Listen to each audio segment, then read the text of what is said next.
Let's get this show on the road.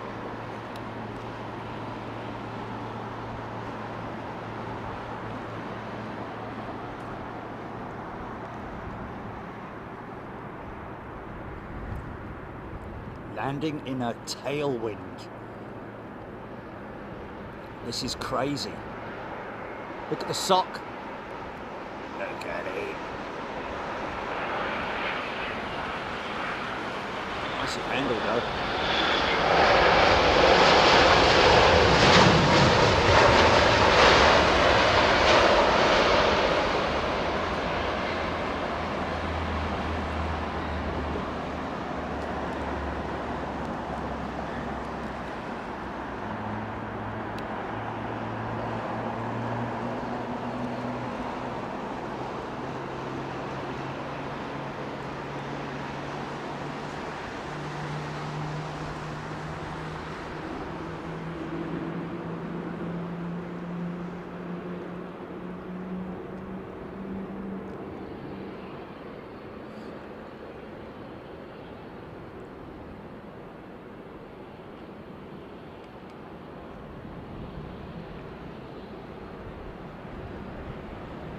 Singapore Slinger now turning onto the base leg. Oh, look at him sounding all like he knows what he's talking about.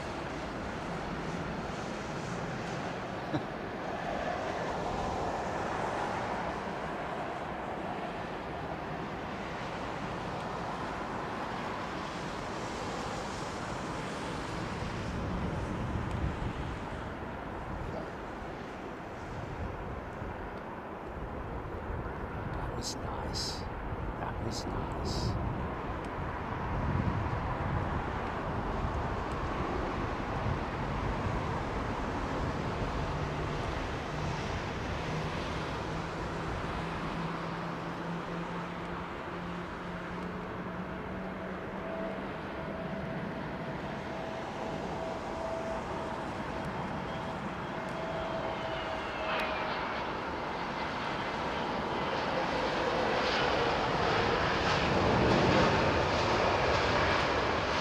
Oh, don't worry about it, Jerry, mate. Don't. Alright. We should see that 380. Now, I've got the old camera on manual, so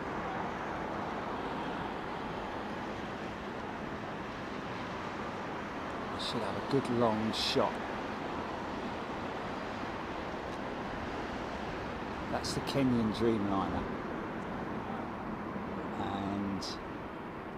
Right behind it, from the north, should be the heavyweight champion of the skies.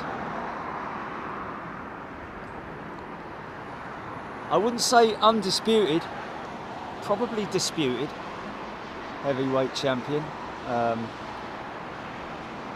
747-8, give it a bit of a run for its money. I think she's going to be surprisingly high here, maybe. Turning on now. Turning on now. She'll appear. There she is. Is it? Oh no, it's a speck of dust on the screen. Okay, she's probably higher, I'd imagine. Either that or lower, because she's some way out. There she is. No, no, she's not.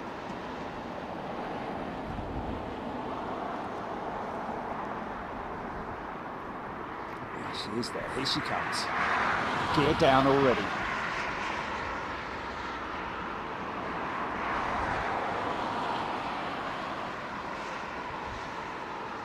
Good afternoon, everybody. I hope you're well. Oh, wrong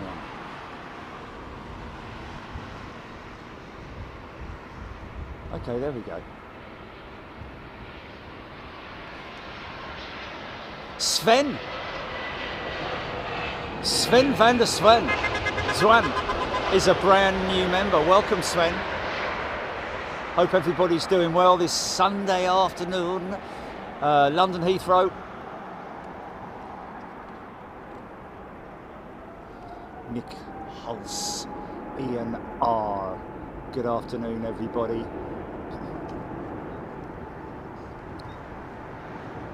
Genshin Blue.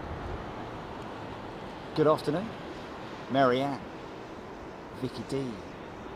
Steve Young. We've got a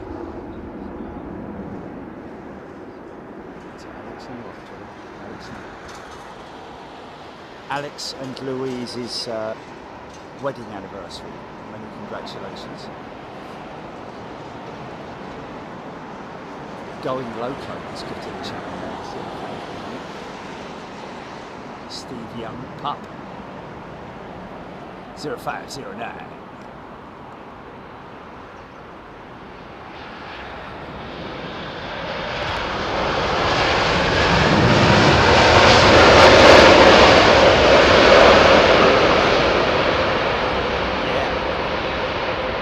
Oh, missed a bit of funk, man. I missed an early piece of funk.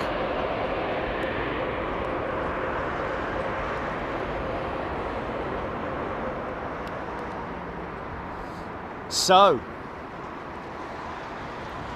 I remember we discussed the A350 freighter. We have discussed it on a number of occasions.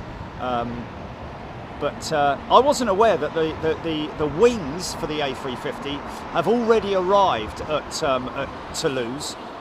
Last year, I believe, they were delivered.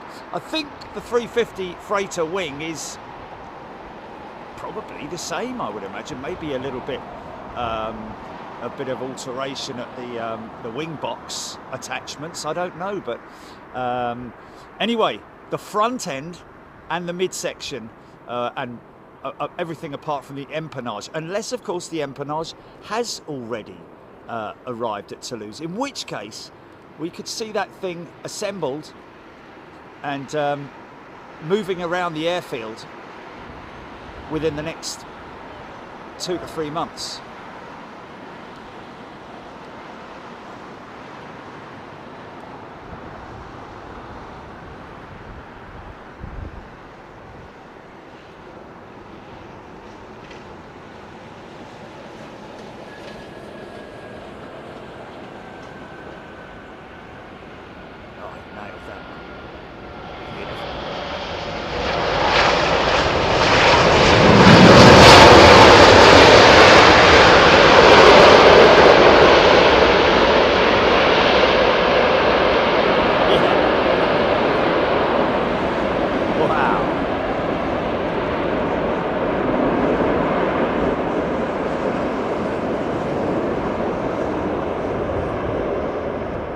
Such an impressive aeroplane, man. You can't knock it, really, can you? Feat of engineering, technology, and quite a lot of technology was born out of the A380, specifically the A350, in terms of technological advances and so on and so forth. So, although she was, I wouldn't say a white elephant, because she was obviously, and still is, an aircraft that the operators need.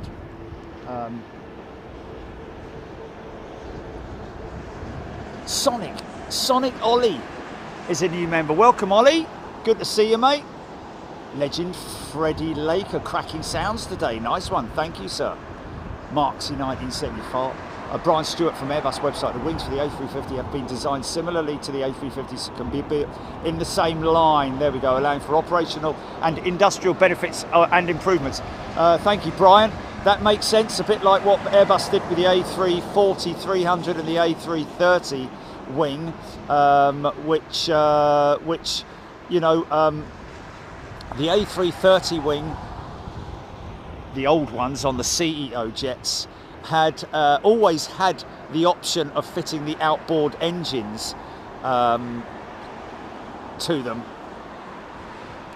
and they literally just went from, you know, either they were destined for the A330 or an A340-300. Same as with the Voyager as well, the tanker. They just put the booms out on the where the outboard engine pods would be. Ian R, thanks mate, gifting a channel membership, actually 5 channel memberships. And Captain Janet is a brand new premium member. Welcome Captain Janet. Let's have a look at that. Oh, she is legit. Yeah. Hello Captain Janet. A very warm welcome to you. I didn't see what was she flying with GP? KC Valiant Planes. Shan Holly. Oh, Shan Holly, I think that is. Nayad. Hello everyone. Tuning in from Peru. Good afternoon. You can hear the jets going out on 27 left. That's a heavy going out. No doubt about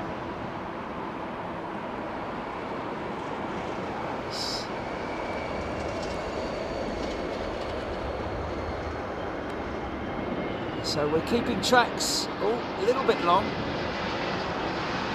Obviously keeping track of the new...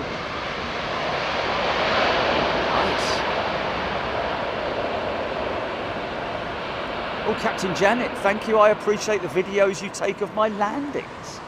Well, that is fantastic. Thank you, Janet. Or Captain, sorry. Yes, that's fantastic. And let us know when we can catch you. American. Oh, fantastic! Wow.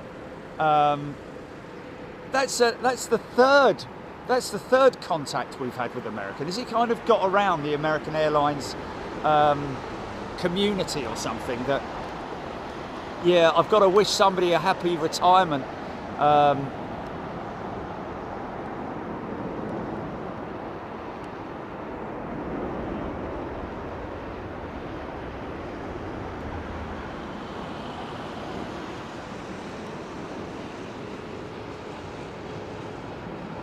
Captain Mike Forte, a retired captain now, retired pilot with American Airlines. He may have landed in the US. His last operation was out of London Heathrow this morning, and we wish him all the very best. Amazing history of his family.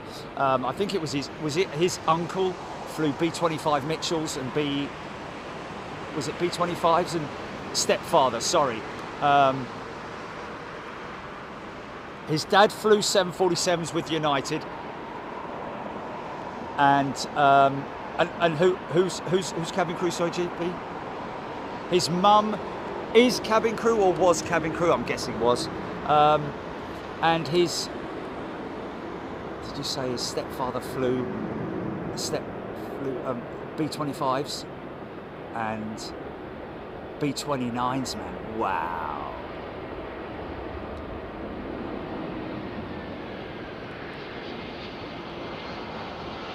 Get it down, son. Nice.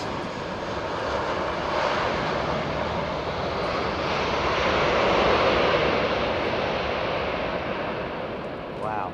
It's always a great honour, man, to have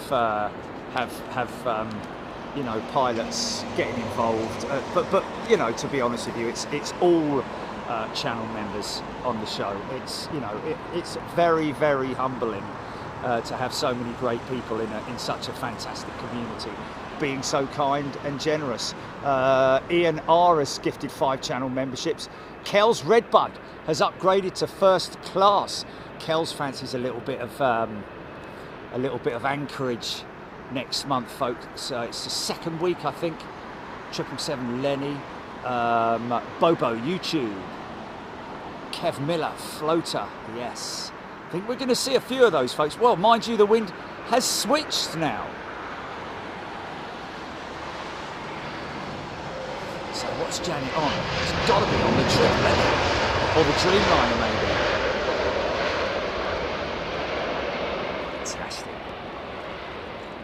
21 of these big heavy super jets flying in and out of Heathrow every day. Woody Glenn, addicted to your shows, even collecting scaled die-cast model planes now.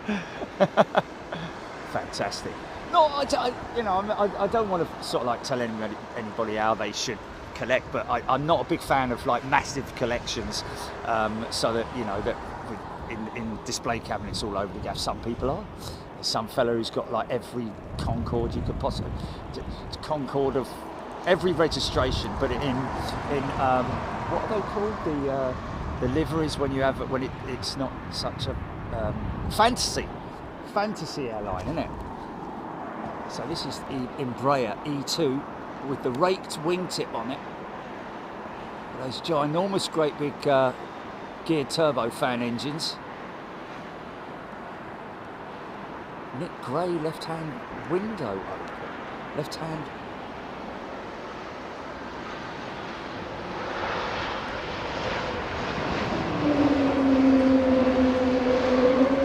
Oh, on the 380. Okay. Okay, I've got you. It is, look, it's slid back. You guys don't miss a thing, do you? John Grinham, Carol Hutch. Oh, Captain Janet's 777. Captain. Wow. Oh, you want another 380? Go on then.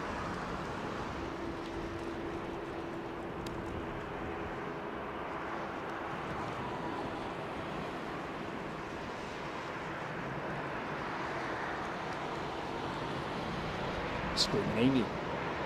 The Willow Run. Now what's that?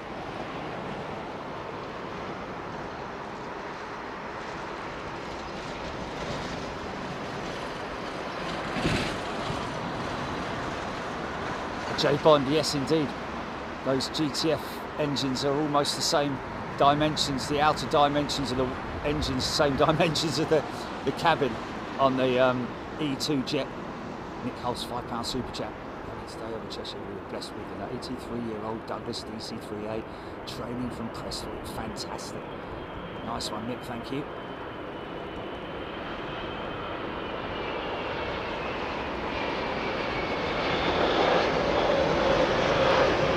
Ooh! Easy there.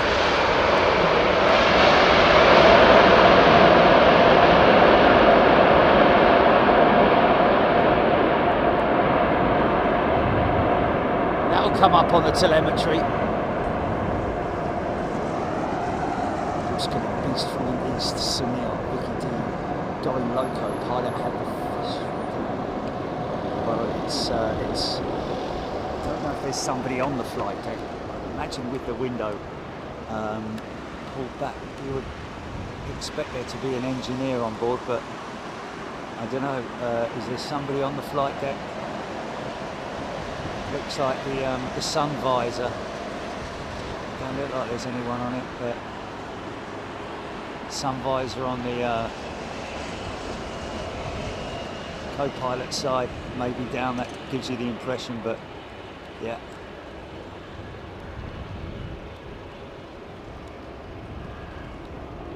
Yeah, wow, this is an American 777 captain.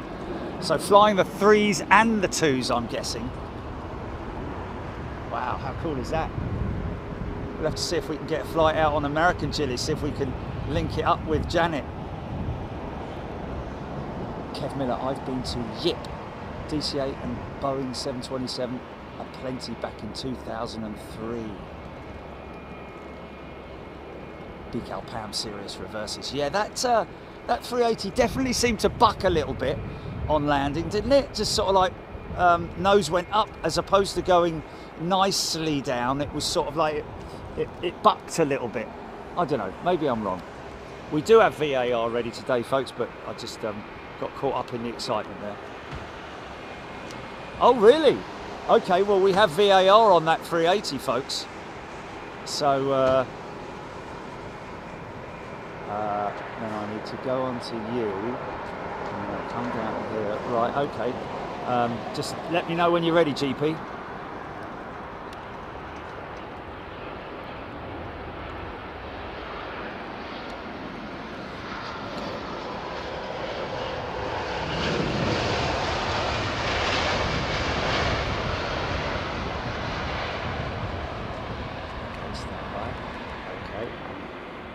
Oh, can of Coke. Okay, go VAR GP. Let's check this out. Emirates 380 touchdown.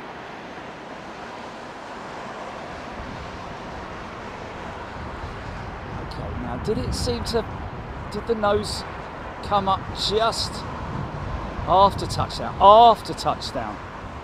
Right, there's the touchdown. Then nose is coming down, and there it is, goes back up again. Oh, someone's getting an email in the morning. Okay, GP, back. Dear Mr. Smith, we observed your landing at London Heathrow yesterday.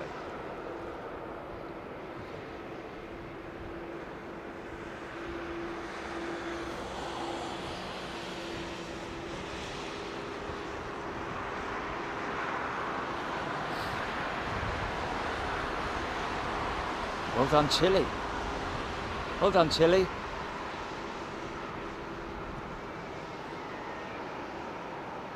Big old set of undercarriage on the 330. Oh, easy. That may have been something to do with the winds. I'm guessing that's something to do with the winds. They're variable at the moment, aren't they? First set. Bang. United 757.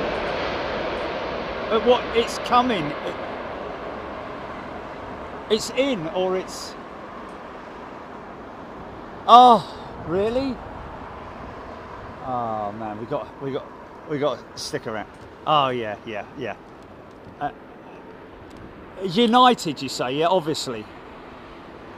Wow, United 757. Is it a 2 or a 3? Oh wow, thank you for bringing that to our attention. 777 Lenny, Screaming Emu. Wind's not picking your nose back up once your mains are down. Wind's not picking your nose back up. Okay, so it's wasn't wind induced then. That was pilot induced, is what you're saying. Screaming Emu, thank you. Beverly George, Ian Morrison, Donna. Oh, Donna. It's a 200, is it? Wow. Screaming Emu, still not bad for a block of flats though. Alan Dix, good afternoon to you. Marianne 707. Paul Skilling saw the Icelandair 757 earlier today departing. There we go.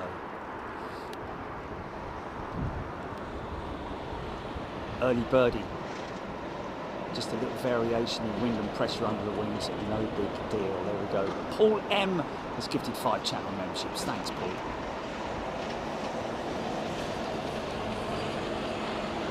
D Stew.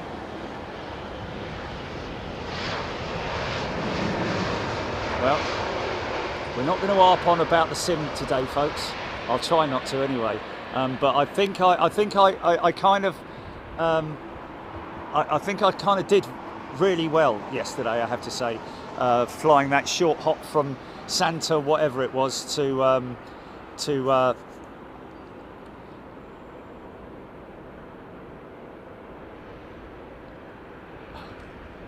Feng Xiao, that's it, yeah.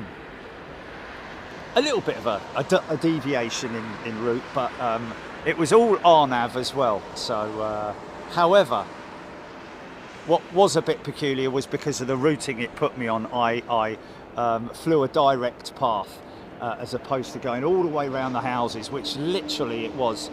It put me on a massive routing, a bit like that one from Heathrow to Gatwick, where it takes me out all the way over the channel and. But that's all down to traffic and available slots and so on and so forth.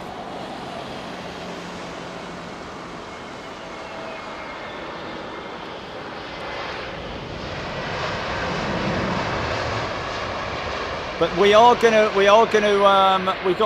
a call from, well, not a call, but we got an email from Say Intentions. Hello to what's his name?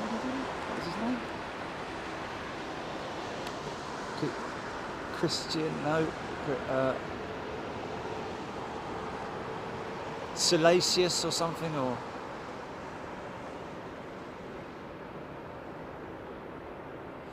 yeah, I'm done with it, Robert. I'm done with it, honestly. Nilson 1964 is a brand new member. Welcome, Nilson 19. Justice McCracken, what a great name, man. Justice McCracken, reporting live. He is our contact at Say Intentions, which is an ATC, and we believe a far more advanced ATC than the other one we were using. So we're going to give that a try, and I will do it live with you lot. And that is it. That's the end of Sim Challenge talk. Thank you.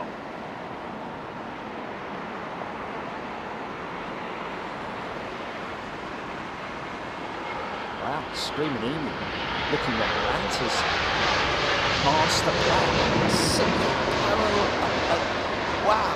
A sixth parallel runway for Atlanta. Wow, a sixth. I didn't even know they had 5. 1, 2.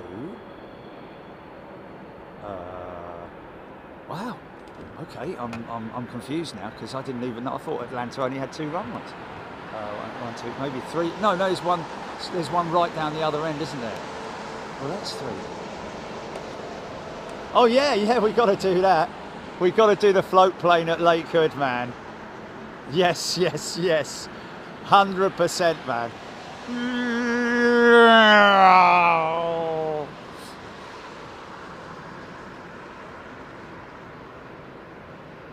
Nigel Gale, the Wookiee from Charles de Gaulle in band. Wow, Screaming Emu, Atlanta has 5 parallel currently, 2 one side, 3 the other. Oh, of course there is, yes. Sorry, my apologies, Screaming Emu. I thought it was one on the north side, but yes. C'est bien is a returning member. Is that C'est bien? EGPX. 747 over the top, Aaron Thomas. It's too cloudy, Aaron, I'm afraid. This is south of me. Whoa, bit of ballooning. There we go, sir. Steph Bird. Not really, Steph Bird, not in reality, but we're going to sim it. Seeing as we're staying right slap bang on the lake, more or less. So I did tell Julie, man, we're going to get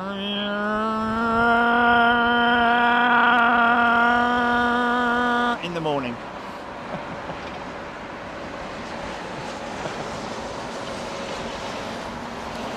Ewan Stewart, Korean 747-8 landing at 17:46 from Seoul. Are you staying, Jerry? Absolutely, Ewan. I only just started.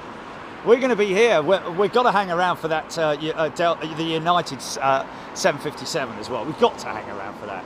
That would be sacrilege to not hang around for a 757 other than Icelandair, especially with United. Wow, that's an old banger, isn't it? I wonder, that must be replacing a 767, I would imagine.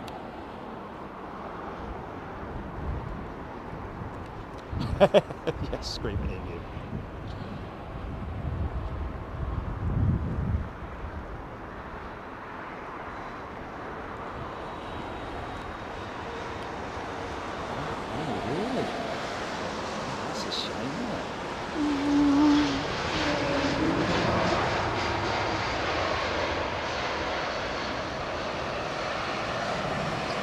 To get the official. Wow, look, she's got the overwing exit, overwing chute panel has been replaced. The other one's off for. It's funny how they're all odd colours, isn't it? The other one's off for either repair. Highly likely it's not. It's probably just servicing. Believe it or not, that panel gets serviced, as well as all the other panelling, you know, across the aircraft.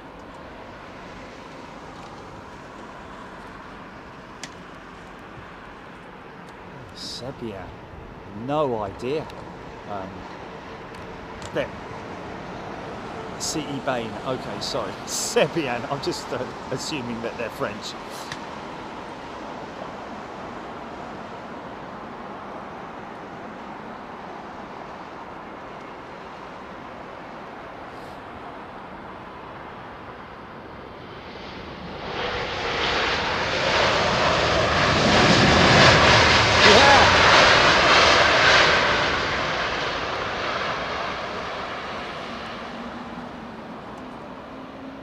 Freeman She's firing up. I've got to go on, at some point, I've got to do go on to the heavy conversion unit. Nick Gray, United flies a 757 from EWR, is that Newark? Yeah, to Edinburgh. Okay. DHL A300 in 34 minutes, Raptrex. Thank you, Raptrex. 757 coming, London Heathrow is as old as me, 27 years old, Aaron Thomas. Rico, Chicago has the most parallel runways with 8. Wow, it's insane, isn't it? Mary Ann would love to experience those Rolls-Royce RB211s in action. Are there RB211s on that United 75? I'm just trying to think. They obviously, yeah, the Pratt & Whitney, General Electric primarily with United, isn't it? GENX, I think, on their Dreamers. Pratt & Whitney's on the 767s. United 777s, Pratt & Whitney PW4000s, 777-3s, General Electric GE90s, 757s, you'd have to tell me.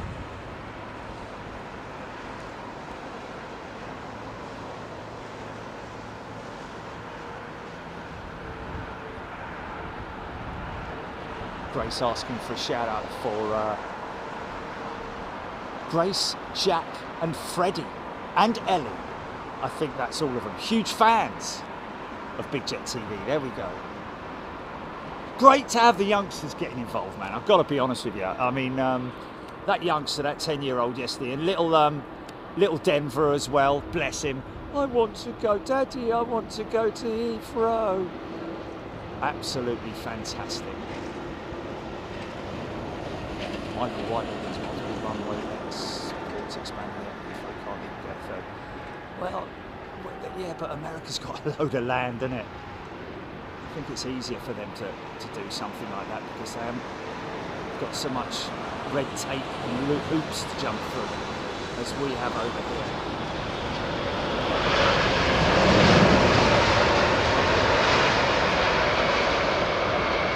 Although I have to say, some people may be poo-poo the idea, but I'm for a third runway as long as it's done correctly. And again, I have to refer you to Frankfurt and their top runway, which is I think 36 right, which is only able to accept aircraft up to the size of a 777. But my thinking around a top runway here, northern runway, should I say, 27 right, it would be, because this would be 27 centre. There would be it would only be able to accommodate narrow body jets, and that would then free up the two main runways for the early morning heavy arrivals, and the top runway could cater for all the domestic and European traffic. But I don't know if that's what their plans are.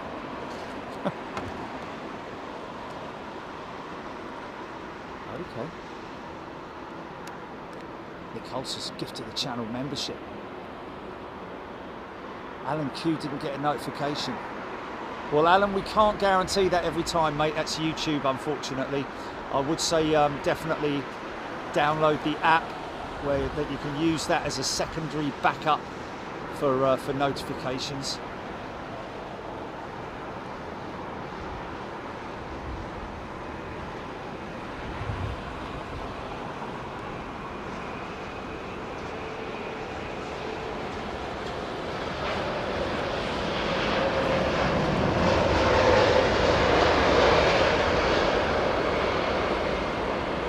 We are hoping, as an American trip, 5-door down there, we are hoping for an up update on Staines International, the new Staines International, in September. Things are sort of dragging their feet at the moment a little bit, but you know, we're you know, planning and all that kind of stuff, rerouting. The airlines have to work alongside and all that.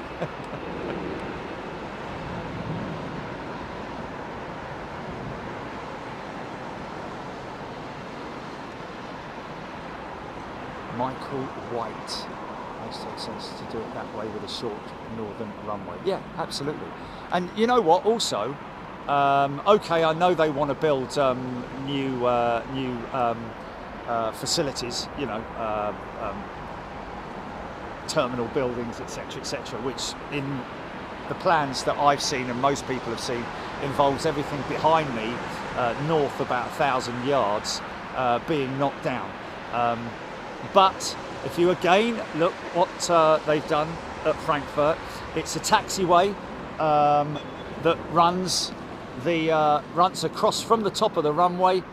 They basically just turn left and it goes over the road. So it's a bridge. That's all they had to do.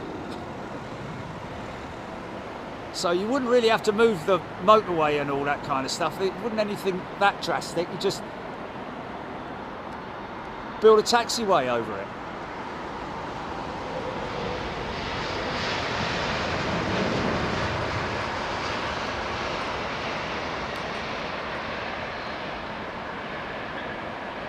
Tally-ho go. I assume during flight with forward momentum of the aircraft there is a lot of engine cooling going on. Yes, but can an engine once landed suffer with high levels of residual heat? Well, the engine has its own. Yeah, I mean, from an engineering standpoint, yeah. I mean, obviously engines are either air cooled or water cooled. Obviously, you know, these things have their own induction cooling and exit points on the engine as well to deal with temperatures. But obviously, you know, the exhaust temperature is constantly monitored by the aircraft, and you do not get. There isn't the chance of overheating an engine per se, because I would imagine that. You know, there is a cooling system. I mean, these engines do get up the, you know, the combustor gets very, very hot, but it is cooled. There are cooling systems on these engines.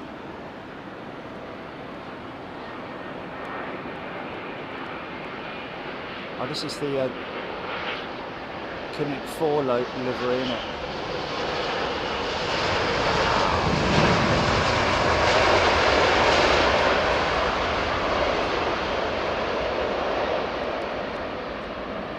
Nose wheels still only just coming down there, man. Beautifully controlled.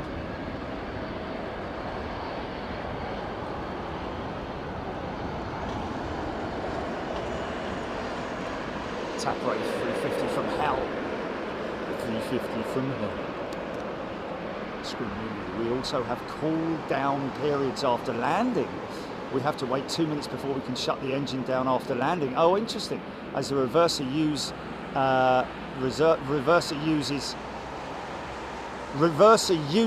heats up and you have to clear that. Okay, there we go. So there is a period of shutdown. I'm guessing it's different on depending on what aircraft type, engine, etc., etc. But yeah, interesting. Thanks, Screaming Emu. So the engines cool themselves, I'm guessing, is what I'm hearing here.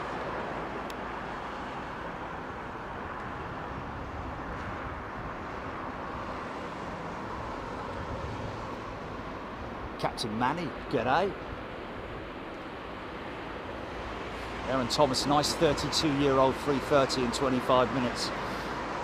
Yeah, it's good for us as aviation fans to know that, you know, some of these older jets are going to be around for a lot longer than anticipated, than wanted by the operators, just purely down to the lack of availability of new aircraft.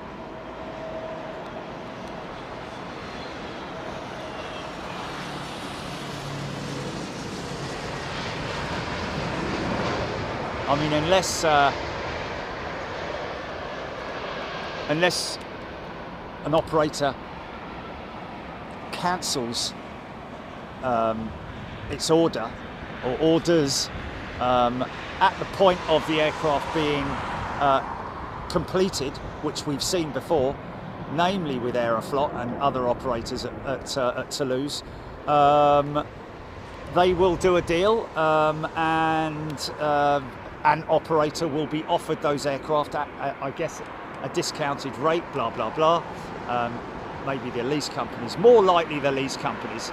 But other than that, you're waiting 7 years, potentially, from the moment of order through to the moment of delivery. You're waiting 7 years for a new aircraft to be manufactured, assembled and delivered.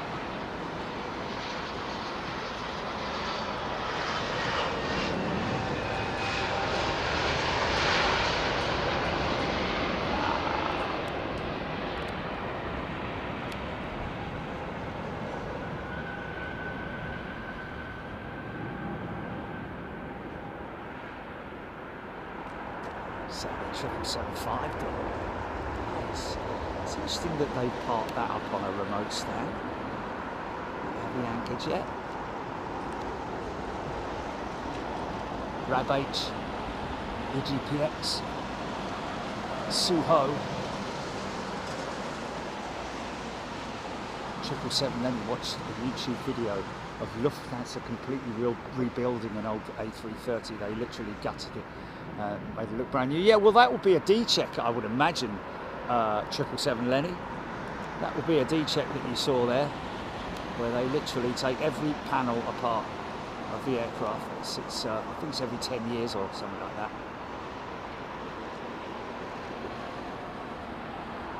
Wow, completely nailed that.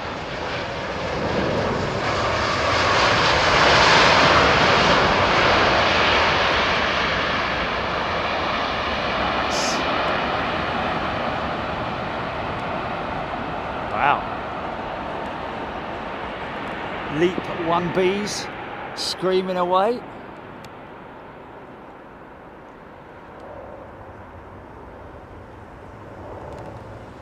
HGC Ram Max, nice.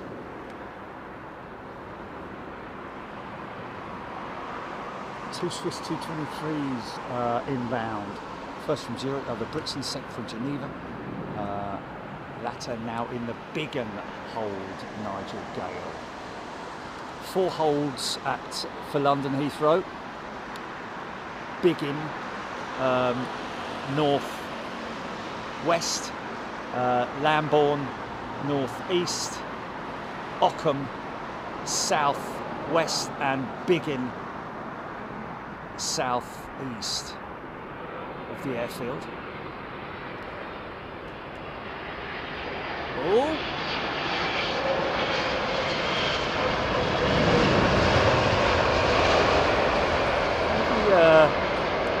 Left wing caught by a little bit of a tiny crosswind element there, sort of like lurched a little bit on the right oleo, didn't it? I don't know. Here today, gone to 7 years quiet pregnancy. Yeah, crazy, isn't it? Crazy, man. Jimmy, thank you. Thanks for making Dad Ken happy watching your streams whilst getting well in a care home. Oh, big shout out to you, Ken, and everybody else who's watching, maybe. Hope you're enjoying your Sunday. Probably had a lovely Sunday lunch, I'd imagine. Lucky so-and-sos. Wow, H-Dot, that Ram is only 2 months old. Only 2 months old. Blimey.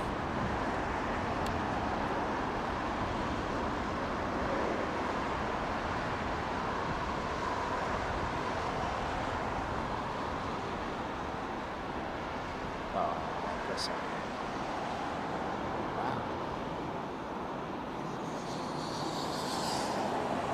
2 months.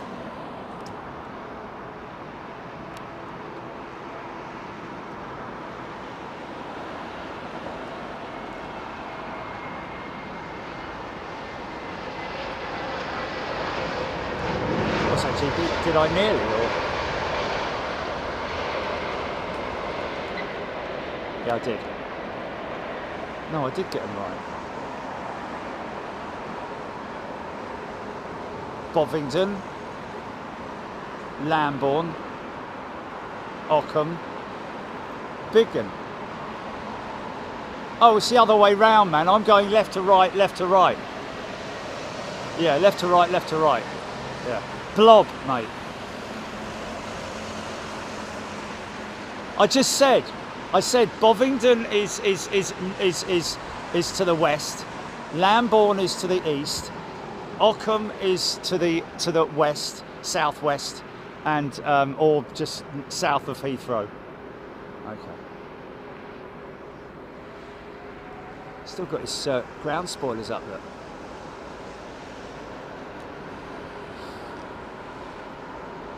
A bit like me last night. I didn't say Biggin twice. Bovingdon, Lambourne, Ockham, Biggin.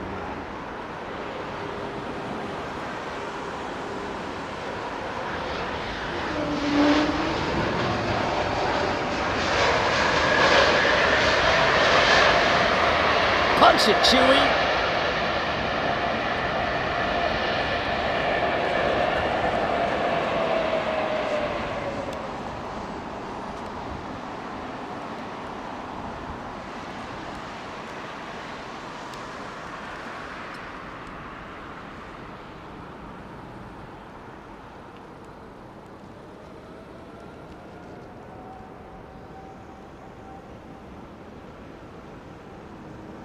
Screaming Emu says I heard Biggin twice.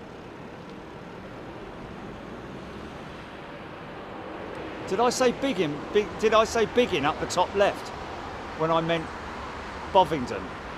Oh, maybe I did say Biggin twice. Sorry, apologies. Bovingdon, Lambourne, Ockham, Biggin, and that is left to right, north and south. And the reason why I know it that way is because it's, well,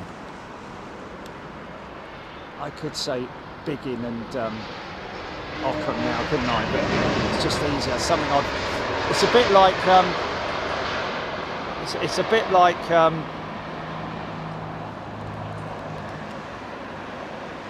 okay, all right, whatever. It's a bit like, you know, never eat shredded wheat, isn't it? For north, east, south, and west. When you're a youngster, obviously not a pilot, but oh, listen to that.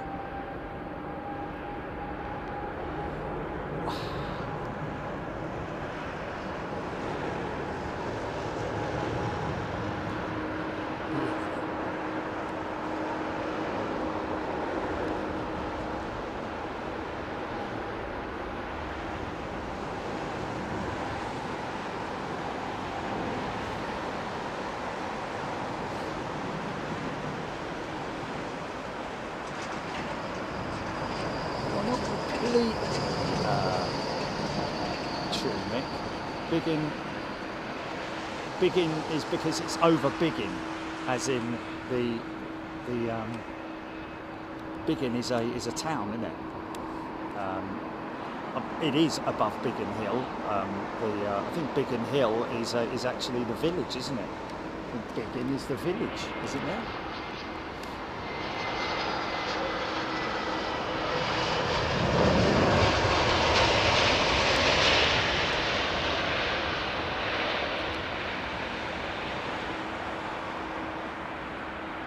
John Brilliant, 777-200 United. James Dayton, £10 super chat. TLS Baguette Fund. Near out to my cat. Sherlock, please, who turned 15 yesterday. Oh, bless. Oh, someone who keeps a track of their pets' ages and birthdays and stuff. Isn't it lovely? Arrow has gifted 10 channel memberships. And yeah, thank you, James. And that's your pussycat, I guess, as your emoji. Thank you, Avro. 10 channel memberships. Probably not going loco, I'd imagine. Claire Julland, Blob for short. Yes, there we go. Left to right, left to right. not clockwise or anti-clock. Well, it is kind of like was. Oh, that's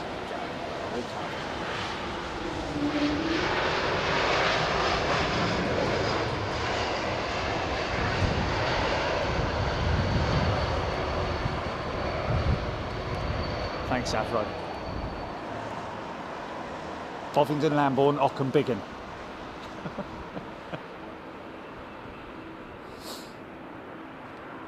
Left to right, okay.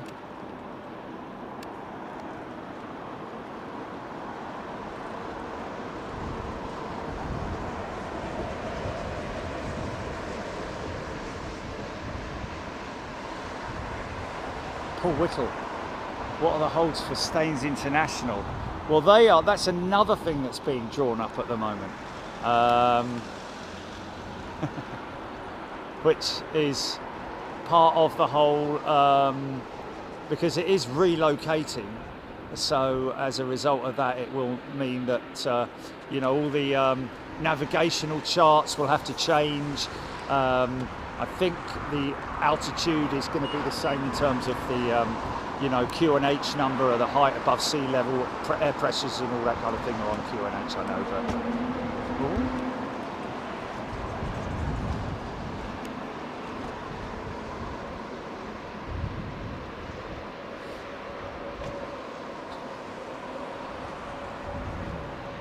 CE Bain. Is it CE Bain or Sabane or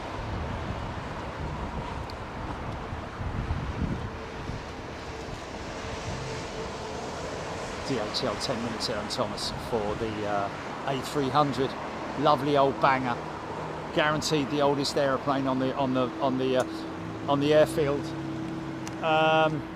Interesting that the Saudi Dreamliner is, as far as I'm aware, still over on the south side, parked up outside the bread bin, waiting for, I'm guessing, Boeing to come and do an assessment on that aircraft to see whether it's able to fly, because it's punctured the actual the carbon, the fuselage. It was a catering truck, I believe.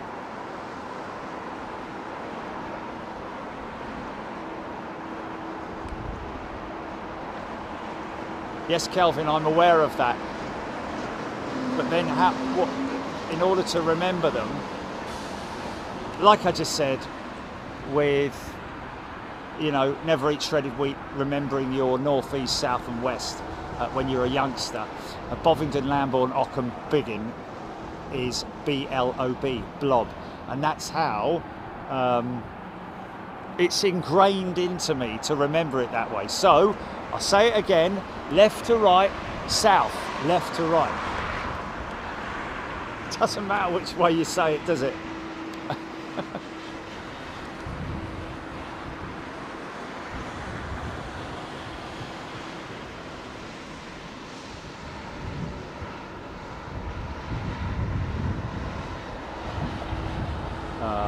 Mark, good point. And by the way, we did, wow, do look fast, don't they? We did have a meeting with YouTube last week.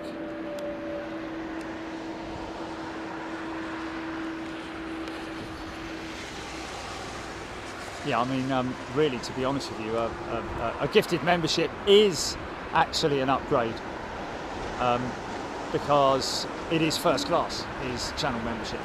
So,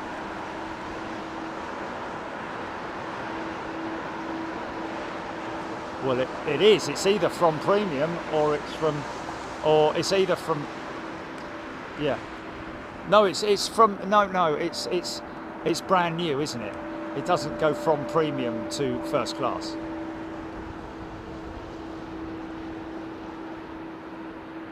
Oh, I see what you mean. No, you can't do that, mate. Sorry.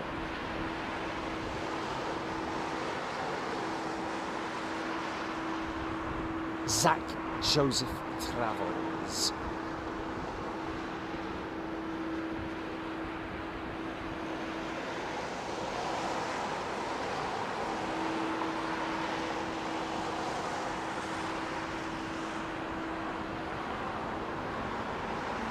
Kansas AVD, the last two A380s pitched up after touchdown.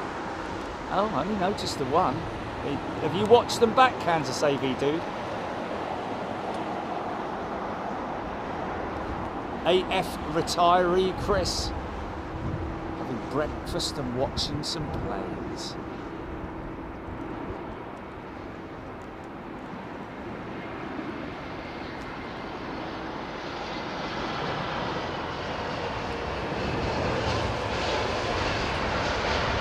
Gina Graham, good afternoon to you.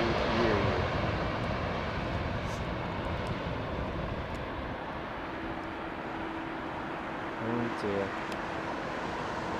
Leave them alone, man. Leave them alone.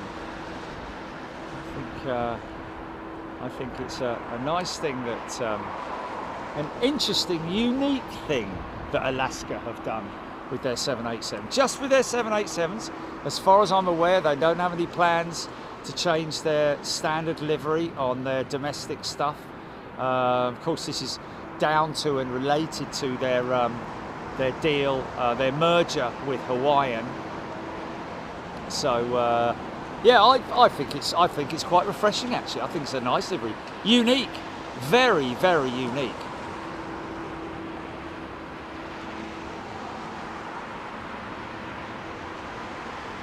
Thomas A300 on fire. Okay. Let's see. This way. Is that maybe it? She's a long way out. Oh no. Oh yeah, look at that turning into the back.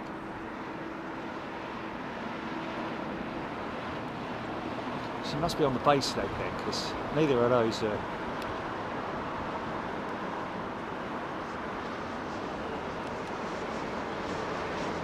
Wow, nice.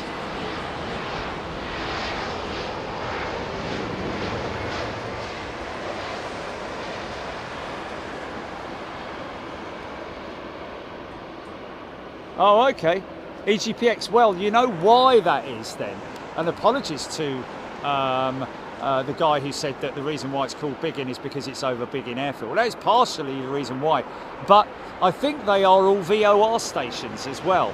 I think that might be something to do with the reason why they are, because they still, he's saying that Ockham on Wisley Airfield, the old BOAC testing grounds for the VC-10 amongst others, which is pretty cool historics there.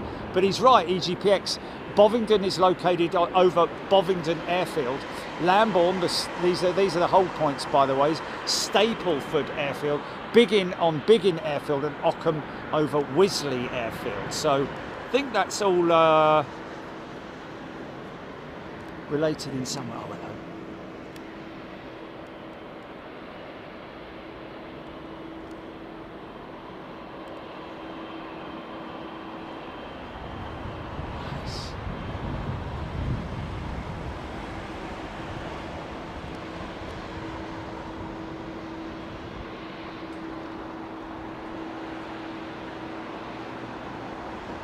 Robert Hilton, got it, mate, thank you.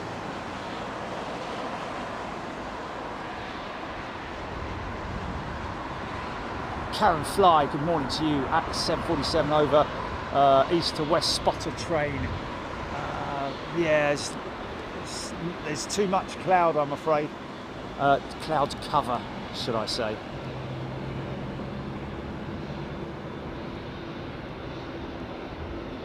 Beverly George, good morning. Spotter train. Aidan Campbell, £2 super chat. My silicon intellect friend says hello. Interesting.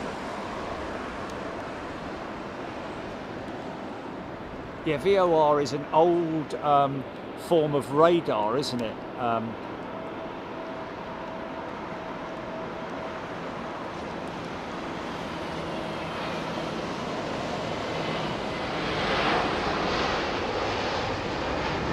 Captain Janet, there we go. Yes, they are all named for VORs. There we go. There is a VOR station, an old VOR station, which is still here at Heathrow. I guess they have to keep it operational in the case of a complete shutdown of certain radar stations or something like that.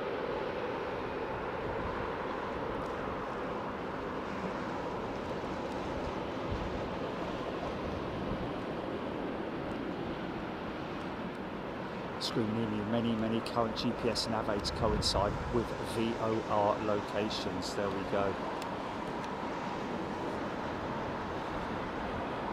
Captain Janet, that's her jet. And she's home in Texas. There we go.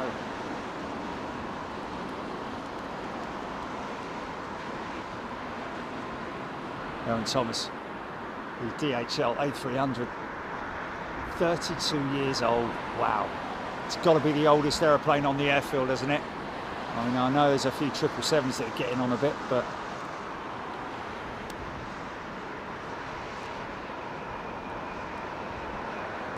catch the pigeon. Oh, easy there, mate.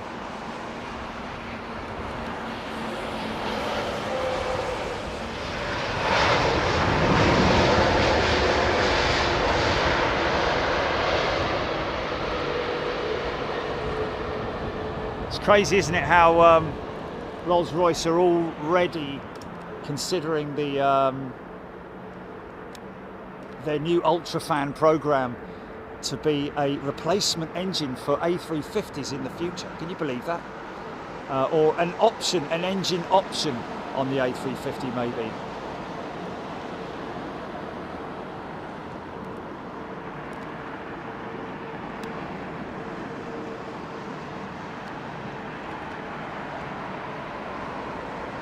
Catch the Pigeon loves the is giving the Alaska livery, the Alaska Global. Is that? Did she just say that?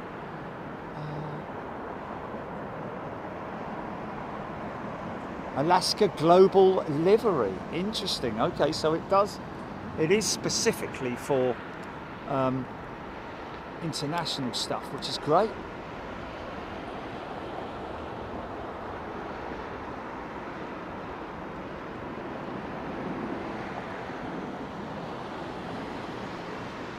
John Singleton, no, you're absolutely right. It is. I think Biggin is another one, possibly owned by.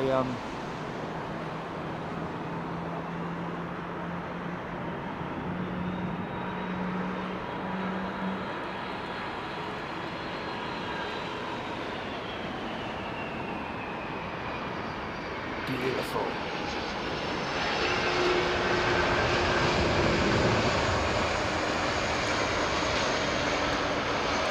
Wing on it, man. Got flapper-ons, look, man. Isn't that crazy? The only Airbus with flapper-ons. Remember that for a future quiz question, folks.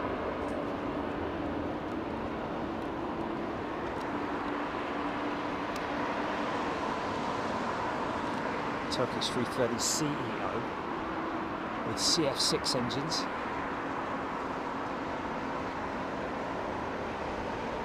CG Hill, weather is nuts in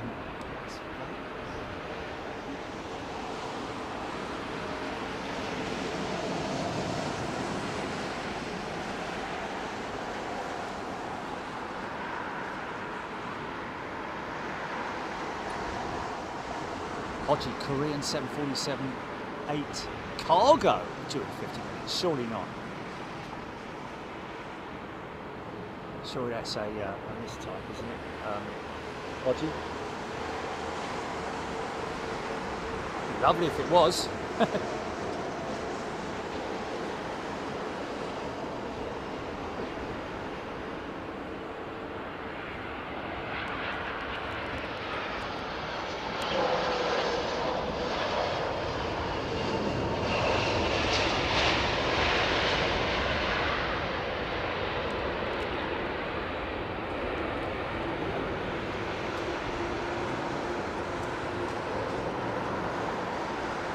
Bainza, yes, I know. That's why, Bainza, we travel the world.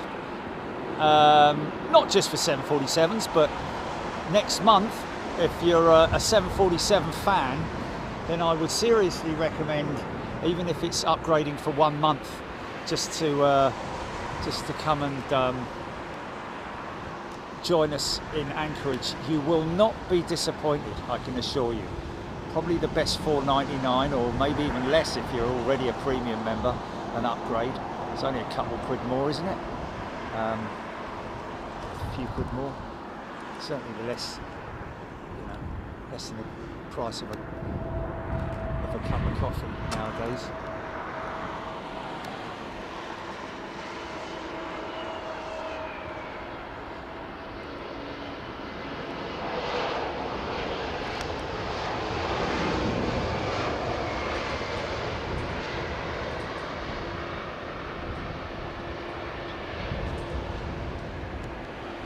Turkish and Turkish in one shot. Richard Dockery, no Cathay Pacific cargo flight today. I looked on Flight Radar 24. I looked on the schedule, and there was CX7 on the schedule. I think it was last night, or even maybe this morning that I looked. It was there. Okay, it just hasn't. Okay, it's delayed. Leaving Dubai, so there we go.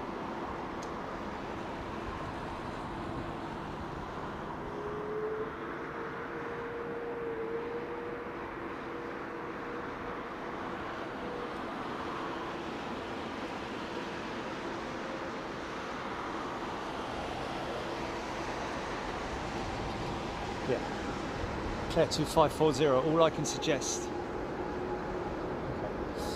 Screaming in, the A220 you started number 2 first every time. E190 we start number 1 first. Oh, number 2 engine. The A220 you start number 2 first every time. E190 we start number 1 first every time. Okay.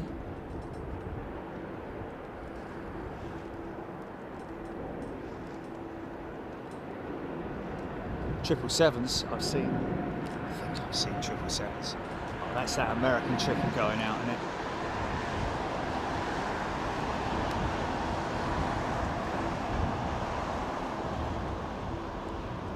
Westbound.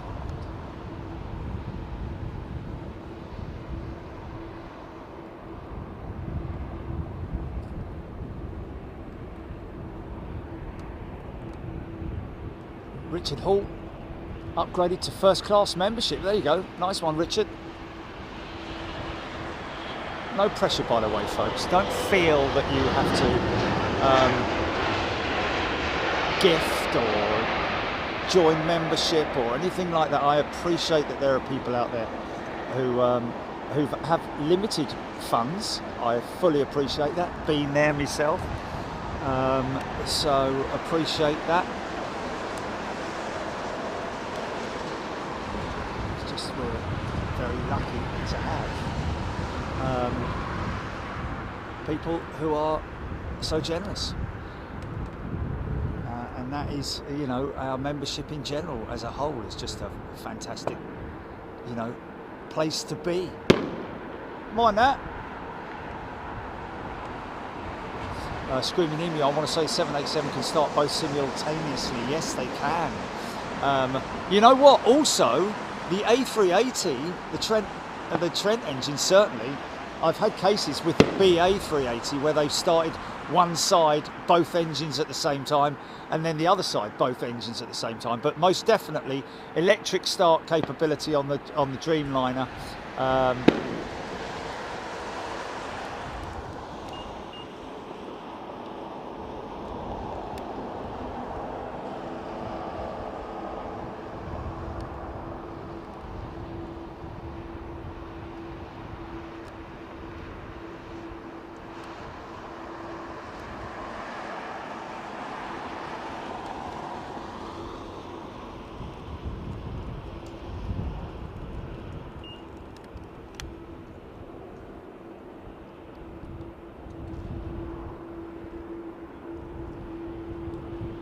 Rolls-Royce engineer, good to see you, mate.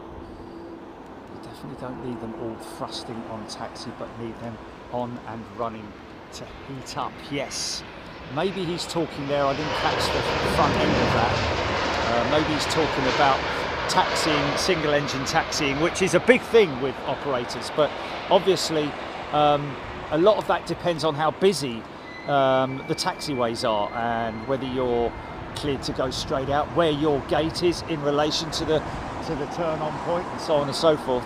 But yeah, the engine obviously has to be up to its operational temperature before it can be used, if you see what I mean, in terms of takeoff. So, for example, many a time I've taxied out of the cul-de-sac with Virgin Atlantic, and they're taxiing up to about this point maybe, and starting their number 2 engine. I've had BA jets coming up this taxiway, Sierra Alpha, I think, and starting their engine as late as up here, because they can see there's a big queue of aircraft, so they've got long enough to get the engine up to the right temperatures, etc. NG pressure and exhaust pressures and stuff like that.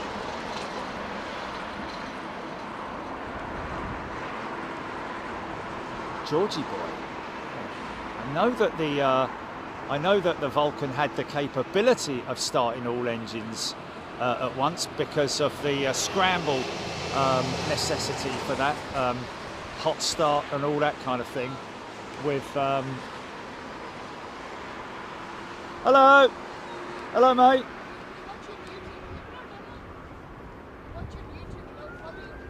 Oh cool, thank you. Thank you very much. Thank you, appreciate it. Oh, isn't that nice? Stickers in your pocket. I haven't got stickers in your pocket. Do you want a sticker? Do you want a sticker?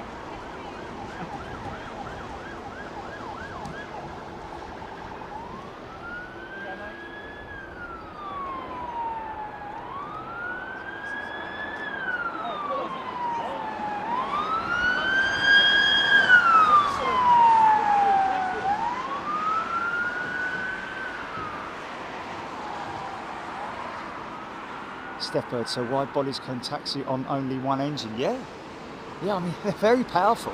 Obviously, if you power up that right-hand engine, you can taxi on one engine easily. You know, I think Virgin are very. They've been doing it for years as well. It's not something new. You consider the amount of fuel you save a year by doing that, by just starting the engine.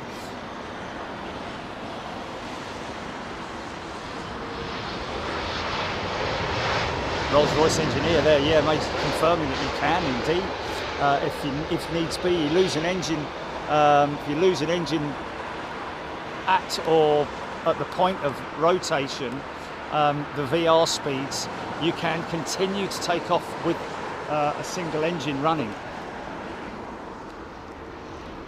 Obviously, it's not ideal because the aircraft will naturally pull to the side of the good engine. Guessing, would it push round? Would it push right if the left engine, if the right engine went out, the left engine was under full power?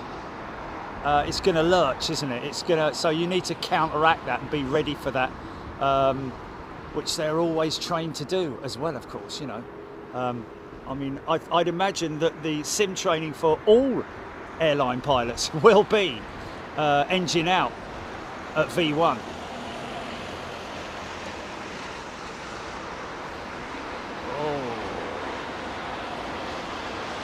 Which is something else we've got to do on the Sim Challenge, eh? I think the 747 and maybe even the 380 has that split rudder assembly on it, purely for that point. If they lose an engine, because the mechanism, the rudder mechanism, will counteract that pull.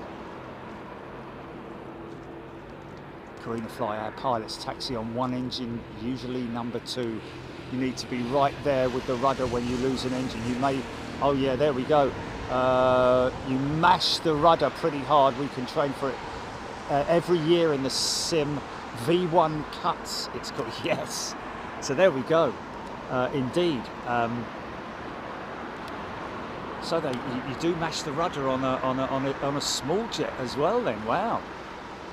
Aidan Campbell. It's a train to continue the takeoff and land safely if an engine fails after reaching a certain speed, called V1.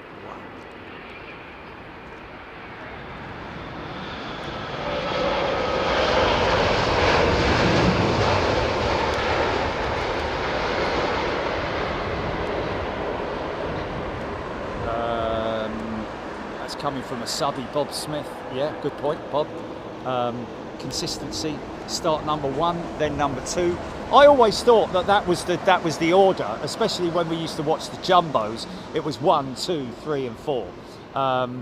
But we have seen instances, and you will see it in Anchorage next month. You will see it where engines start out of sequence, and I guess that's just down to pilot preference. Although it's funny, isn't it, when you look at the flight deck and look where the engines start. It's not like sort of like, you know, oh, I'm the captain, I'm in the left seat, so I'm just going to start number 1 because the number 1 switch is closer to me. You know, I doubt very much that is the case.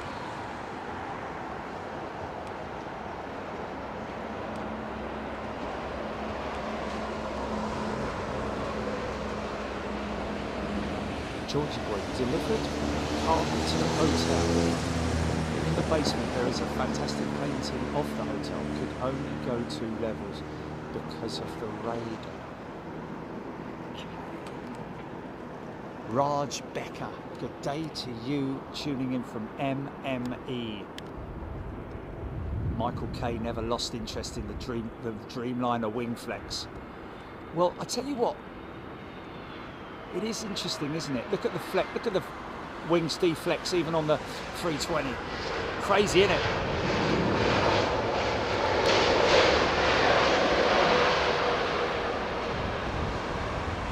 You also keep the nose wheel on the ground for a few seconds after rotate on a V1 cut, as it really helps to get your inertia under control before you go flying on one engine. Interesting. Keep the nose wheel on the ground for a few seconds after the rotate on a V1 cut. Okay.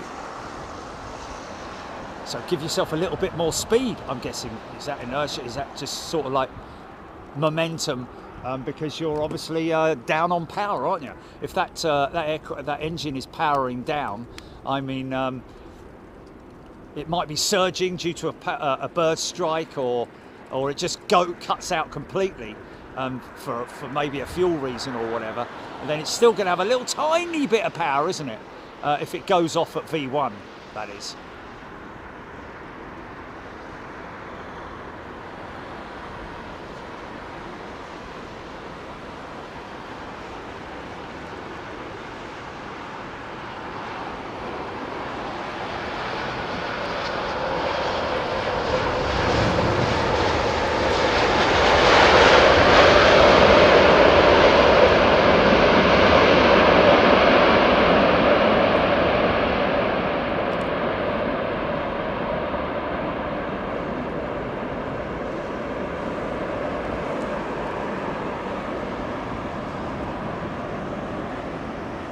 Well, it's, put it this way, Bainter, it's always the captain's prerogative, is it? Like, he will say to the first officer, do you want to do the takeoff today?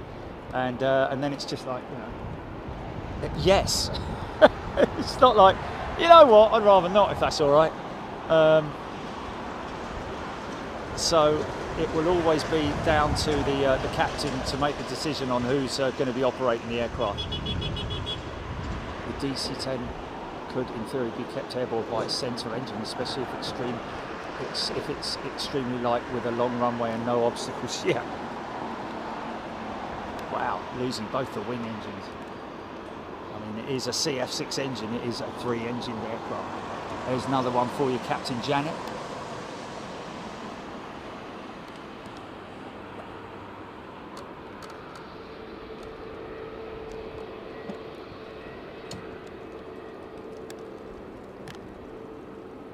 Aidan Campbell, okay, thank you.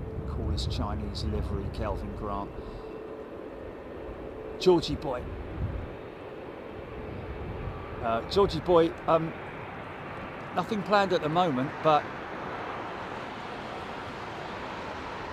certainly the next Aussie trip will be Melbourne.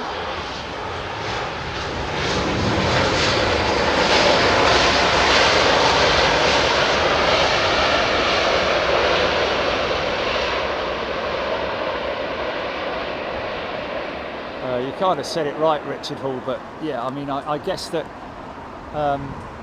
you know, the generators, these engines, they do generate enough power to power the aircraft, so you don't really need solar panels. Although I have to say, when I met up with Trevor the other day on site, one of his porter cabins had these big stick-on solar panels on the side. I was like, wow, they're only sort of like about 5 mil thick, less than that actually, probably about 2 mil or 3 mil thick. Really interesting, because that's a game changer, isn't it, in terms of solar paneling? Because I think of it, or I did think of it, as quite a big bulky item sitting on your roof, but no, these things are stuck to the side of a bleeding Kapoor cabin, so they can have tea and lights. Amazing, isn't it? Valerie Dickens, good evening to you.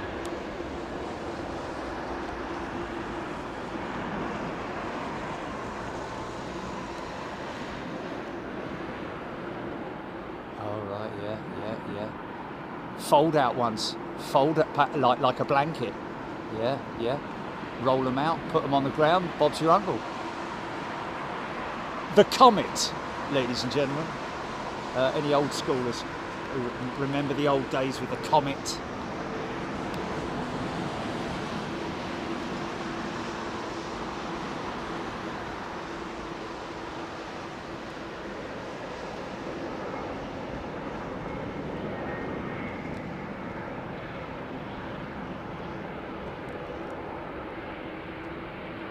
Gosh. Yeah.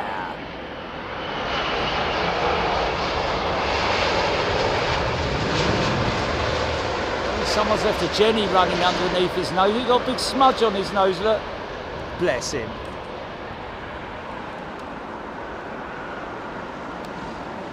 What with... That's hilarious. Pub Quiz uses flexi panels about 4 mil thick. Screaming in me for the record. First of flight attendants are very important crew members, as the eyes, ears in the cabin and the emergency, so I cannot condone coaching comments. Okay, what I don't know. Yeah, they're an integral part of the whole process, aren't they? You know, it all links together.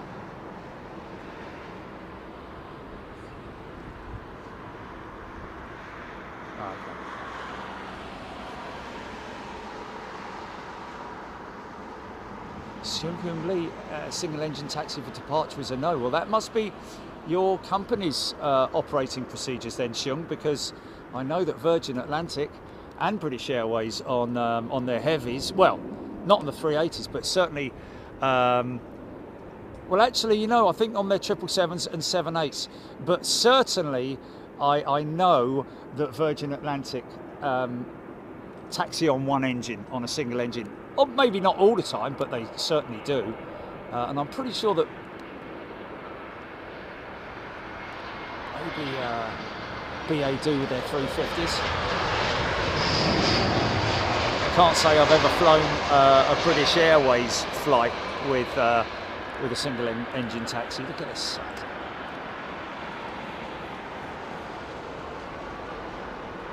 Yeah. Okay, yes. That is the old days, though. In modern times, with safety, cabin crew are trained to the hilt, basically. You know, they go through very stringent emergency procedures and so on and so forth, and trained very, very heavily. And it does annoy me when somebody says, you know, a glorified waitress or something like that, because no, they are not. It might have been the case back in the old days when they had wicker seats and stuff like that and bone china, you know, and all that kind of stuff, but not anymore. But even then, I guess they were they had some kind of a safety awareness briefing, didn't they? Richard the Roadie had solar panels on the roof of his VW. It would run the fridge, radio or TV and change all my devices and put the power on the battery or something. Wow. Well, I've got no space up here for panels.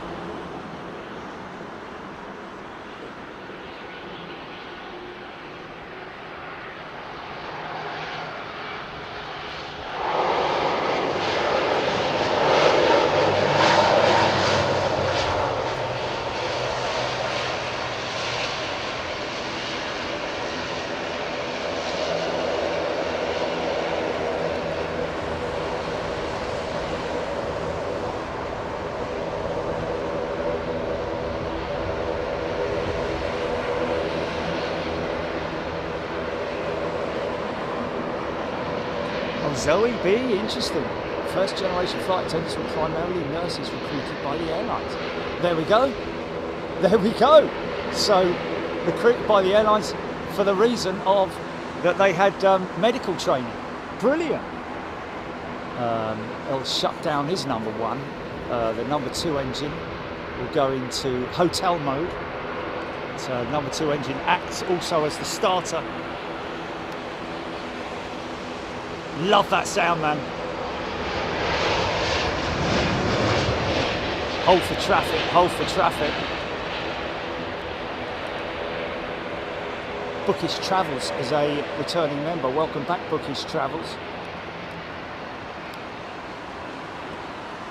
29 years old, that ATR. Thank you, Hodgie.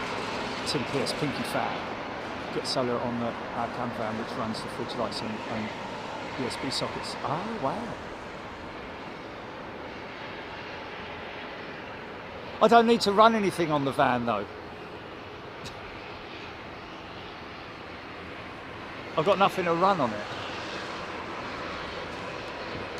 Let's go deep on the undercarriage for this China Eastern by the looks of it.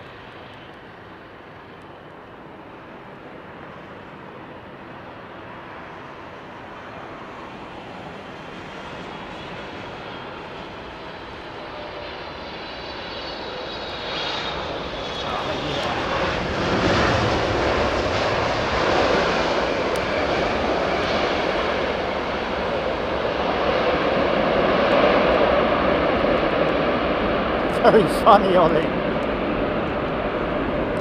When you finish taking my blood pressure and urine sample, can I have a gin and tonic before we land, please?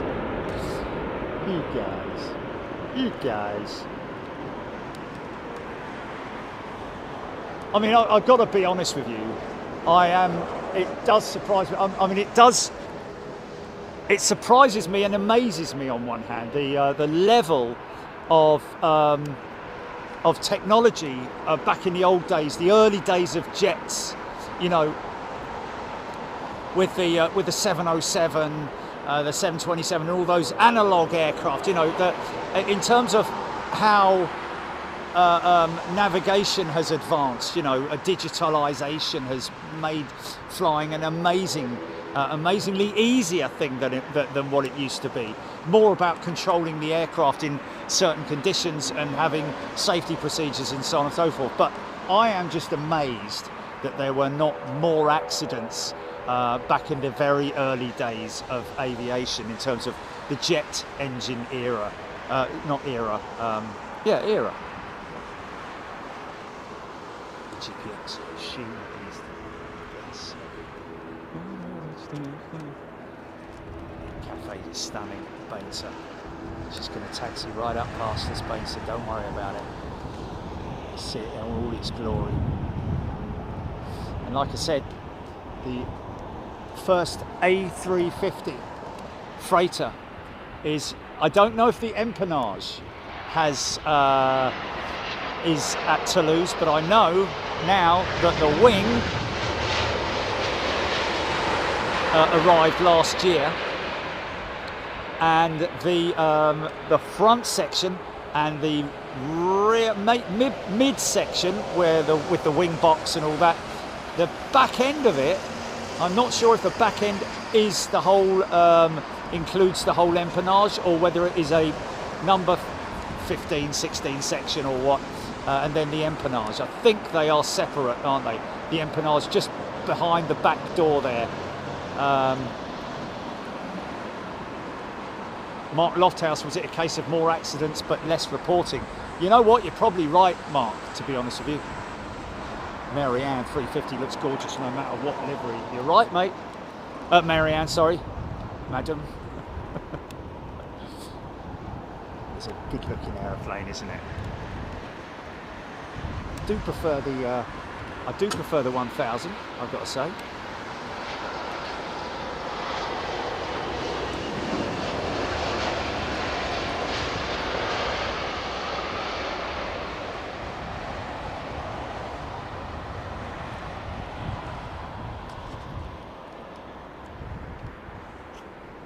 Some work going on over at their stand there. I'm not sure. Oh.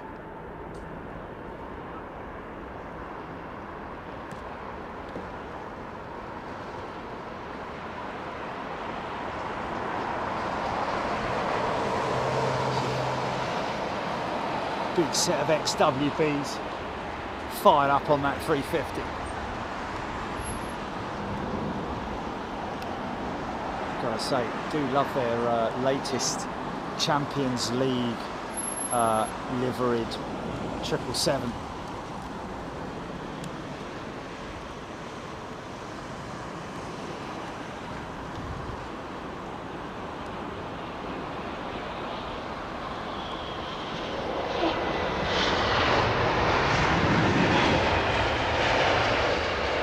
Enterprise 1701 is a brand new first class member.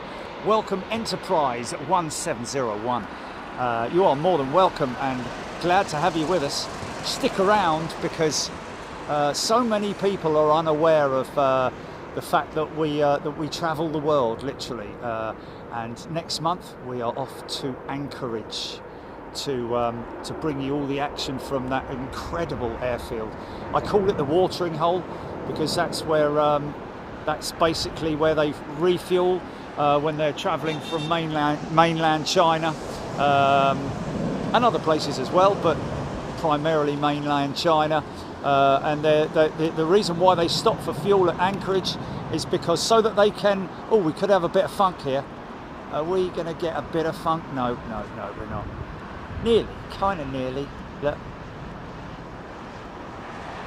You've got the funk. Yeah, so they do, you know, they have a refuel so that they can take off with the maximum weight,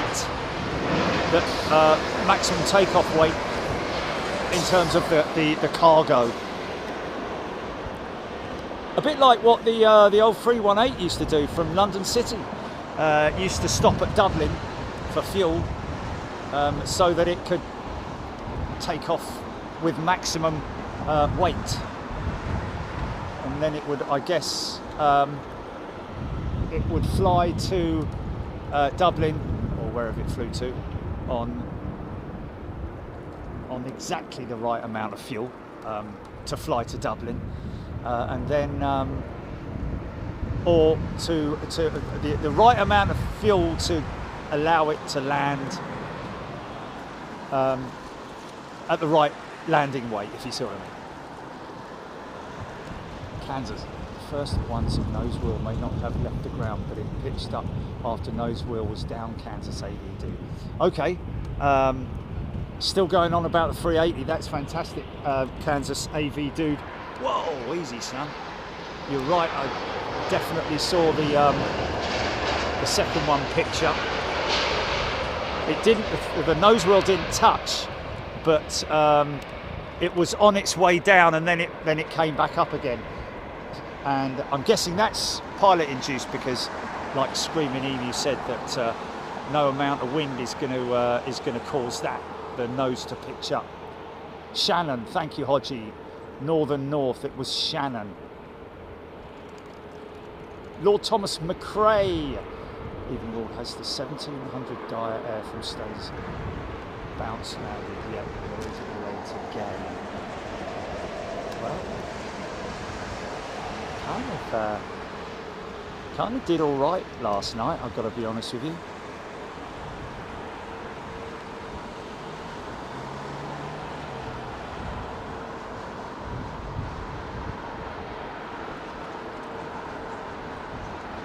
I wonder if maybe the A380 auto landed, and when they clicked the AP off they had a little too much back pressure on the stick. Interesting.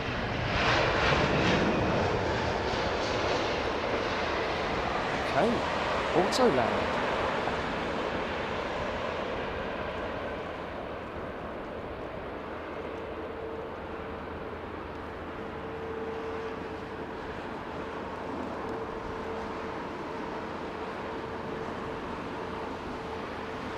Paul Skilling gifted a channel membership. Thank you, Paul.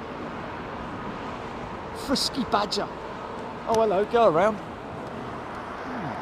Nice guy, yeah. What's that on? Maybe the SAS was still on runway.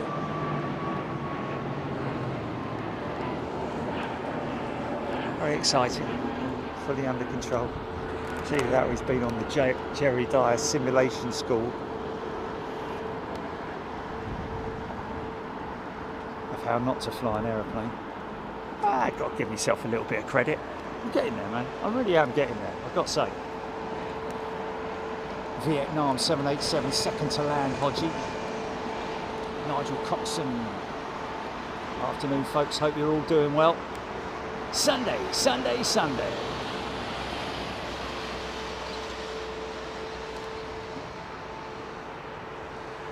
Beza, it was an early toga. I think it was the SAS.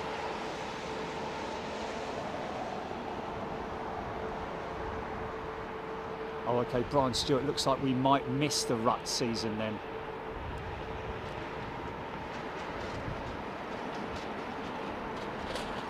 What's that? Oh, is it? End of August to October, okay. You don't want to be near a moose when it's having a barney with another moose.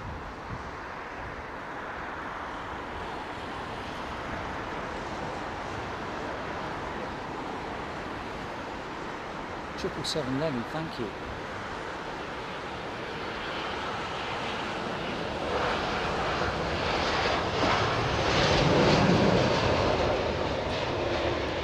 Funky.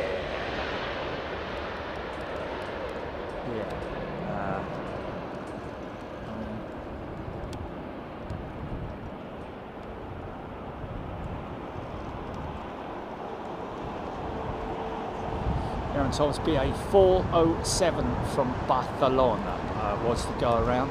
Tao should have told SAS to expedite runway vacation, James Taylor Quartet. Wow, it's quite an early rotate for the A380.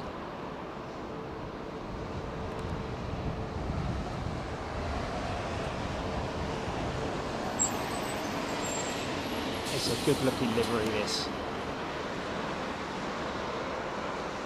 Petrol blue, isn't it?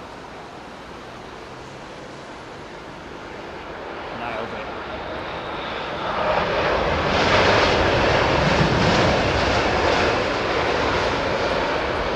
What's that? No.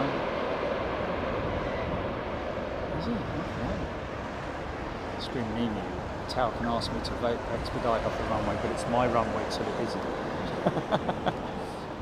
Yeah. And I'm guessing that they're, because of spacing, they're going to ask you before you land, aren't they? If you could expedite at whatever rather than whatever. It's just we've got an aircraft close proximity behind you. I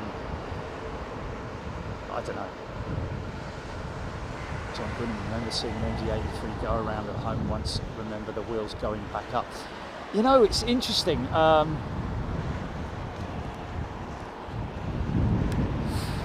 It's interesting. I saw a post from somebody today, I think it was, on Twitter.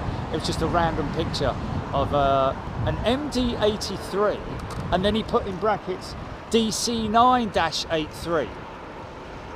So they are DC-9s then, they're just a different designation. Rubbish Mechanic has gifted a channel membership. Thank you, Rubbish Mechanic. I'm sure you're not that bad.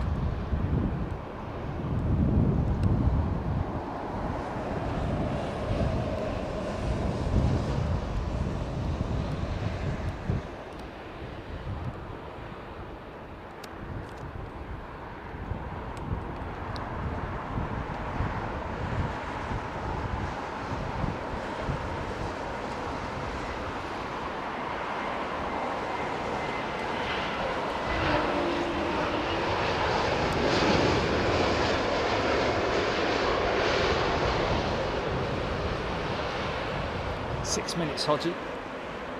Oh, so Seung Hyun Lee is flying into Boston,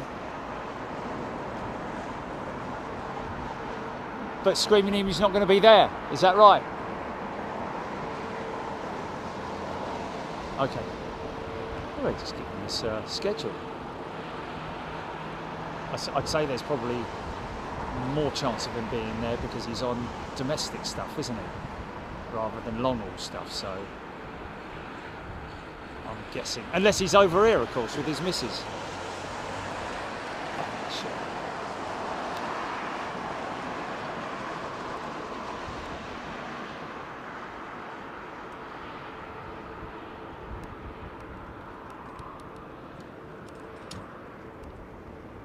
It's funny, Mick, too.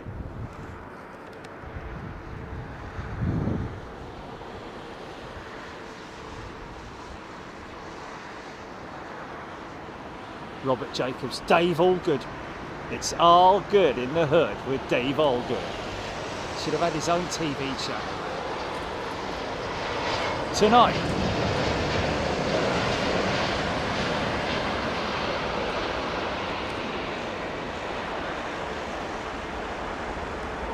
That's big, that's big.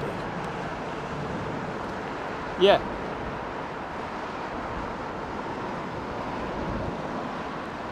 Dave Allgood presents. Speaking of, yeah, remember I spent 10 days a month in London. Oh! Bi-coastal. He's bi-coastal. Okay. Oh, that was...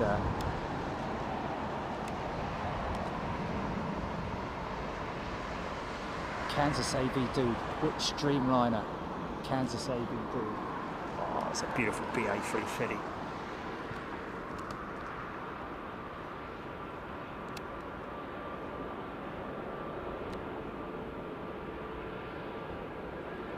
Thank you, Sue. Good night.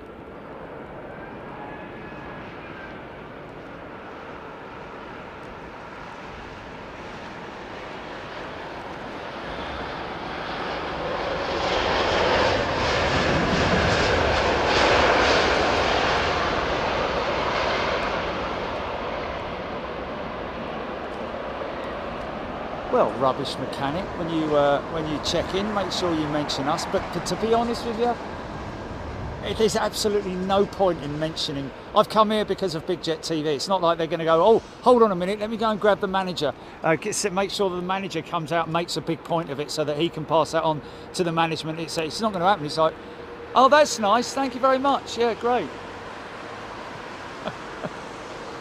In one ear and out the other. See, Baines are even the free BA 350 looks good. That 747 will fly over all the Coldplay fans at Wembley overnight. James Taylor, 350 from Mumbai, is it? Bonn is Mumbai.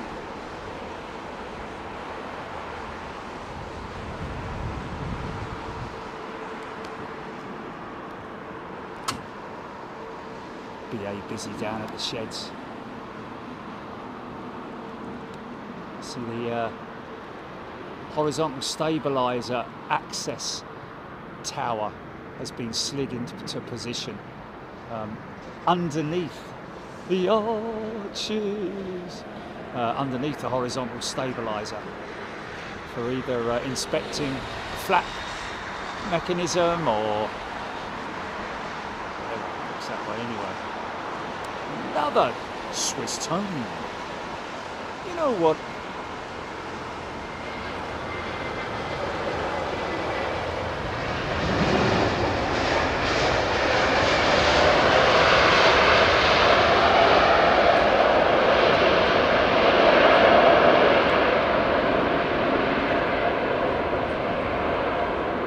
I think of an A380 a bit like a beautiful woman.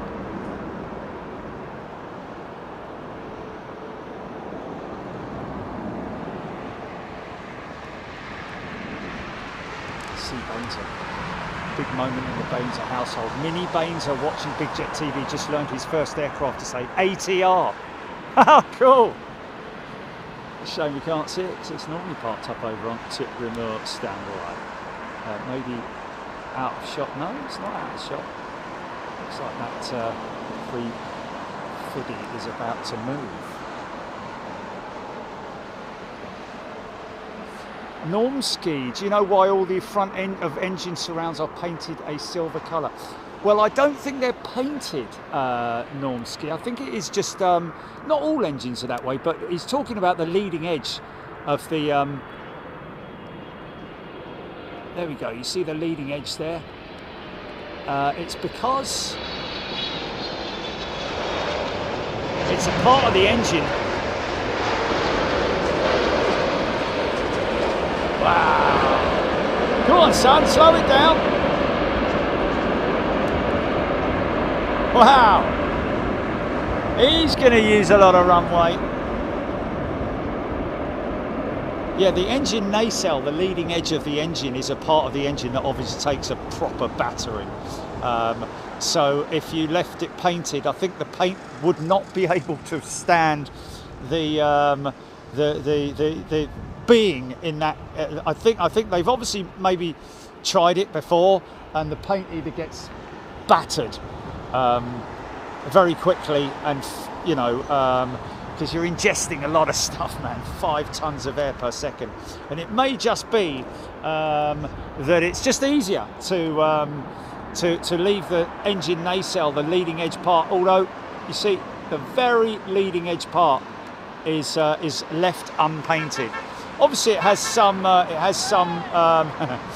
has some protective coating on it, I would imagine. But mind you, some nacelles I've seen on old aircraft look like they've been patched and repaired. Especially some of the IAE engines that I've seen. Screaming in. Fun fact, the unpainted part of the forward nacelle is called the nose cowl. Yes. Because the engine cowls are made up of the nacelle, the engine nacelle or the nose cowl, and then of course you have the inspection cowls, which are that centre section there, or the core cowl as it is also known, which fold upwards, a bit like look a bit like, oh, he's going long. Come on, son. Nice.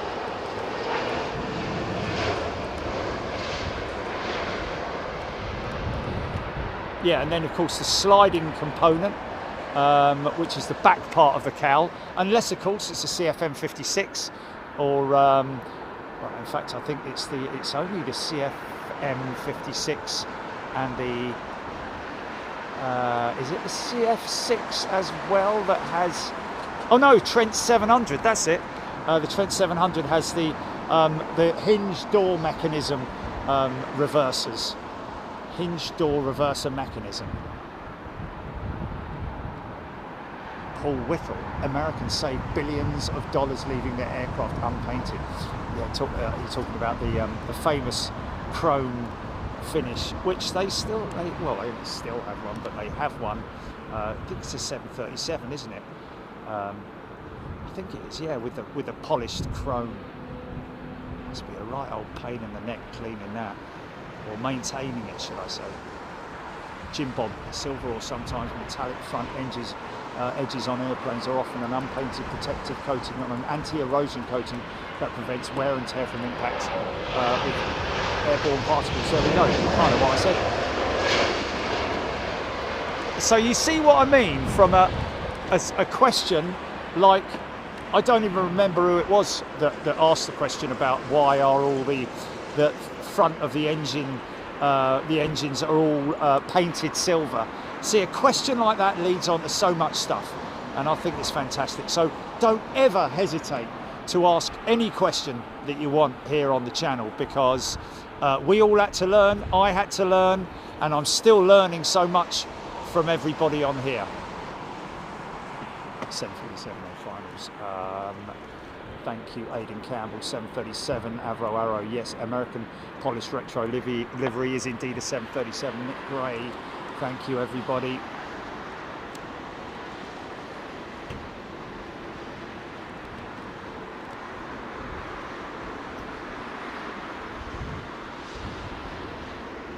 Oh, Rolls-Royce Aero inlet nose cowl. There we go. So that's the nacelle. Also, I guess it's got another name. Then the fan cowl doors. There we go.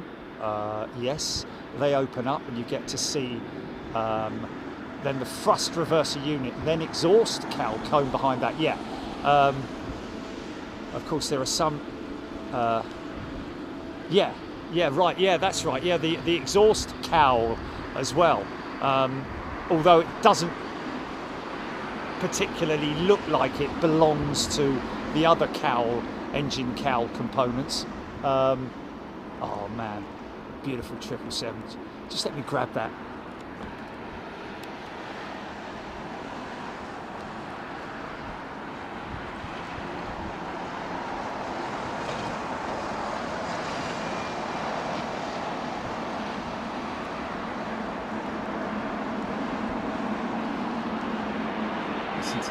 Listen to the engines turning over on that.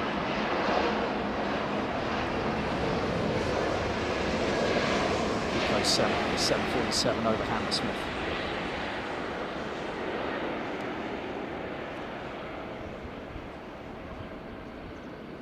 Yeah. So the exhaust cowl is not the pointy bit that you see there, but the exhaust, there's the exhaust cowl. It's that sleeve that you see just forward of the tip, the exhaust tip. So yeah, that's what he's talking about. Good to see you, Rolls-Royce engineer. Thanks for popping in. So good to have so many technicians, engineers, pilots, both existing and past, on the channel. Very humbled to have so many knowledgeable people, but also so many amazing people on the channel overall.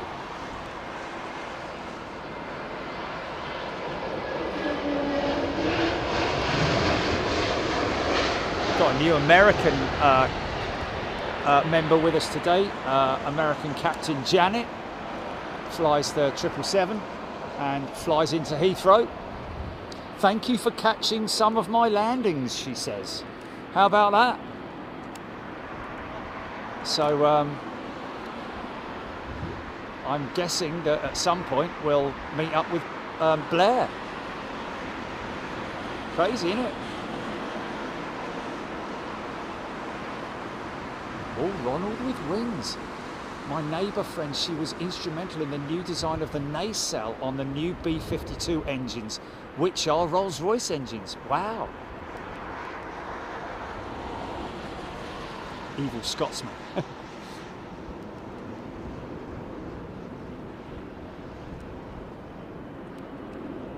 Big chunky wing on this thing, man. Big chunky wing on it.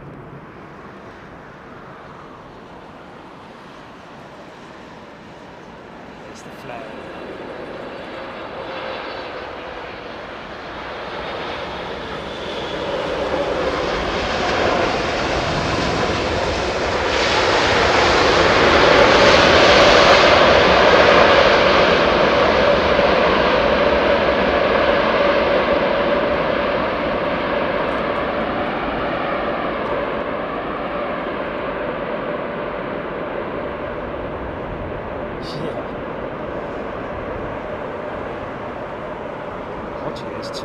A321neos at Newquay. Does anyone know why they've been there 13 days and 70?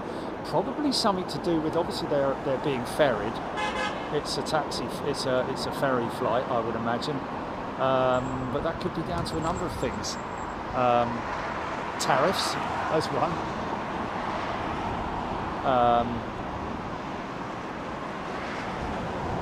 I don't know. I mean, they've obviously been delivered now. They've been handed over by Airbus. But I'm guessing they're brand new.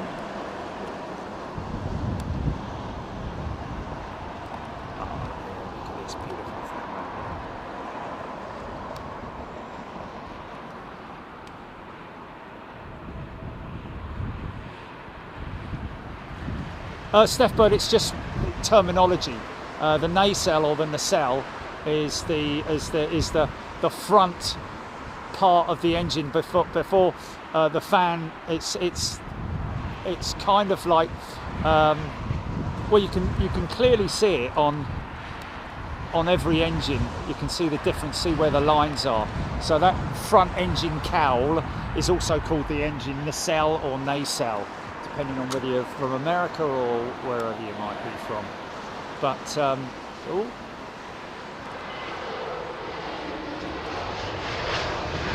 otherwise known as the nose cowl. So you can see the sliding section, the rear section there, which slides.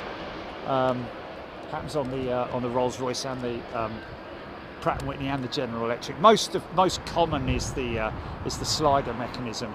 I think the hinge door mechanism on the Trent 7 was created by Safran, I think. A340 above.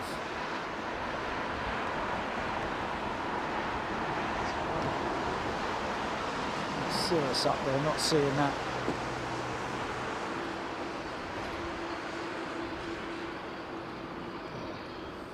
It's probably going to be. I had the new livery one in yesterday, so it's still saying kept the Korean national flag emblem on the tail, Calvin Grant. 100%. 100%. Don't know why they didn't do that, man. I think it's just because it costs more money to have more paint on there, doesn't it? I'm guessing.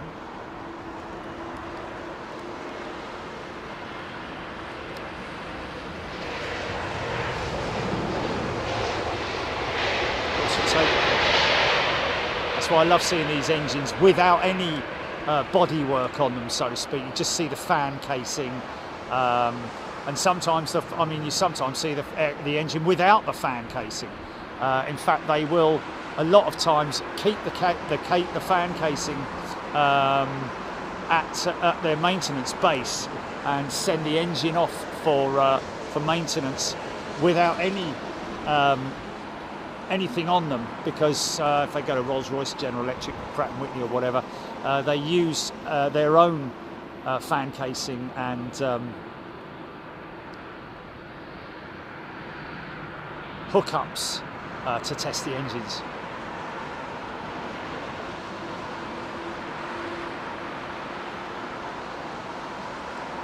There we go, Aidan Campbell. The MD-80 was originally known as the DC-9 Super 80. So I can absolutely say that there are DC-9s at Anchorage. All of them are DC-9s. Even though their designation is MD-81, 83, whatever, they were DC-9 81s, DC-9 83s, etc. Electric might have to book up a sole trip in that beautiful bird. Yeah, well, guaranteed. Well, oh yeah, yes, in the summer months anyway, guaranteed.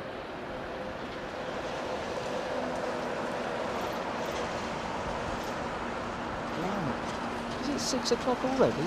Looking there. Where's that time all gone now?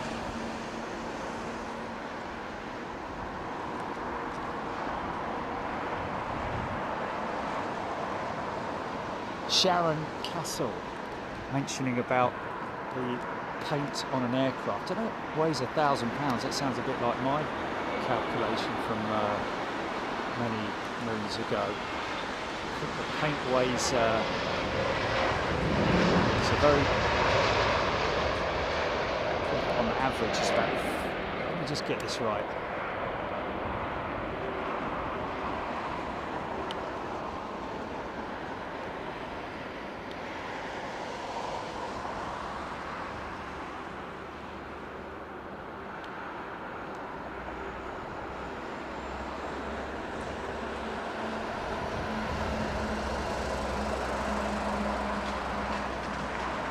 £700, not far off.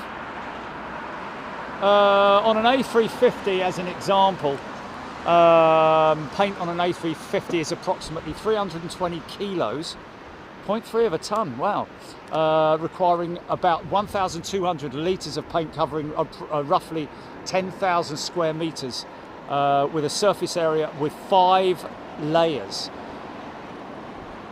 Paint adds necessary protection against corrosion and environmental damage. Yeah, that's the base layer, which is your wow, £1,200 for a 747. Well, she's right then. She said £1,000, didn't she? Wow.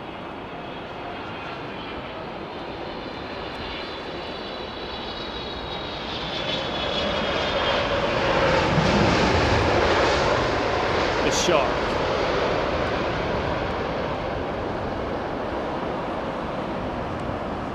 Wow.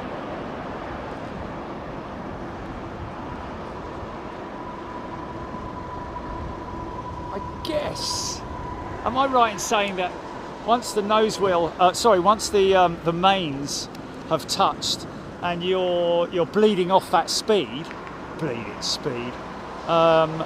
the nose will automatically come down, won't it?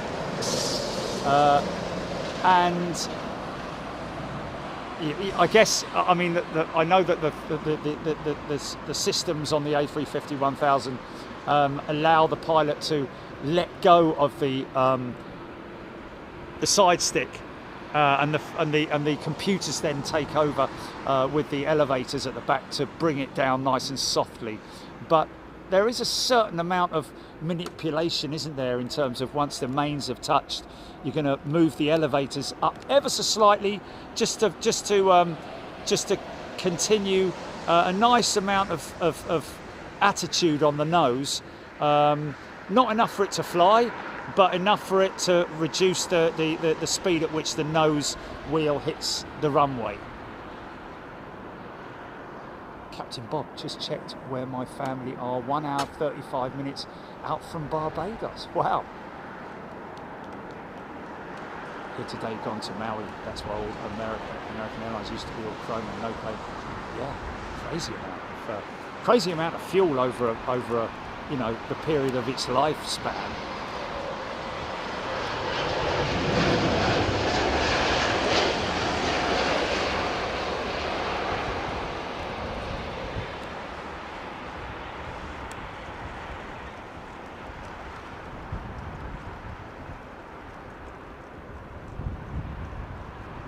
Kyung Lee, there we go. If you don't pull on the yoke, the nose wheel will smack onto the ground.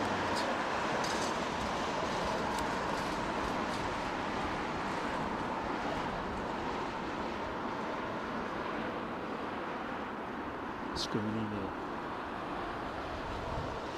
aero braking isn't something we practice. No, most airlines want that nose wheel down to maximise the efficiency of the aircraft, I'm guessing, on the ground. Maximise its braking as well, especially in the wet, I'm guessing.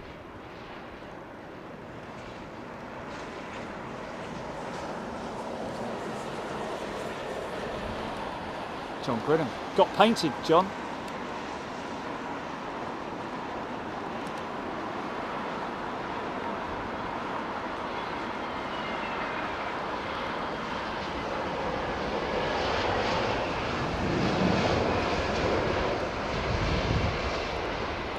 I remember the American A330s that they used to bring in here. Used to see them aero brake a lot, man. But yeah, it's sort of pilot preference, conditions, weather, all that sort of thing. If sometimes a particular pilot may just have the, you know, use that, like to run that nose up for, like that Qatar jet just now. Crazy amount of time in the air. Ruben Bengizes, love the old smoky starting up. There she is.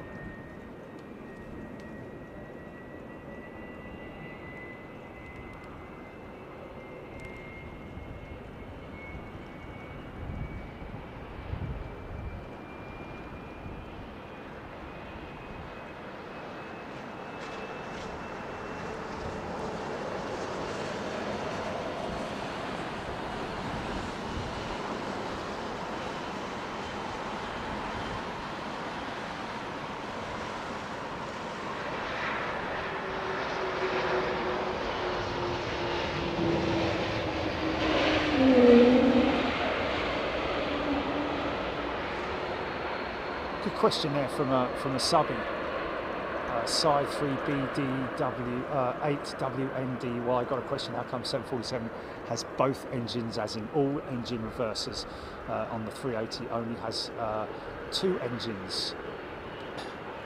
Well, the 747 is an old design, and when they originally designed the 747 and other 4-engine jets,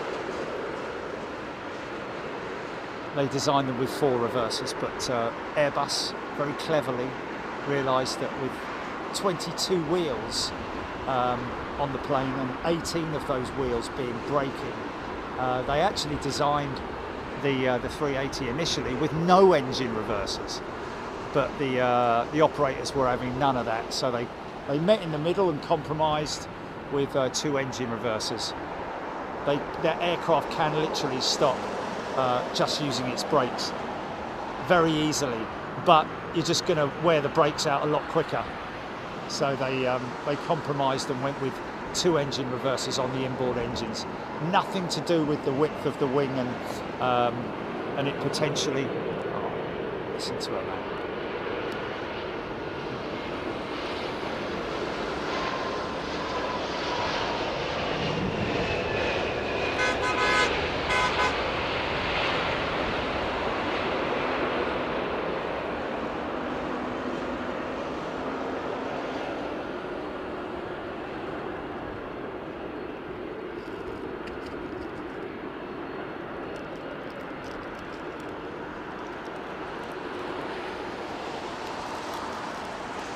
Efficient, and right after me explaining that, yeah, brakes are so efficient.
Kate Yeh got 2 good friends on BA 861.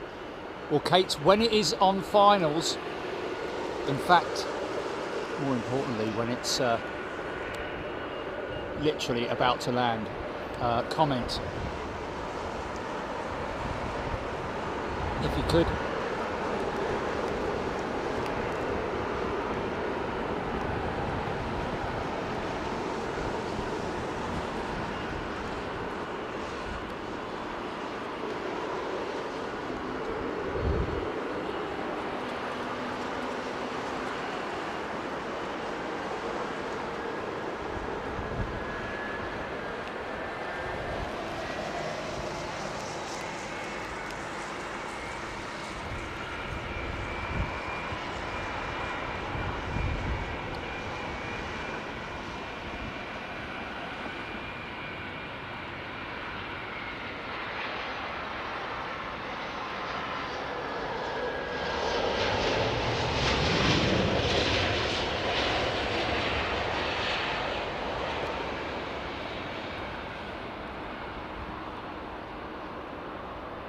M. Nicol received their Big Jet TV stickers. There we go. Thank you, and thank you for your support, M. Nicol. Sunil P. 767 engines do look kind of small, don't they? But I tell you what does look small now when you look at us. Oh, look at this retro. Nice. Brian Marlon has gifted a channel membership. This is TAP's retro livery. Think 707, folks.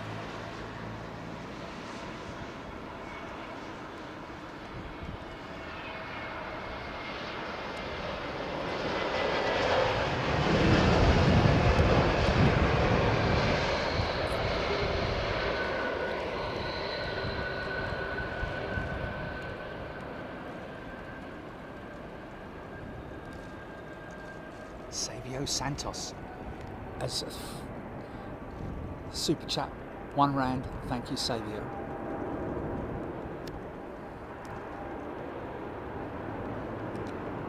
I guess it's Iran, is it?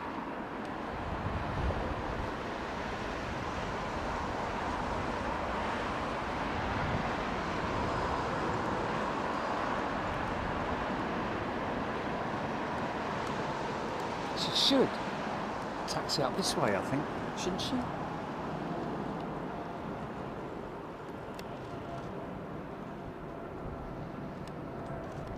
I think, yes, she will.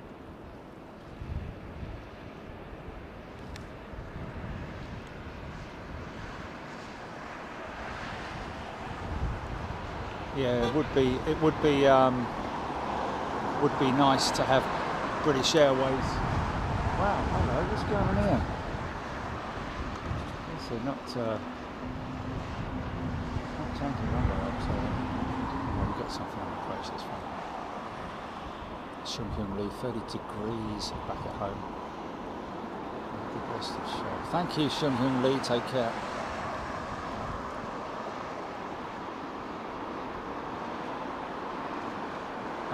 Storm Eagle, we're not sure, I don't think so. It's a direct southerly at the moment, isn't it?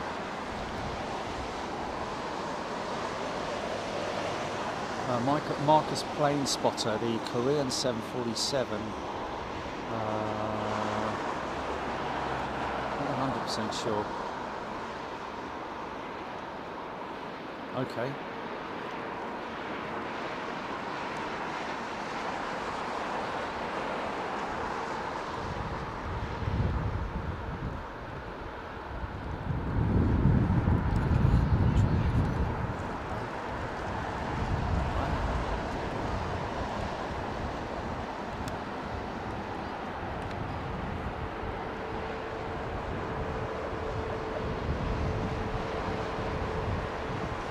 Mick from Oxford. Yeah, I've got to say, if I was the CEO of British Airways, I would be very bullish about painting an A350 when the money's available. I'd be probably quite bullish about other things as well, like your flipping website for one. Mind you, we haven't booked BEA for a while, have we? So I don't know whether they've made improvements, but very frustrating, I have to say. And they're not the only one. We've had it with Virgin as well. You get through the whole process of, or Gilly does, the whole process of booking the flight, go right the way through everything, and then it says, sorry, we can't do anything yet. Something went wrong. Oops, something went wrong. Please try again.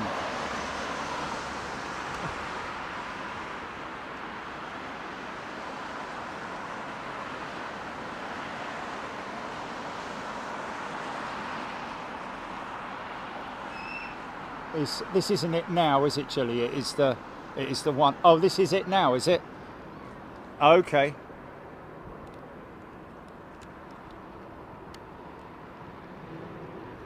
Okay, so whoever that was, they need to do a timestamp now. Who is it again? just a couple of friends.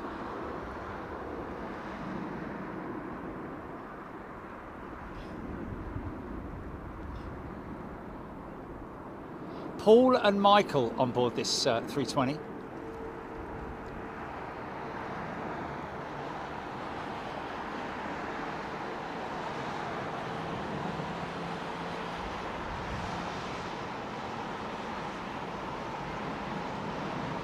We'd like to think that, Captain Bob.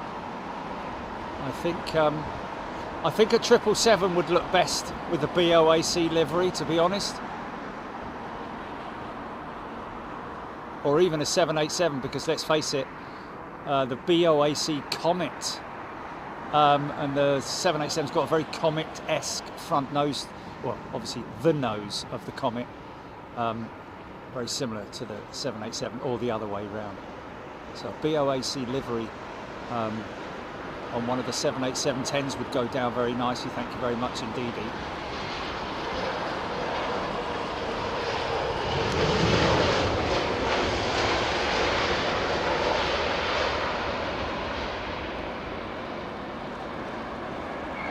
I'd hasten to say that that is possibly a bit of a touchy landing there. Let's get some feedback from the actual passengers.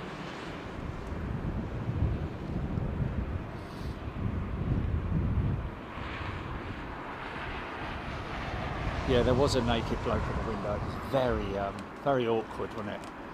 Standing there like Alan Partridge.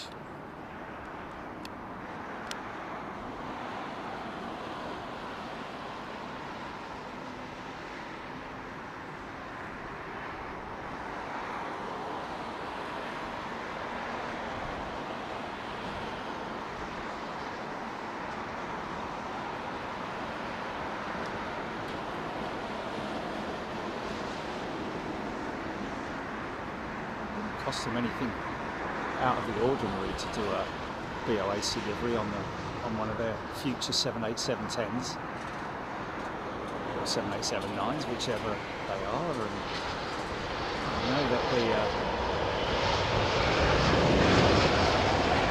I know that the next batch of 787s with British Airways are all going to be General Electric powered, because I think they've just had enough of well, not had enough of. It's just in terms of the reliability of the Rolls-Royce. They've had 2 episodes, haven't they now? Oh, go around. It was very early, wasn't it? Oh, he would have made it off the runway well in time.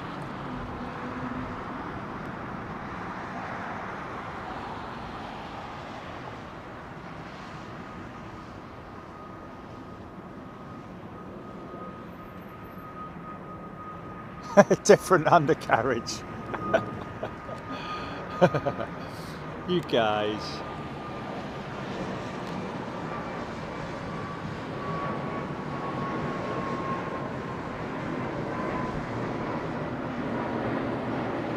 Seven inland, or wouldn't go and miss Nick Gray. 777-9, yeah. Oh, there's another one, mate. There's another one. What's going on? Yeah.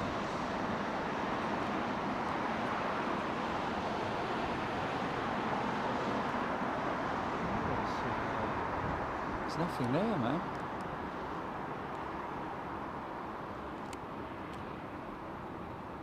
It's very early as well, that one. 2,000 feet.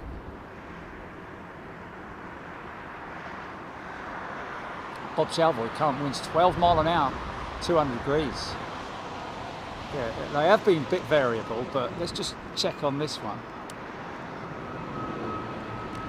He's turning off, the one at the back, GP. He's changing to runway 27 left. So this one will probably go around, I'd imagine. What's going on?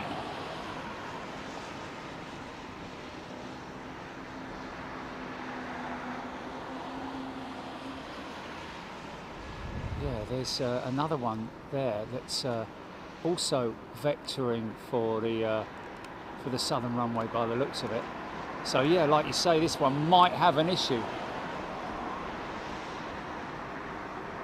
Okay, not seeing any... Oh, he would have gone around by now.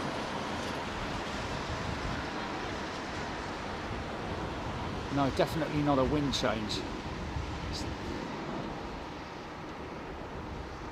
No, I don't think it's runway related. I think it's more possibly this aircraft that maybe has an issue.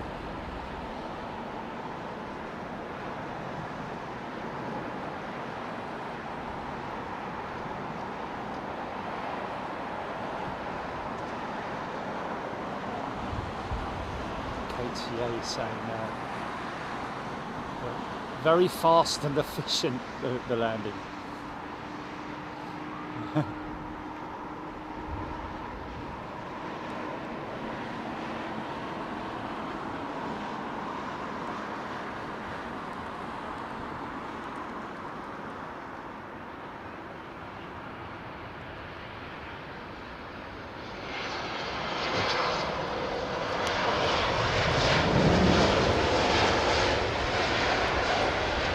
Well, everything seems all right there.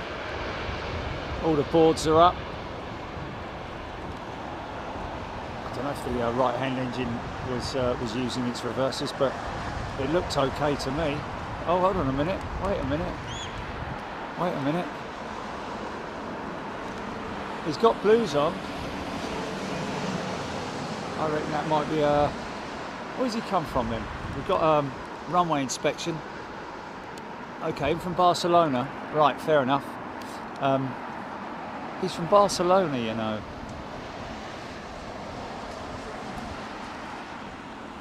Okay, he's holding station. We've got another one coming in behind him. Oh look, there are more emergency vehicles which are joining him, but they're going straight past him. Okay, so it can't be related to him then. I wouldn't have thought. It's the aircraft, isn't it? Wow, okay, so interesting. It appears that we might have something else with a problem. Oh, and let's hold on a minute. No, they just made the turn, and they're now following that aircraft. Although, what are these two doing over here? There's three of them now. But that's definitely some kind of either hydraulic issue or fuel issue, I'd imagine.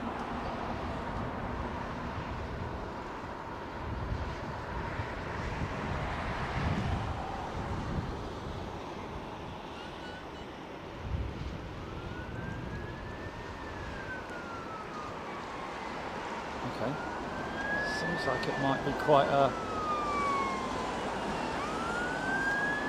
Yeah. Three units here on standby, which is quite interesting. Why they're there, I don't know.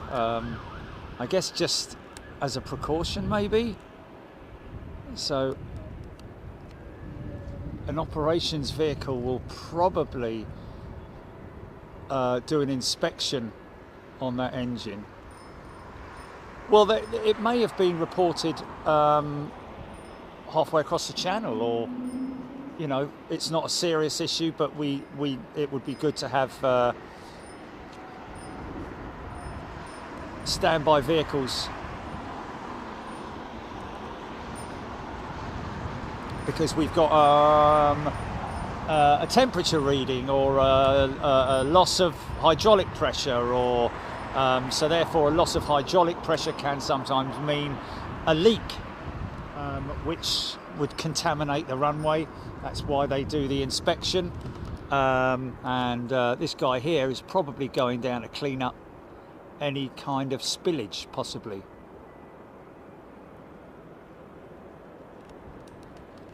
I'd imagine. Yeah. Should be,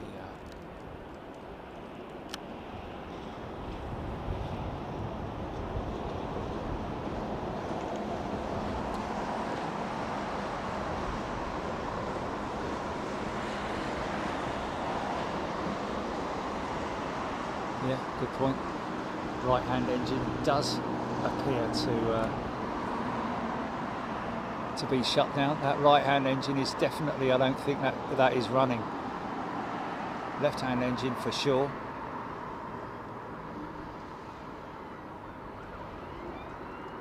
Yeah, that's an engine issue, isn't it?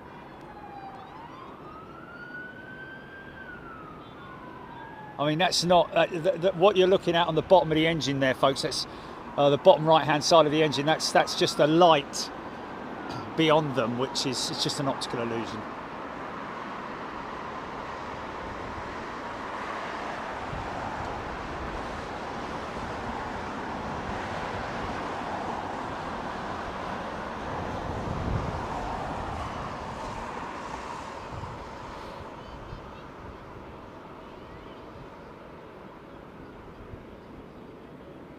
Aircraft is obviously perfectly safe. This is all precautionary.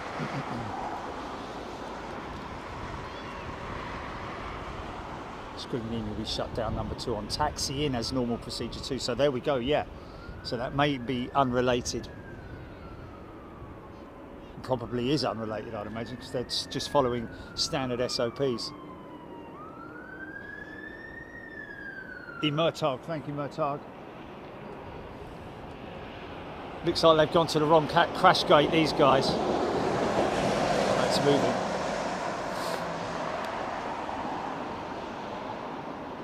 Yeah. Maybe one of the units will follow it. Oh, no, got a few of them tracking it. Right, okay. They'll track it to gate and do a visual inspection. I'll tell you what though, that is following it. That is that reflection off the runway. On the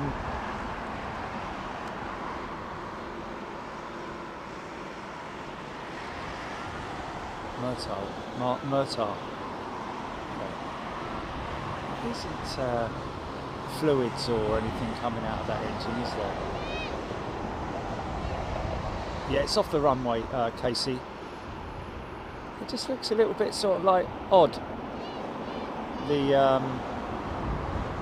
kind of looks like the outlet, the vents that you sometimes see on the Trent 1000 Gen X engines and the XWBs.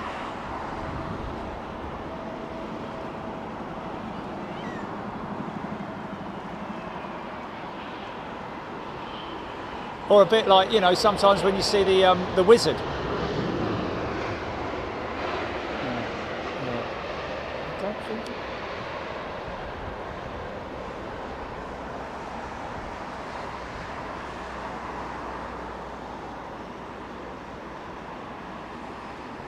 Emergency at Heathrow, oh my god! Oh hello, it's the paper that makes things up here. Can we get your footage and sod off? Alright, thanks very much then, bye!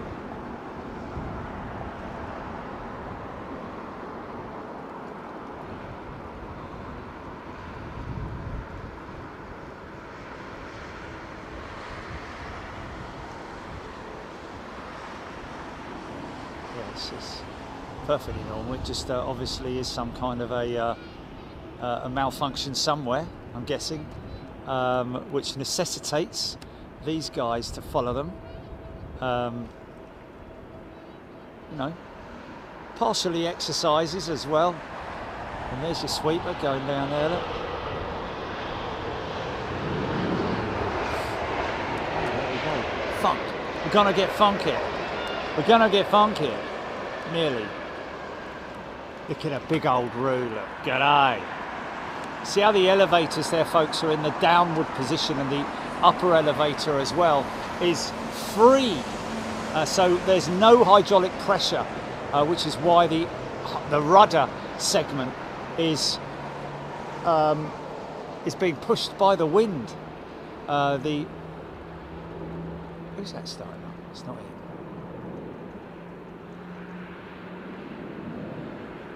Triple somewhere over at T4 maybe.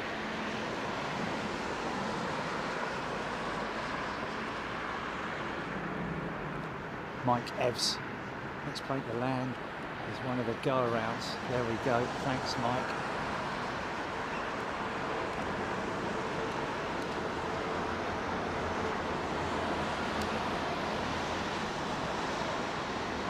Oh, Git Gaming. I don't use the ground FUQ.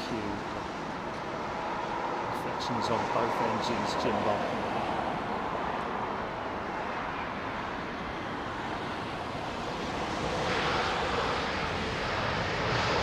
Oh, James Taylor sees ground vehicles on flight radar 24, waiting to inspect the aircraft. How crazy is that?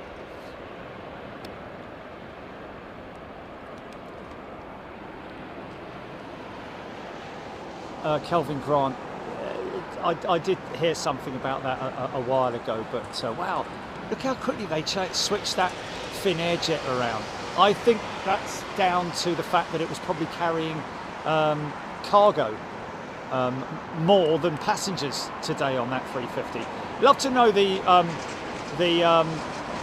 volume of passengers versus freight on that particular service.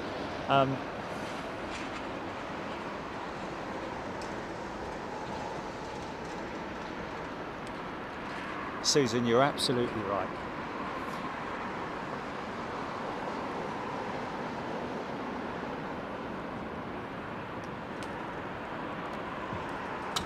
With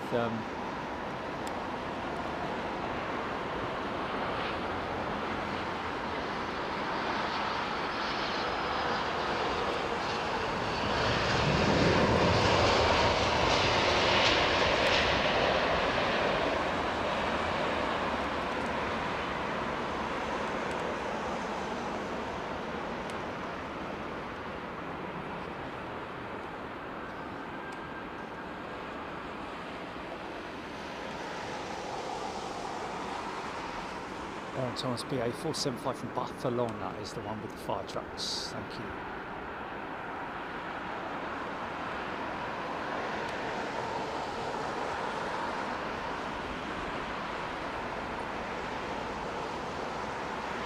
No.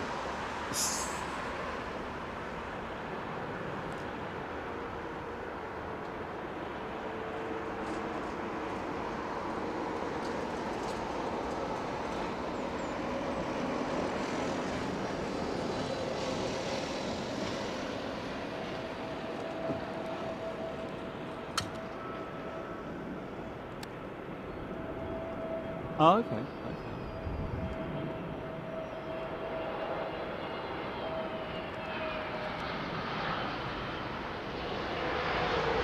Oh, blimey, really? Ooh. Really? What's the capabilities of some interesting? I guess that's outside the airport, isn't it? That's not Terminal 4 or anything like that. That's way away. It's over the other side of Myrtle Avenue that way. Pico 7 Etihad 380 over Hammersmith. Over the Odeon. Here we go.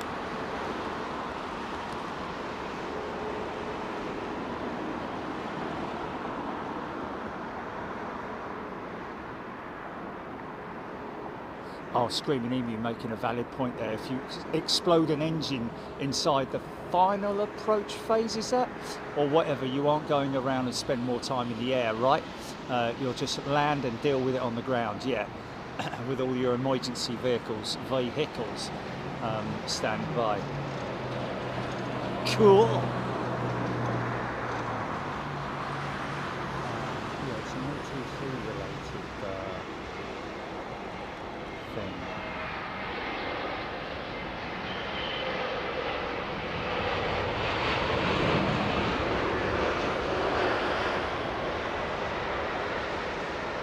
Stepberg, Dave been to the milk bar. Oh, what was that, SAS? Is it?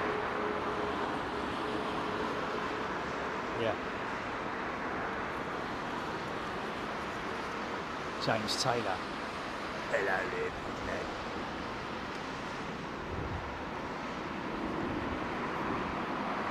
Oh, Screaming Emu's first flight as a captain had a warning for bleed air leak. 0.1 miles past the final approach phase, of course. So we landed, taxi off, set the brake and ran the checklist.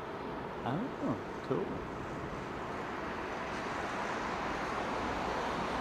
Brad Rogers, can you explain how a small tug pull push a plane as big as a 380 full of fuel?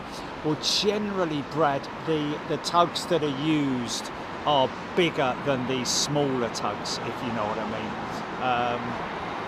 Like, for instance, sorry, but that tug there, that's a big old lump, that tug. That's a 10-tonner, isn't it? Something like that. The smaller tugs are not usually capable, but obviously they would be, and they could if absolutely it was necessary. It's just that inertia and it getting it moving, but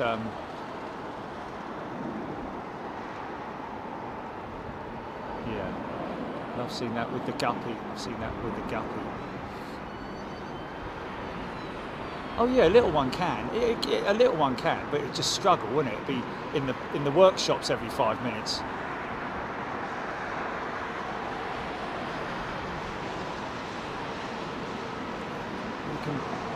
They lift and grab. They got a lift and grab as well for the 380. I know that because I've stood under an A380 and watched that happen.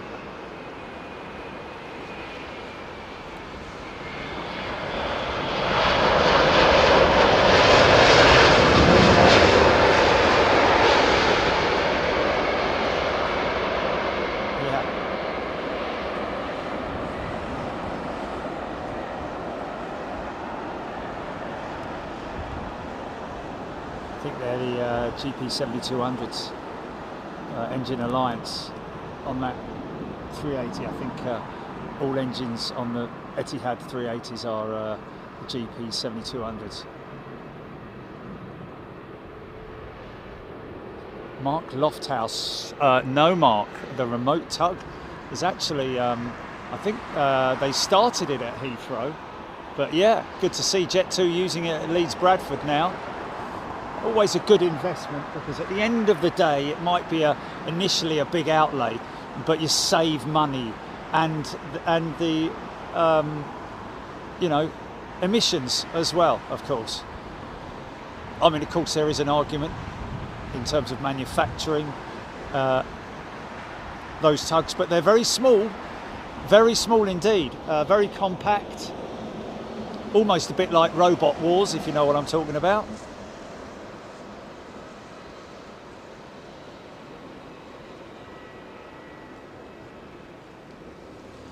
KRT Electrical Services tuning in from Auckland, New Zealand. G'day. Sorry, you don't say g'day to a New Zealander, do you? To a Kiwi. Actually, do you call them Kiwis? Are you allowed to call them Aloha or Kia ora? Kia ora, not Kia ora, Kia ora. Okay. Hello.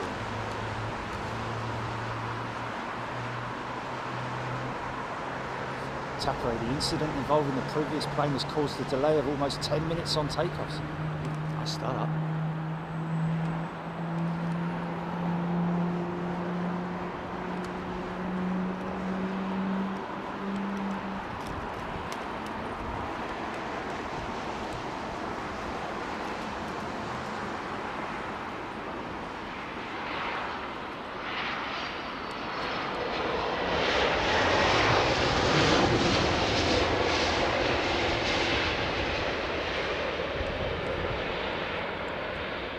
Wow, subbies from all over the world, man.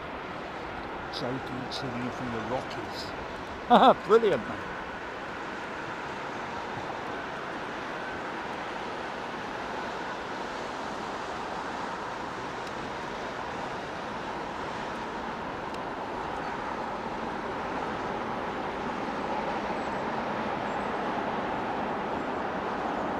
Oh! That's interesting. Aaron Thomas saying that the 380 that we just showed was the same one that had the incident with the engine, which basically kind of like imploded, didn't it?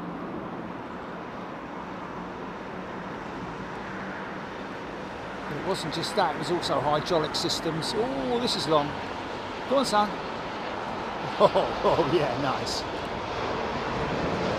Yeah, don't worry about the front. That's the hinge door.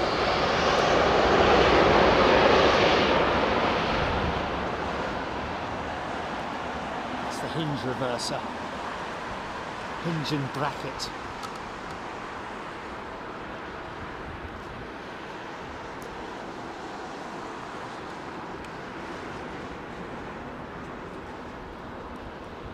Charlotte and Joe, sorry.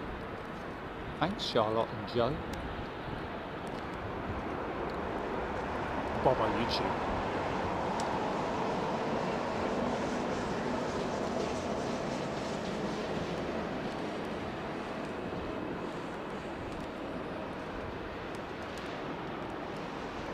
Yeah, I mean, once you get that inertia moving, you could literally almost push it with a very strong human being, but it's getting it moving, isn't it? It's that low end torque.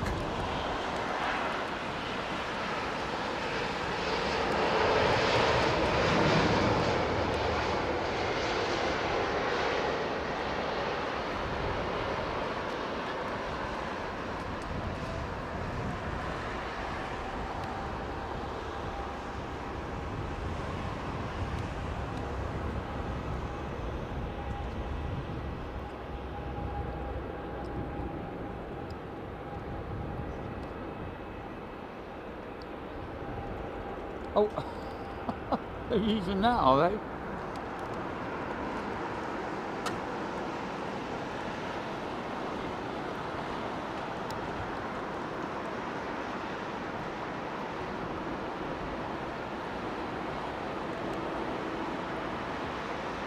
Raptor X, Emirates destination Dubai 380 joining the final approach.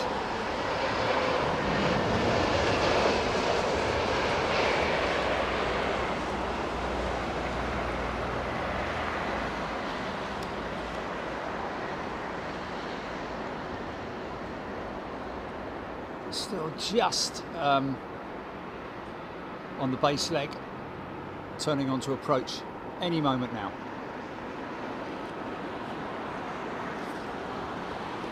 In fact, there's you.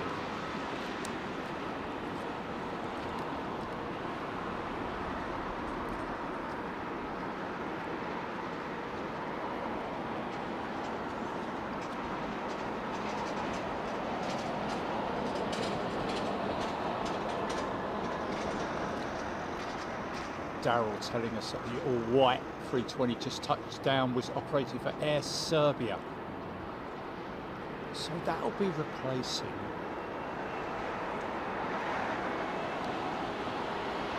either an old 320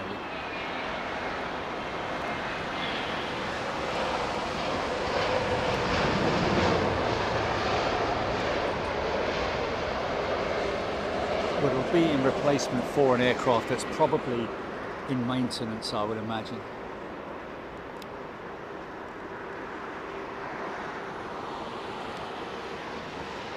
Look at that 380, gear extended before that, even before that 320.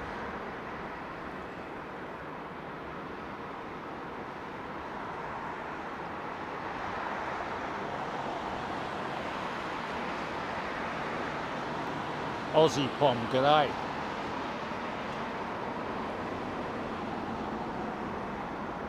Wind 210 at 19 at Tapare, thank you.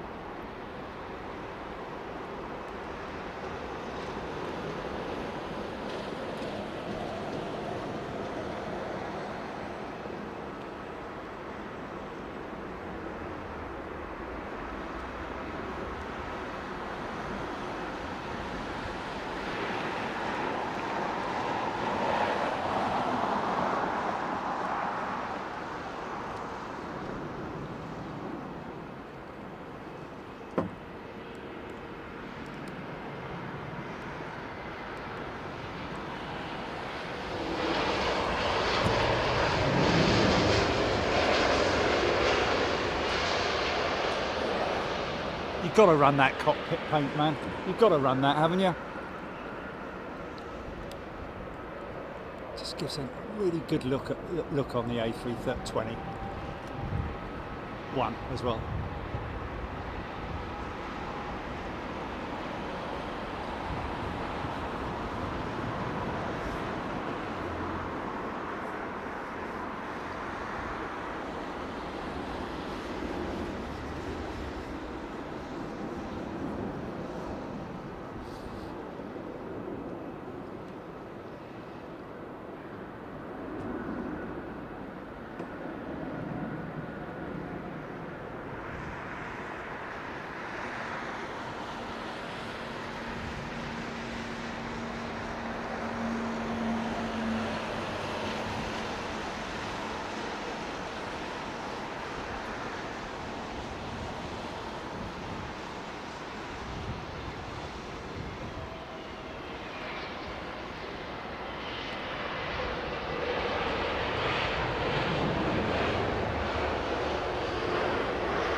Well, Sunil, tune in next month. Is it in 2 weeks, Jilly?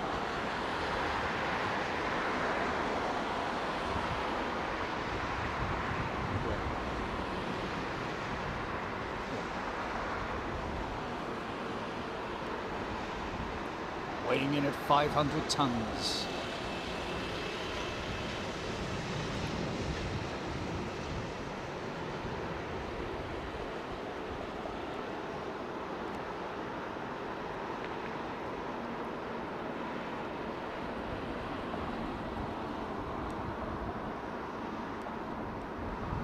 You can see the lower segment of the rudder moving there, folks.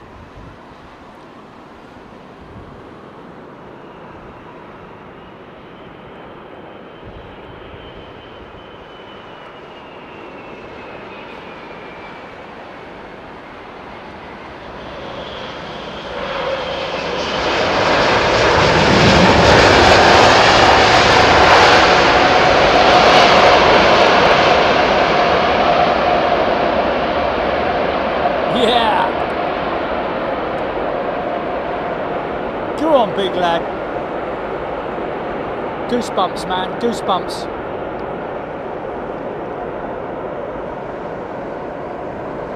.61 going on 62 and I'm still getting goosebumps.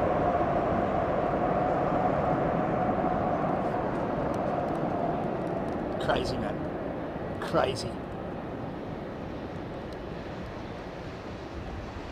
Look at those winglets, man. Or should I say sharklets, or blended wingtip, isn't it? I think that's the most up-to-date terminology that Airbus have implemented. The blended wingtip. Beautiful.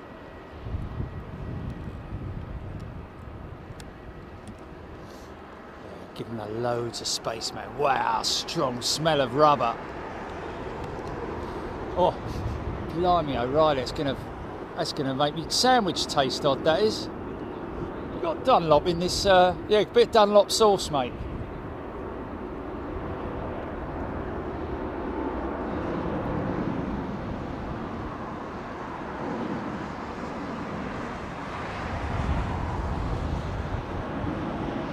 Suzuki Finnair jet looking super cool. It's this 777 take off there, just about there, I think. She's long, man.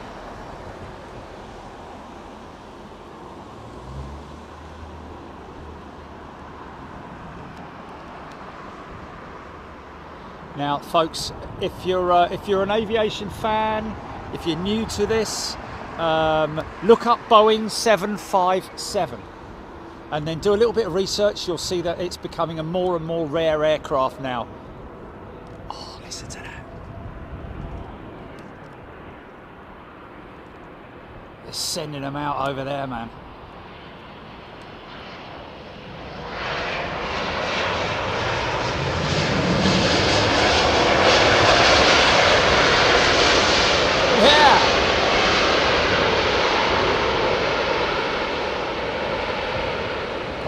Kia Ora. There we go. We got it. Yeah, look up Boeing 757. Have a little bit of a read up on it. And if you go on your Flight Radar 24 app, and that's what we use, folks, here on this channel, Flight Radar 24. It's a free app. Costs you nothing. Ooh, it's retro #2, look. So you're looking for UA 934, United 934. It's a Boeing 757-200 being used on one of the Heathrow routes today. And we are honoured, so much so that it would be a travesty for me to miss it when I'm out here. Just means Charch is going to get fed a little bit later. I'm sure he's all right. He's got bickies in his bowl.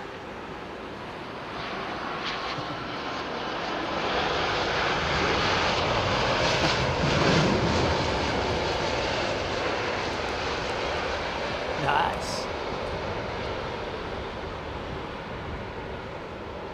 Yeah, Screamini, yeah, there are any other airplane wagging its rudder in the air like that is a big no-no, absolutely.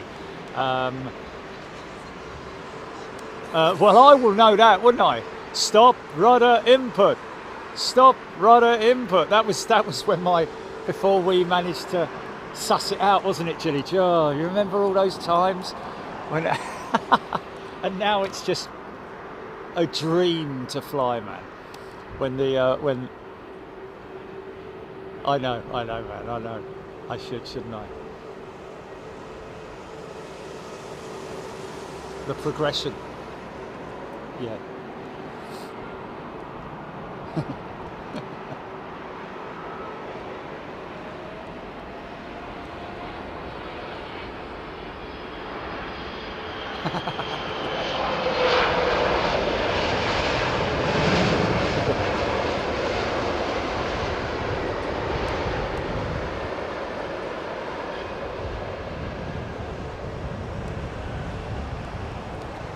Well, I think the first one with Johnny, wouldn't it? Like, I don't think we did that live though, did we? Yeah, first one on the own, right? Yeah. Yeah, but that was heavily. Yeah, exactly. Yeah.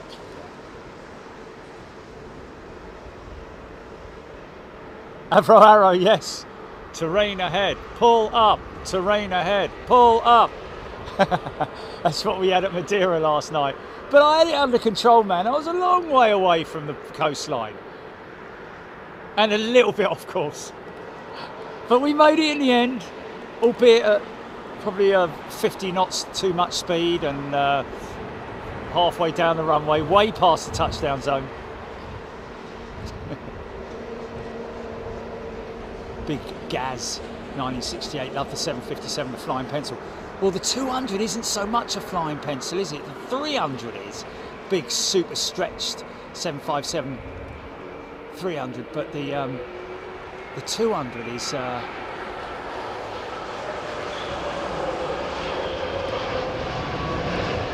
it's rare, you know. I mean, when we see... oh, hello.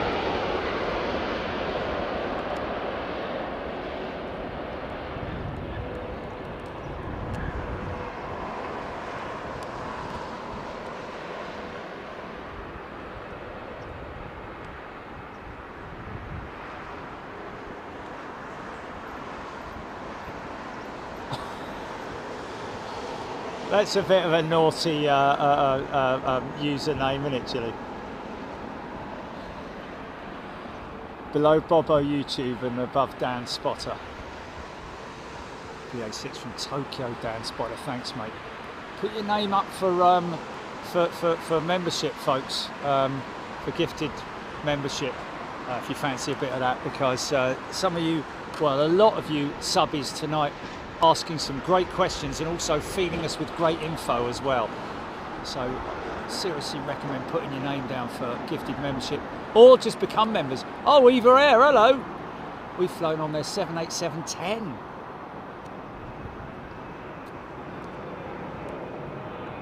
Yeah, we are. Oh yeah, look at the engines.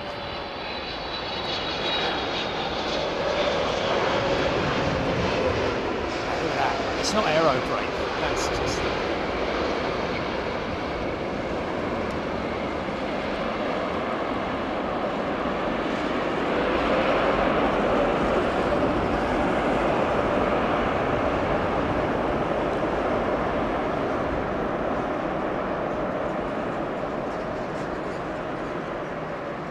Yeah.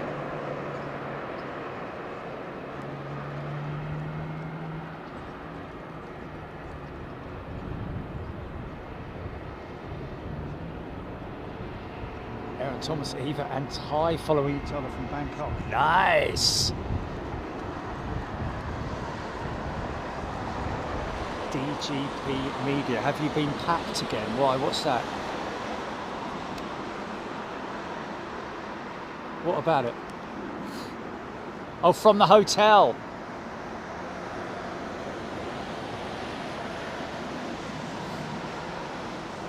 From afar.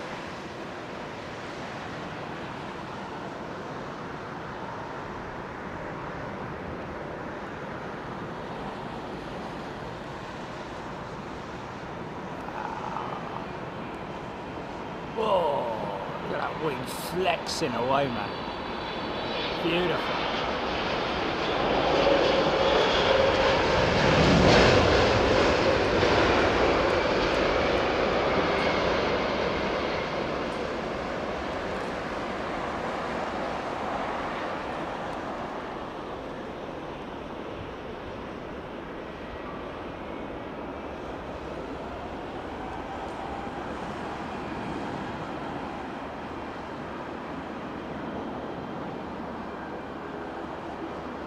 Oh, I hear the ATR. I hear the ATR.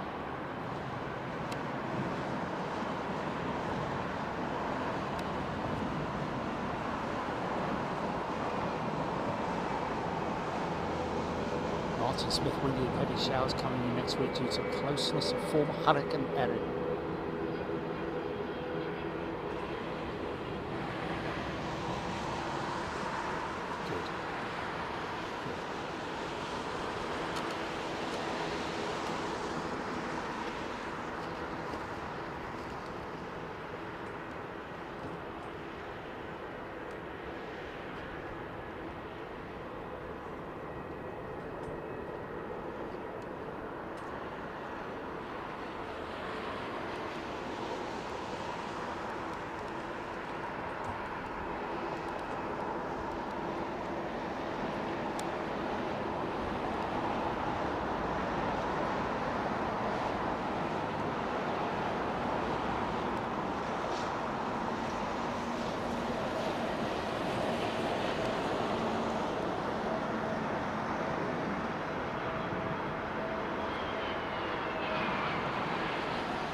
I guess that's where MACD came from, the acronyms.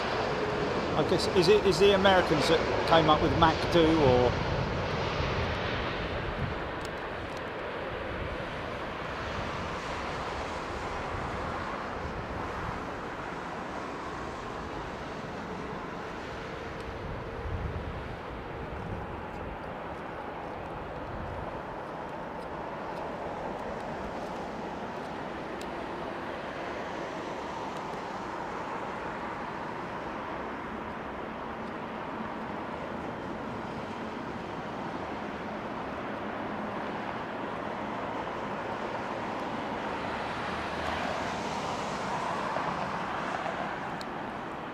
Look at her weepy windows.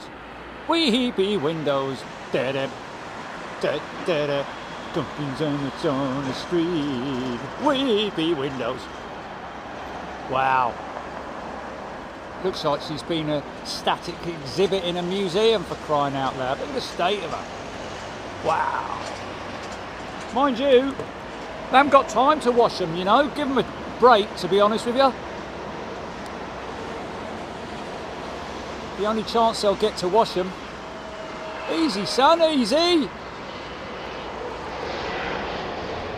Is when they're in long maintenance. That thing's obviously just been down at maintenance for a, you know, they just got to get them back into service, man.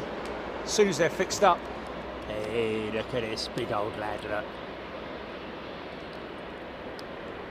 Look at the smile on its face. I wonder if Captain Janet has noticed the smile on the 777, and on the Americans it looks like a shark, doesn't it? Pitot tubes and the angle of attack sensors, or sensor, gives it that smiley look, and it gets more smiley when it turns away from us. You watch.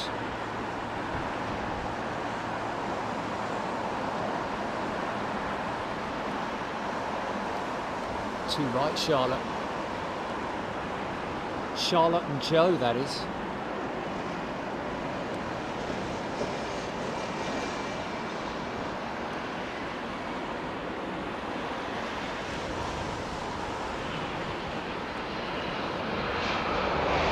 In stores.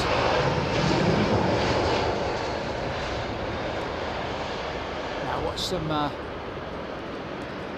retract.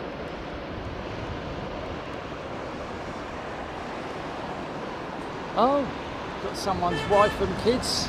Got someone's wife and kids on the Eva Air jet. Awesome. all that big long flight. Now they're going to sit there for half an hour waiting for the gate to clear. Jesus, son, easy.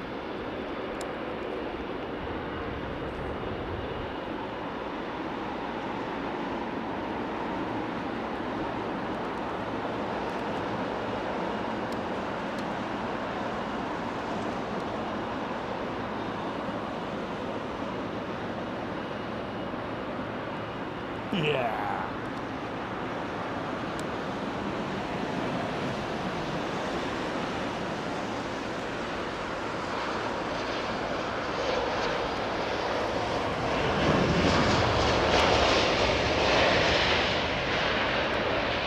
Wow.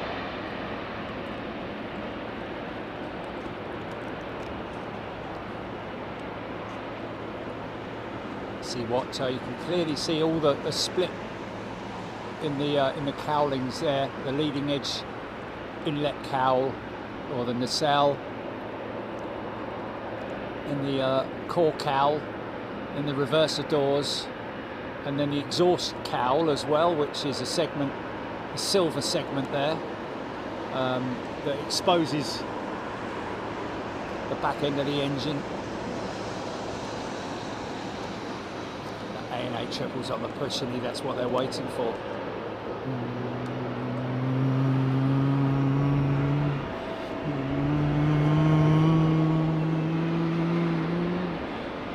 And so on and so forth.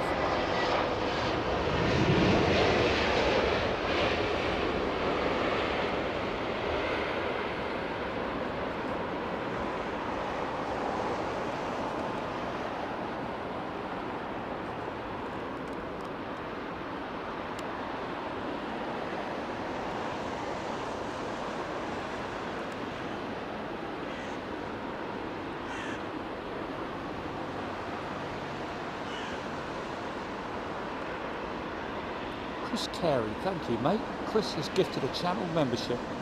Love your profile picture. Brilliant.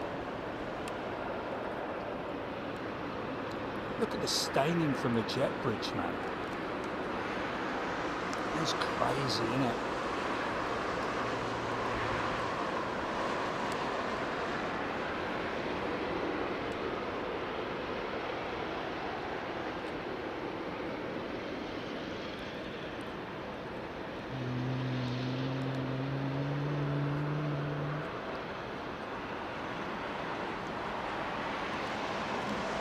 Chris Bebbs down in October to watch the big boys.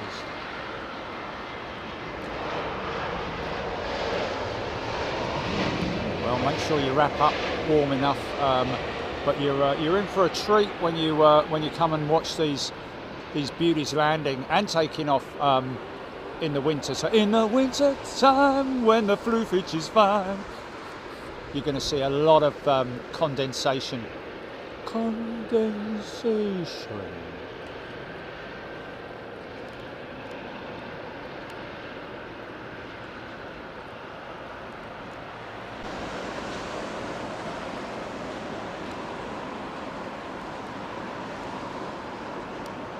So they're pulling that jet forward to allow the Eva Air into gate, I think. Still could be starting up the engines on the move.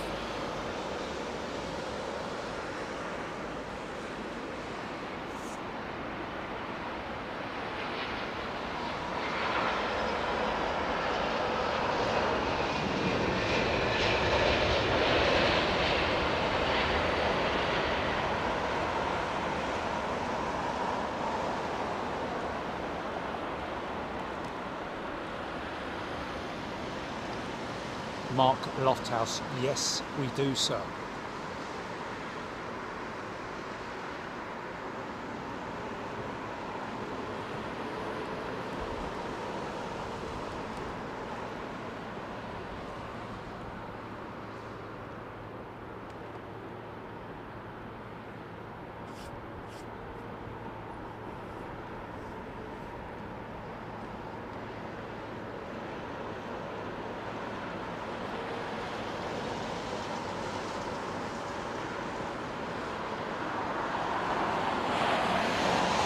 be honest. I've seen worse Thai liveries. Here we go.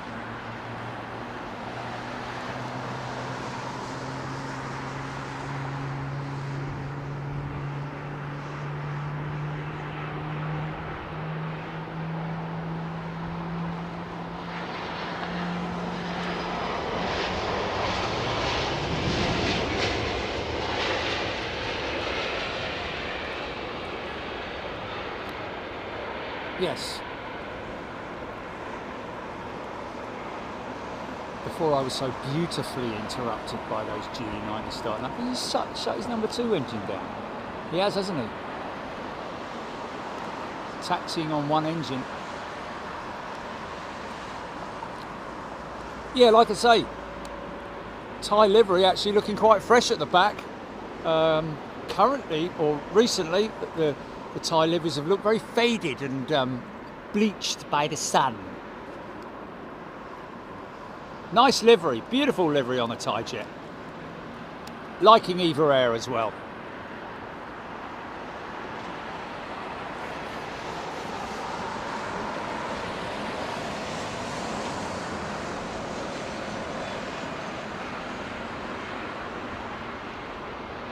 Local baddie, thanks for the info. Flying Etihad from Toronto to Bahrain next month. Wow. How cool is that, man?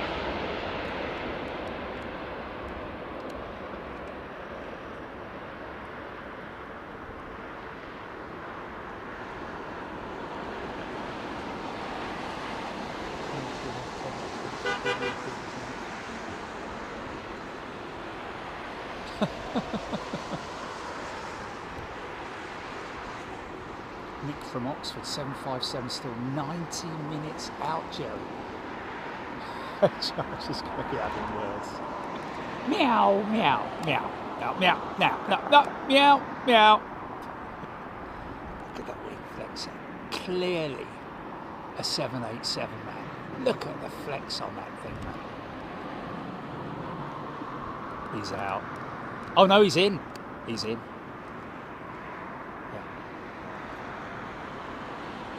Given go duck, old Thai livery,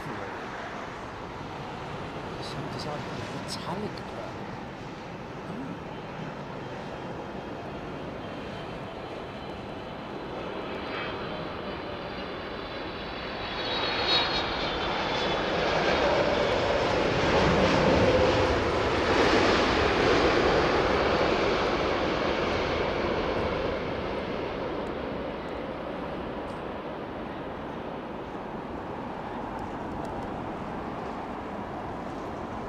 Yes, Sci-Fly. If only we did still have Springbok flying into London Heathrow, South African Airways. When we started, Big Jet TV had their 346. Daily, wasn't it? Daily!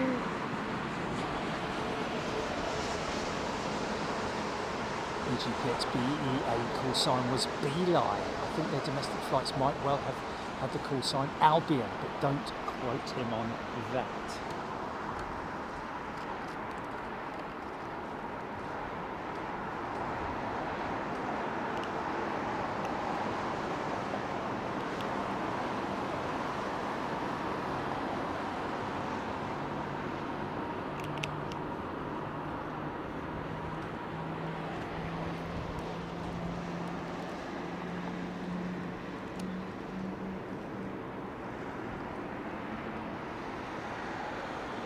Esther Barnard, thank you, Esther.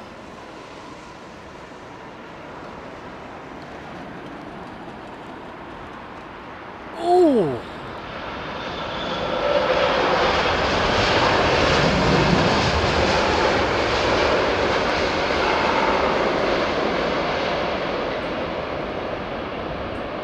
As soon as that wing. That was crazy. Well, it appeared to be anyway. Do you do the McG3? Is that worth it? I want to have a look at that, possibly. I don't know. Or was it just me being a little bit... Did he sort of like sink a little bit more on the right hand side? No, didn't get it, no. Oh, okay.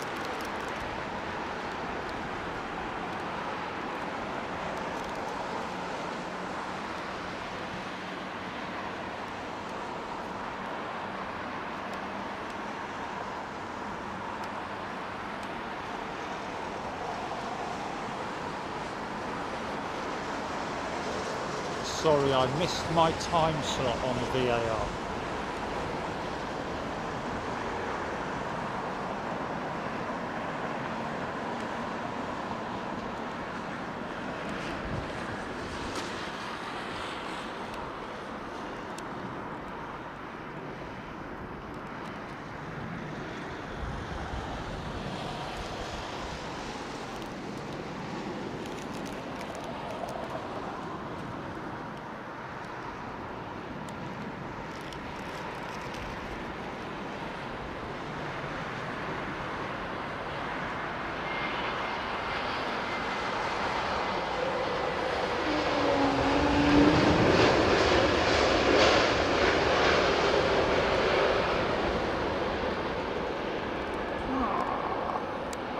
Mr. Funk. Oh. I Mr. Funk. I Mr. Funk, yeah.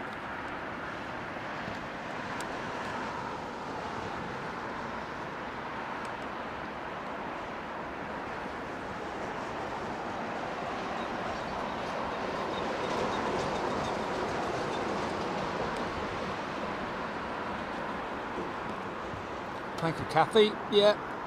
If you fancy giving us a like, if you're able to lift your finger from wherever it might be and just hit the like button, always well appreciated.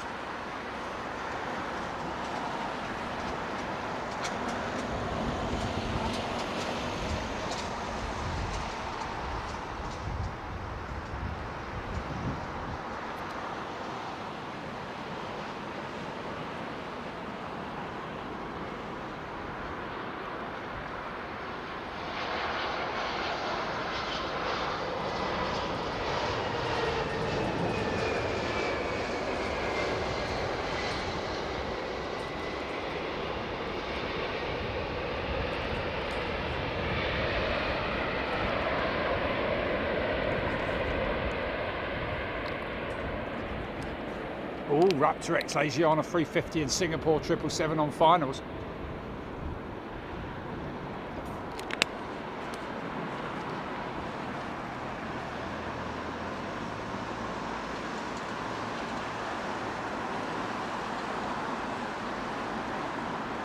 I guess we must embrace winter, folks. We just got to embrace it. We'll all batten down the hatches together.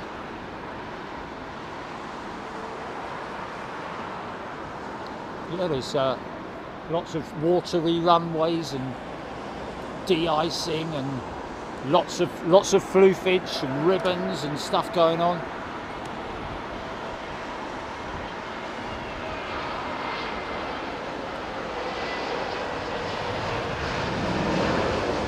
You guys stay all nice and cozy while I get battered by the wind and rain.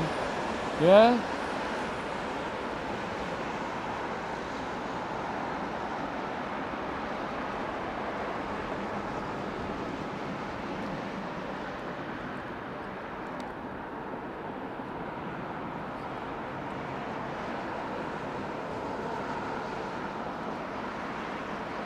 Local baddies, 747 cargoes don't come often to Heathrow.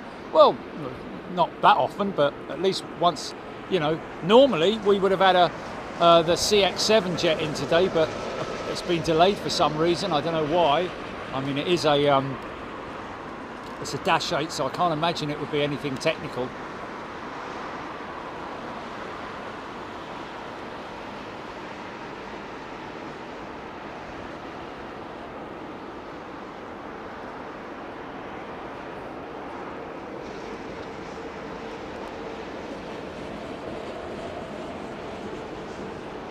What a...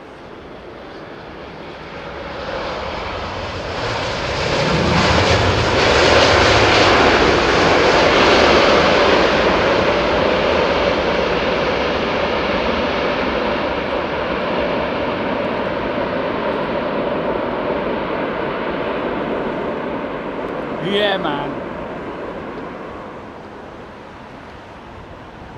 It's such a shame that that's just something we don't see at Toulouse, is it? A full reverser being applied. Because they won't weigh anything.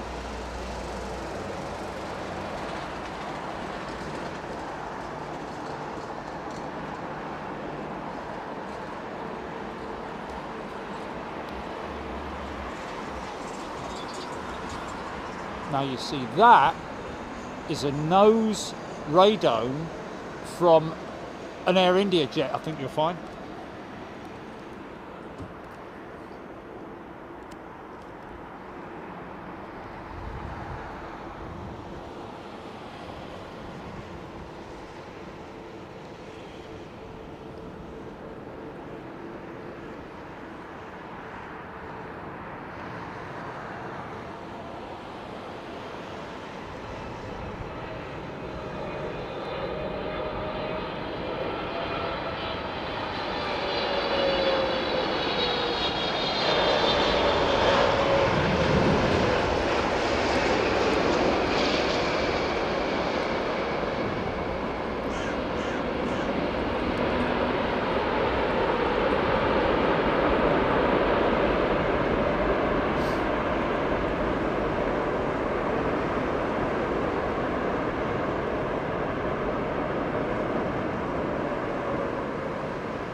Nice.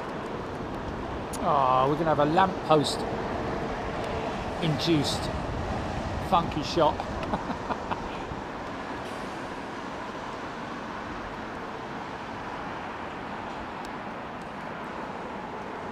What is it, Chile? United 9 what?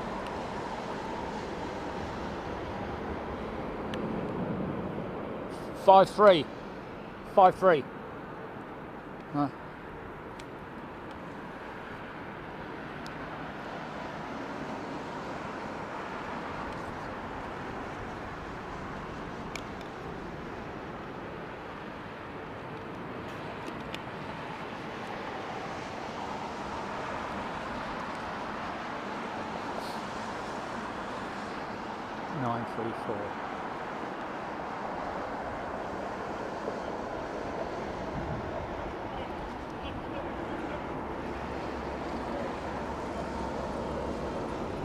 Blimey, she's miles away. She's absolutely blooming miles away, mate. Still 1 hour and 17 minutes.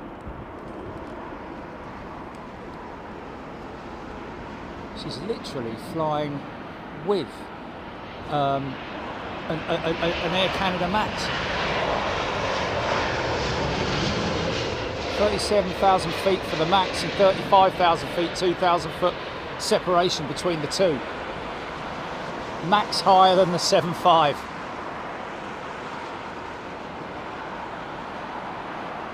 Ain't she beautiful? So 757-200 in from New York that we're waiting on, folks.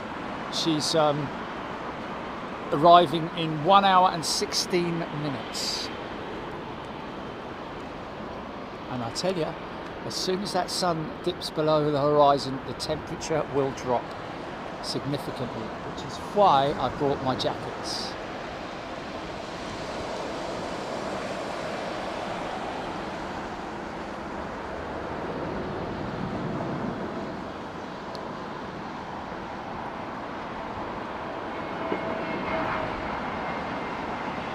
To be honest with you, I think Pinky only comes out in the week. I think she's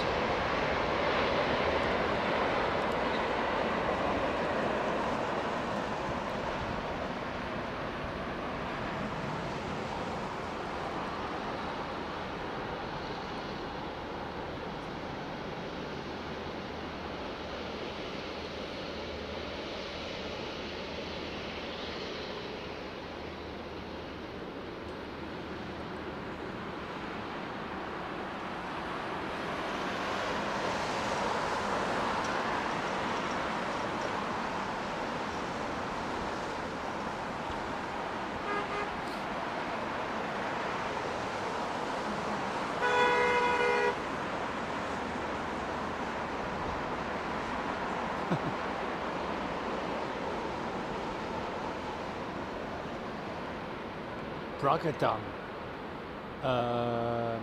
Frankfurt was the first show, wasn't it, Jilly? Schiphol, right. Should have known that. Schiphol was the first show, Bragadam.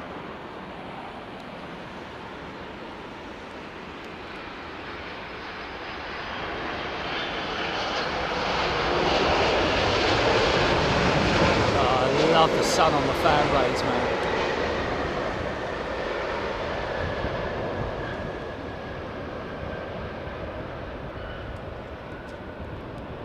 Liberty, liberty, liberty, liberty.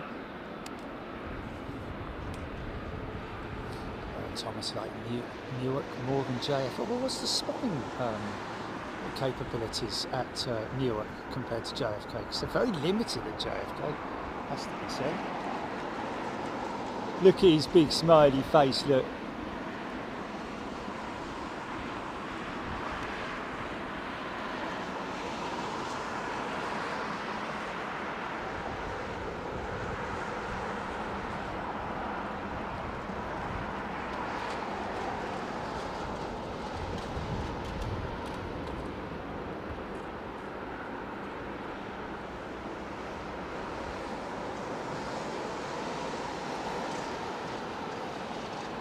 Ronald with Wings.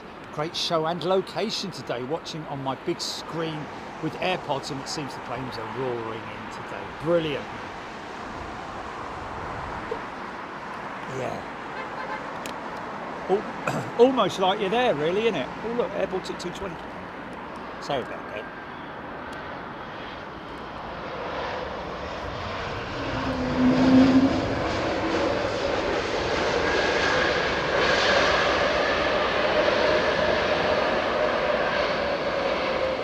Yeah.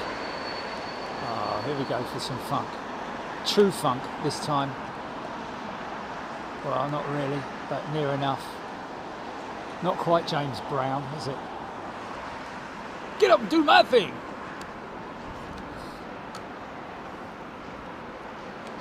Bam, bam, bam, bam, bam, bam, bam, get up!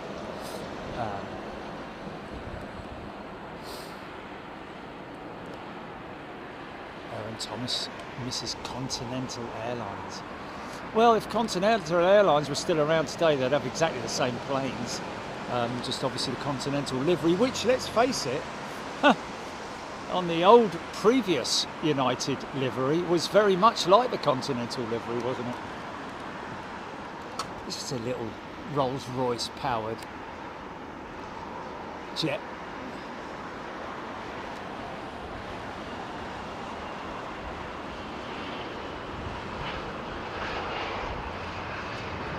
Ooh, you know what I just got?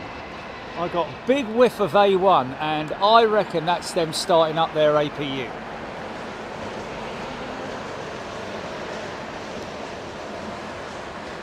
I'm pretty sure.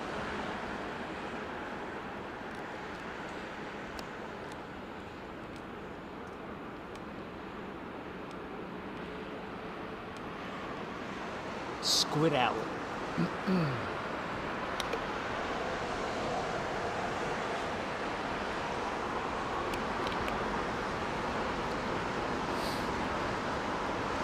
Thomas United battleship grey was nice. Got one example, at least one example of that retro. This is Oman Air. Mike Evs flew Continental to Houston in 2003. My first ever flight. Wow, how cool is that? He's going long. Nope.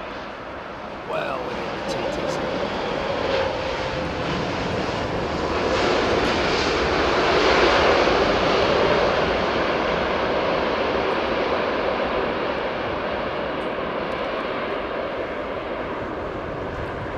Michael Bodnar in around about an hour and 15 minutes for the 757. It'll go quick though, trust me.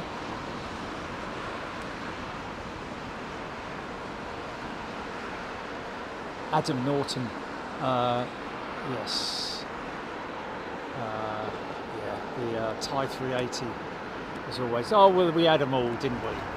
We had them all here, all the 380s. Yeah, no ANA yet.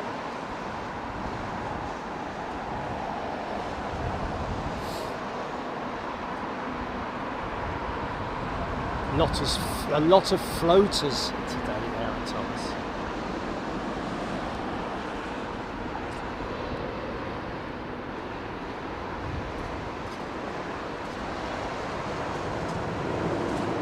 Pub Quiz loves it when the suspension takes over. So cool. Yeah, it is great to see, especially when the initial transition with wheels down and then the weight just drops onto the wheels.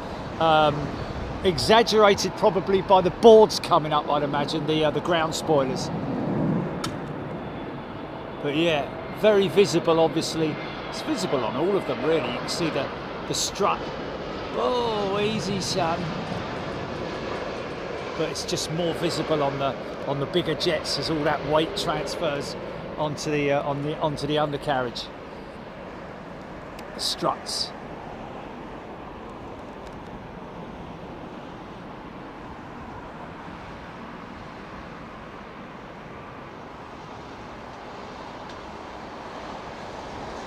Yeah, Paul Skilling, China Southern 380 livery was fantastic, wasn't it?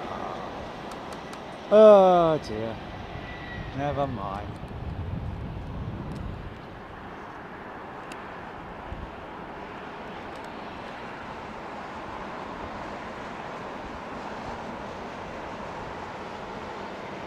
Catch the Pigeon, they generally don't use a ground power unit at gate unless they have to. They'll run on that APU, or they'll run the APU most of the time that it's at gate. I thought so anyway. James Taylor, £2 super chat. Thank you, James. Coffee fun. Thank you, James.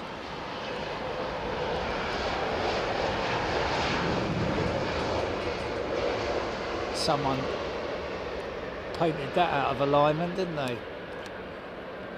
Northwest Orient, Bob Shalvoy. Yeah.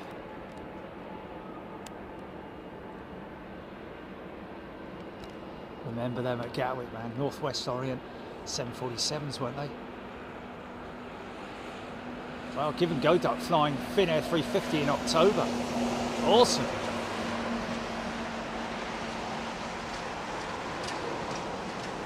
Possibly, Brian. Depends on operations.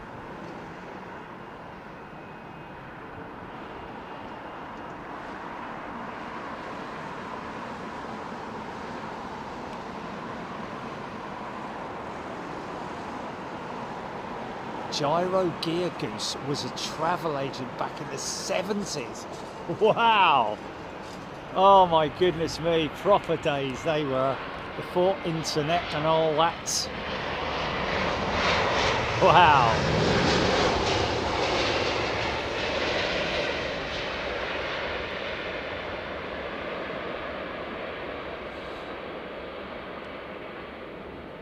Got the retro lining up, I think.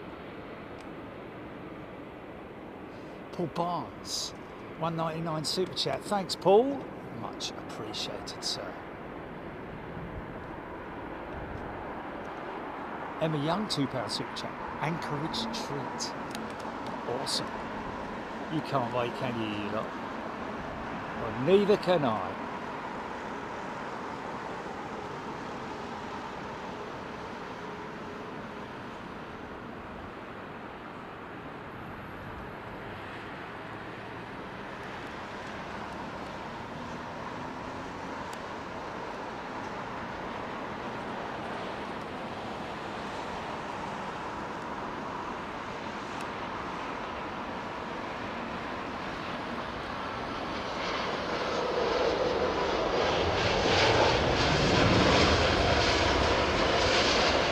Sci-Fly is a brand new member. Welcome, Sci-Fly. Great to see you. Thanks for your support. And welcome to a very friendly place. Not just friendly, knowledgeable, entertaining.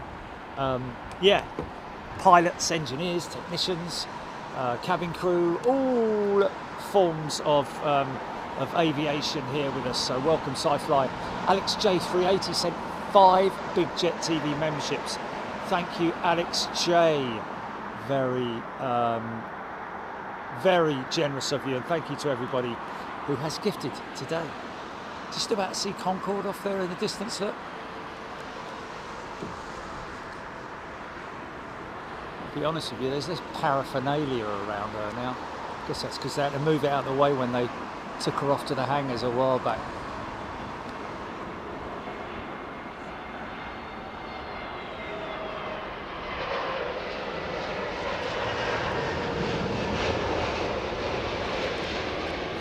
Basically, that aeroplane right there is Boeing's biggest threat at the moment. Ronald with Wings has gifted a channel membership. Yeah, because obviously, you know, it's the 321 is more or less the same size as the 757-200. Of course, the 757 is an old aeroplane now, but so Airbus have been controlling that part of the market for quite some time now, whilst the 737 MAX 10 is still out of certification.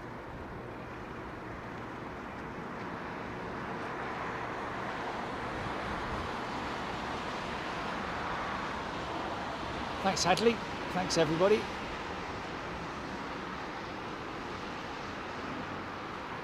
Nice.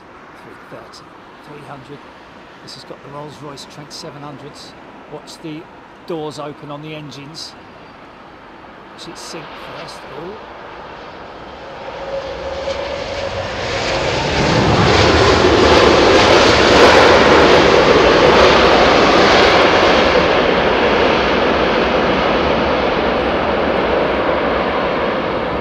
Yeah. Fun. Ah, Mr. Fun.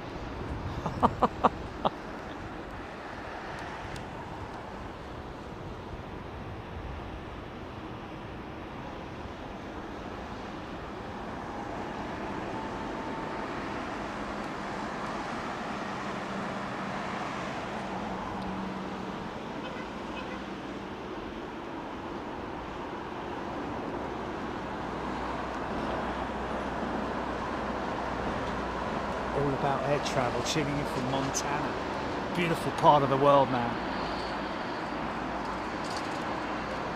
Lots of mountainous regions in Montana, isn't there? Kel's Redbud. Another great place, Redbud. Carol Smith, lovely time to be watching Heathrow. The sound is cracking. Fantastic, man. That's brilliant.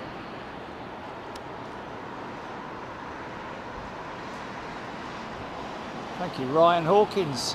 G6 sent 5 channel memberships. Thanks, G6. Very kind of you, mate. Or madam, or sir, or mine just got no side of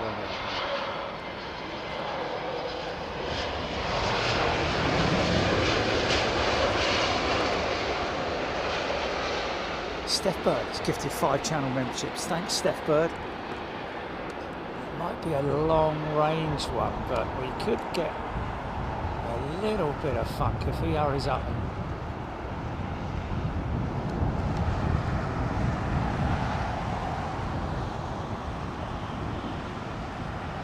Could go funk. Gotta get funky. Yeah, there it is.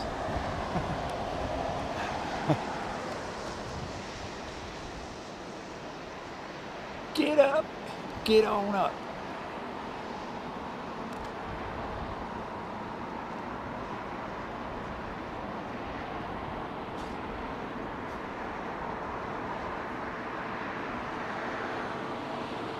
Screaming in me, perfect energy management on the 320's landing there.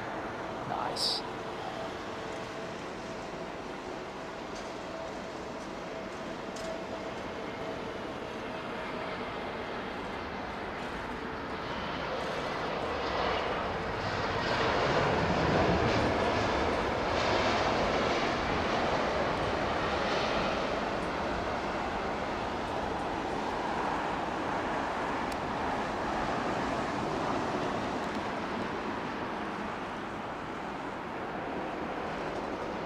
Screaming Emu's gifted a channel membership. Thank you, Screaming Emu.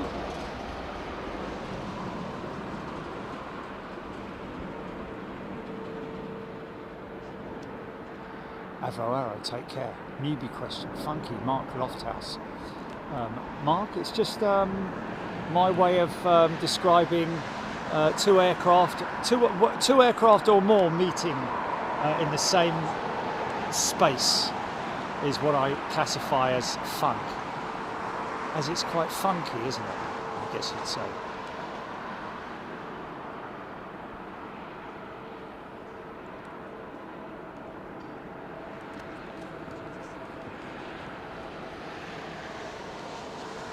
See you, Steph. I think Steph was oofed. Doors opening at the United hangar. What could be inside?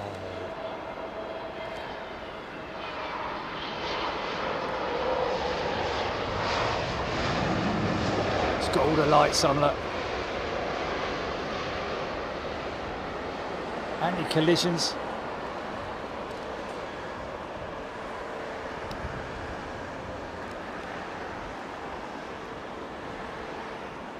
Strobes. Turn off taxiway lights, taxi lights, wing lights, nav lights and beacons all lit up. I'm all lit up. I want to get some A380 funk at some point, don't you? A little bit low on the glide slope, this guy. Eddie Crow. Okay, there's a rules on the 777 Heathrow to JFK took 5 hours and all the crew were women. Okay, what's...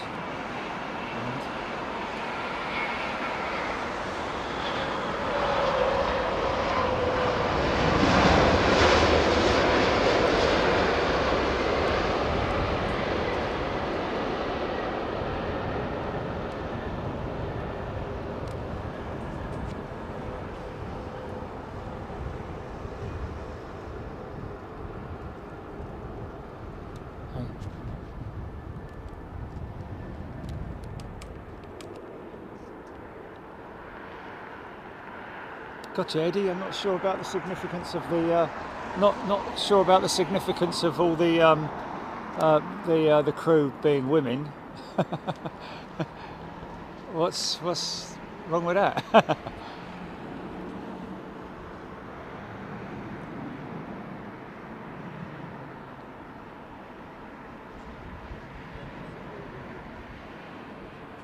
Heathrow to JFK in 5 hours, blimey. You've got to be going some, haven't you? 1,000-mile-an-hour tailwind.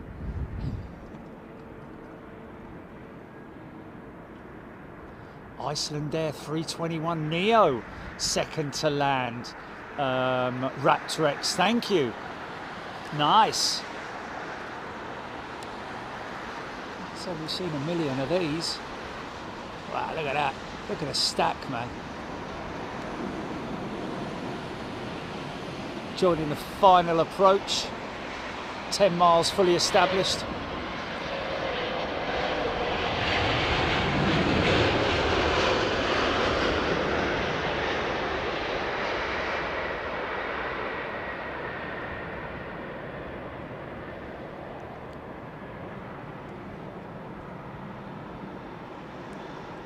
Oh, okay, it was meant as a compliment, was it? Oh, okay. Still amazed how he got there in 5 hours though.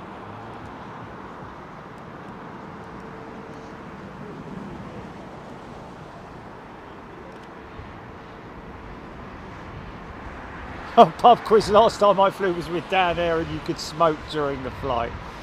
Oh my goodness me, those little ashtrays at the side of the seat. How there weren't more airline fire disasters back in the 70s and 80s, I've got no idea, man. This is a nice looking jetliner. It looks a bit frontierish there, doesn't it? It's a very small type on the fuselage. Can hardly see it, look.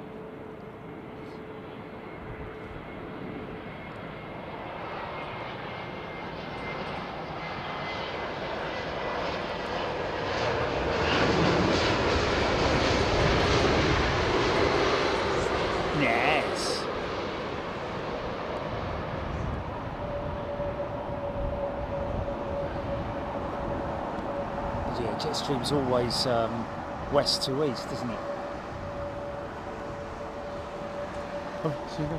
Like a fuzzy tree. Okay, I think the jacket's ready to go on, folks. Getting down to it.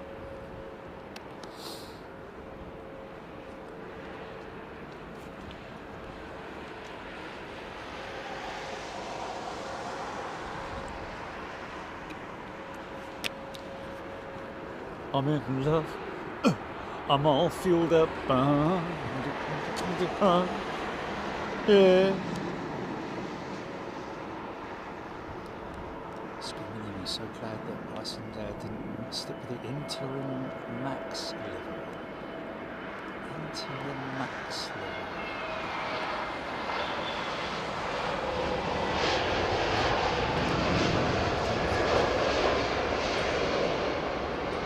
Let's have a look.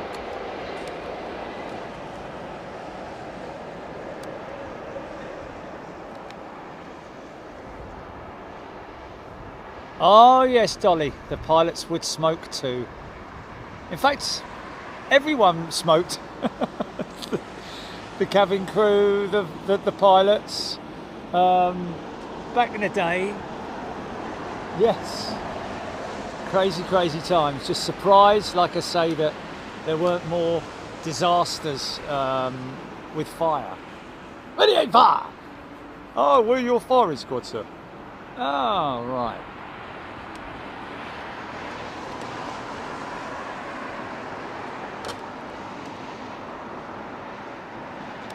Oh God, yeah. Yeah.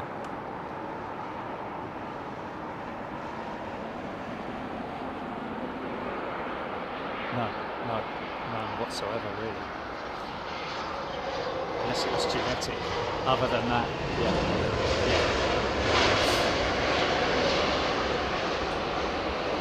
Oh, we have either a faulty brake or a hot brake, one of the two, more likely a faulty brake, I would imagine.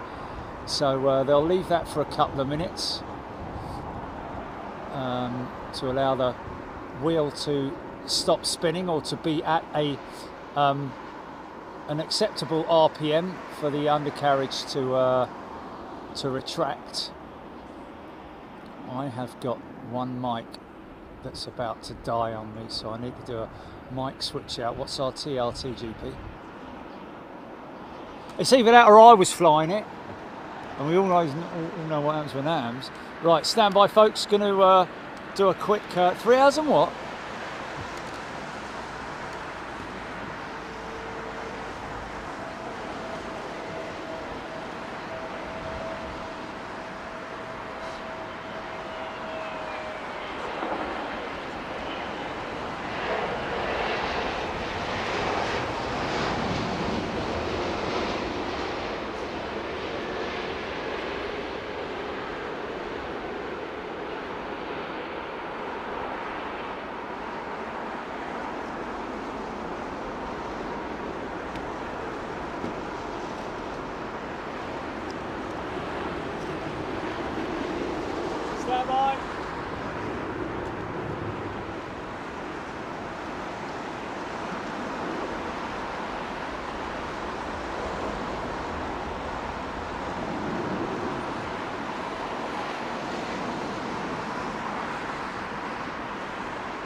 Wow, it's crazy the temperature change.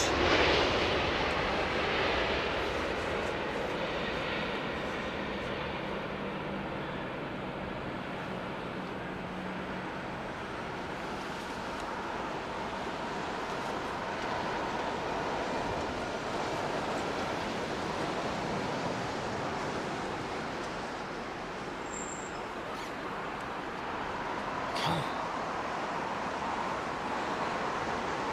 3 hours 45, yeah? Okay, well, Okay, I'll check the battery, the main battery. Simon Lewis. Okay. Didn't work, no, you say?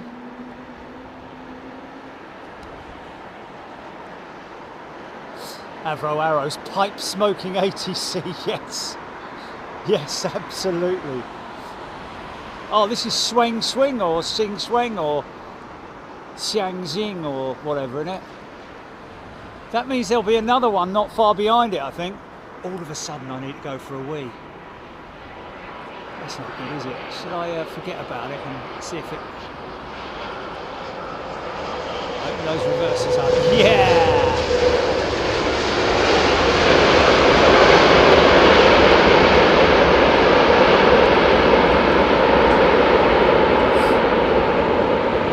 Go on!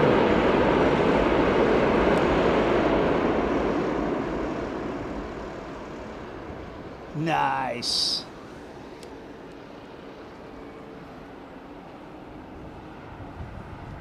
Oh. What a fantastic random fact, Nick. Chat saying Jerry has now been streaming for the exact runtime of Lawrence of Arabia. Oh, I love that. I love that. That is very, very, that's a great fun fact. Thank you so much. Brilliant.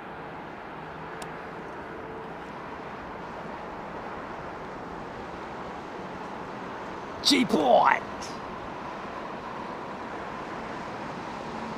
One layer on. I think I might go for the other one at cheese hands. Oh, no. Stand by. Actually, let me do the mics first. Hold on, folks. I'm just...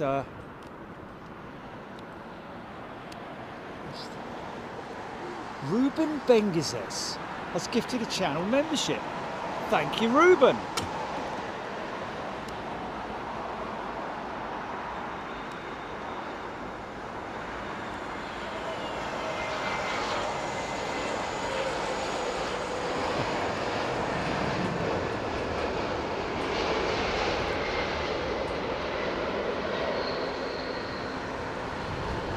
It's getting dark, mate. It's getting dark.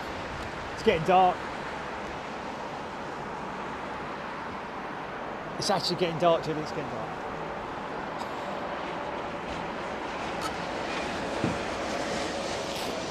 We go for a mic change, folks. So stand by.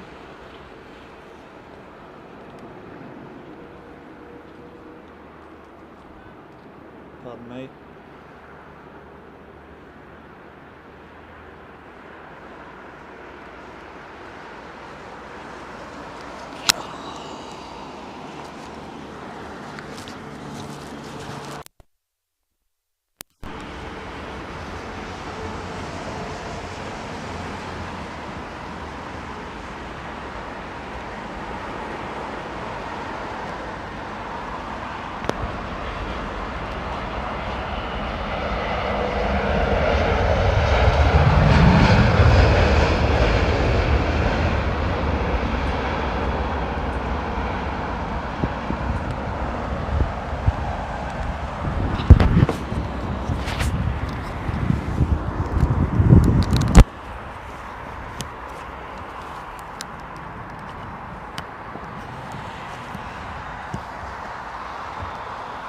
"46 minutes out, Raptor X United 757. That's what we're, you what? Okay, just around 45 minutes before this beautiful United 757. I'm still not sure of her engine type. Is it the RB211?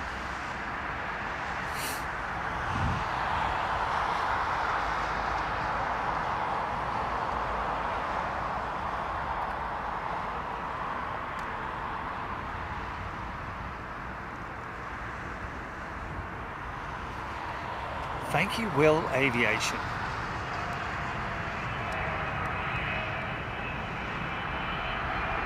What a shot, what a shot. Watch it sink. There it is.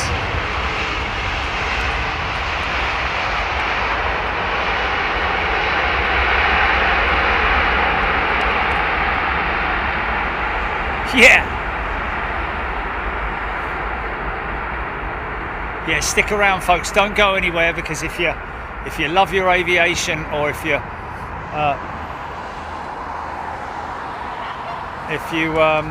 you really know what we're talking about with the 757, then you'll know its rarities here at London Heathrow.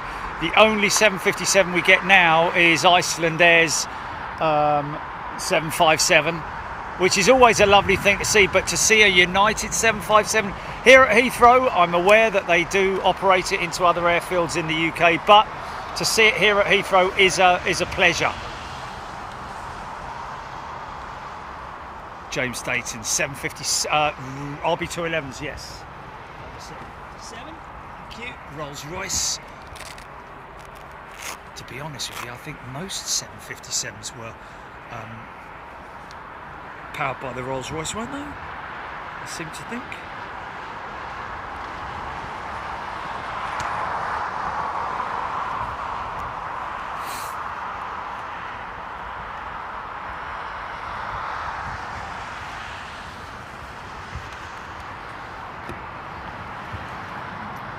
Okay, next up is the battery switch. So give it another couple of laps and we'll box. Oh, easy, son.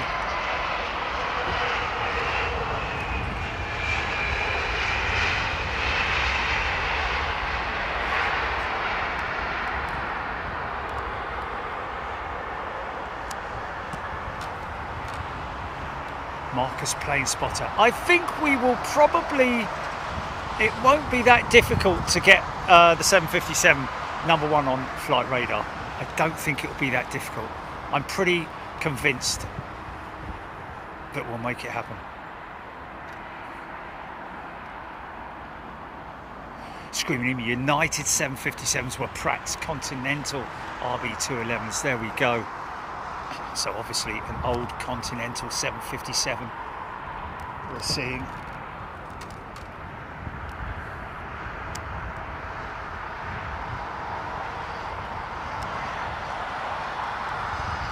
Tell you what we haven't seen for a while, so Air India's A350 in the new livery. Or is that just me?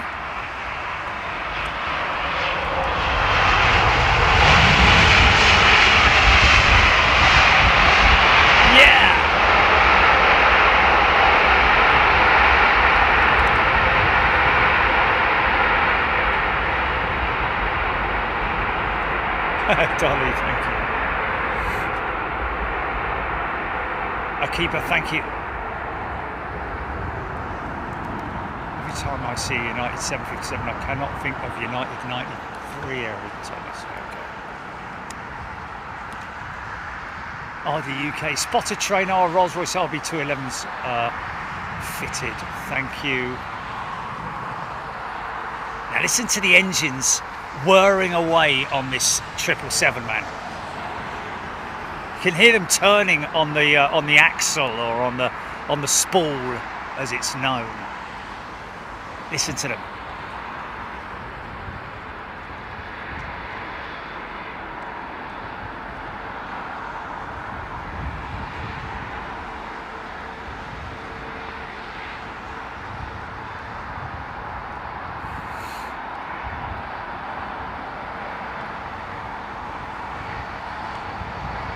Thank you, Yorkshire lass.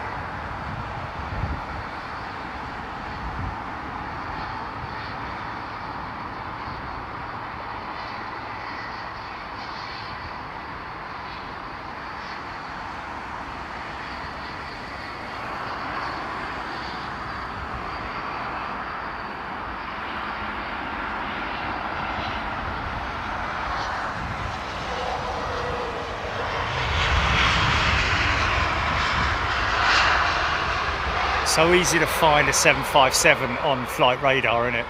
In terms of its yellow thing from. What's he doing it? Follow, there we go.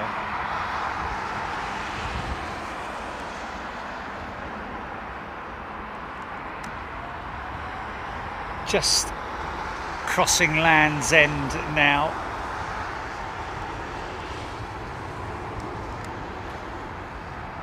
Cool, won't be able to do this in a few months, will we?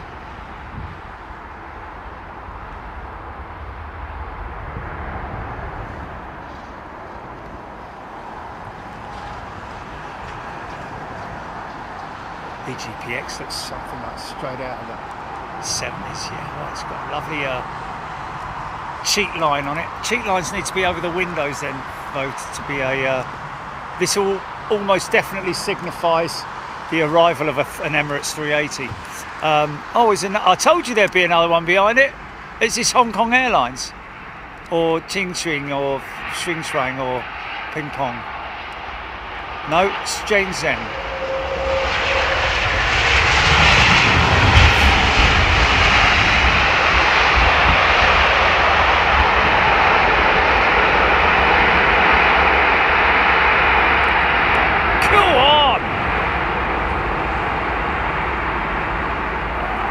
Trent 7s never let you down, man. And the Trent 7s are just superb in the wet as well. I mean, aircraft just disappears in a heavily wet runway.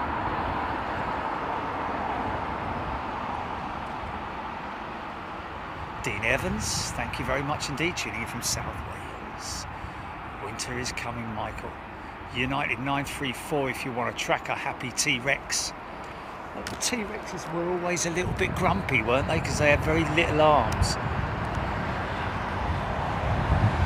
777 Lenny, 36 minutes out. Let's get it to number 1 on flight radar. I think the time to get her to number 1 will be like on when she's turning base leg, maybe, or even on final approach. 27 years old. This looks like El Al's triple. She'll go to I guess she'll go to remote stand and stay overnight and go out later tomorrow.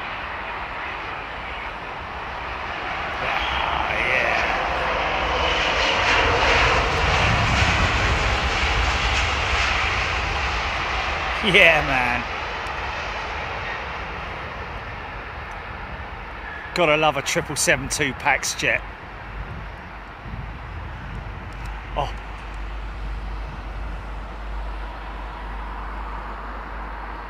She must be running Trent 8s because you can hear the hum. And there's nothing else around that's got a hum like that. CMC was in Orlando 2 weeks ago. Can't believe the amount of 757s in the US still flying compared to Europe. Yeah, exactly. Tons of them out there. That's why I love going to Atlanta, because we get to see so many, albeit all Delta 757s, but the odd United, I think, as well. Got a little bit of a gate hold up here. Kevin Graham, Canadian Air Canada 737 MAX behind the 757 from Halifax. Yes, I did note that. It was literally right over it at one point. The 757 is actually still at 35,000 feet, 37,000 feet for the MAX. Oh, hello, big lad. Dum dum dum dum dum dum dum dum. Look at the exhaust from the engines, man. Power up. Oh yeah, look at that. That's from the auto throttles, folks.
I mean, even if I had averred you the first time, Julie, I still wouldn't have been able to get it in.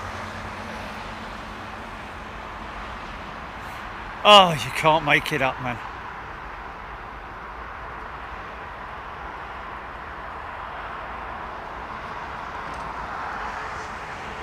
Yeah, there is that, I guess. Yeah. Are we back on yet?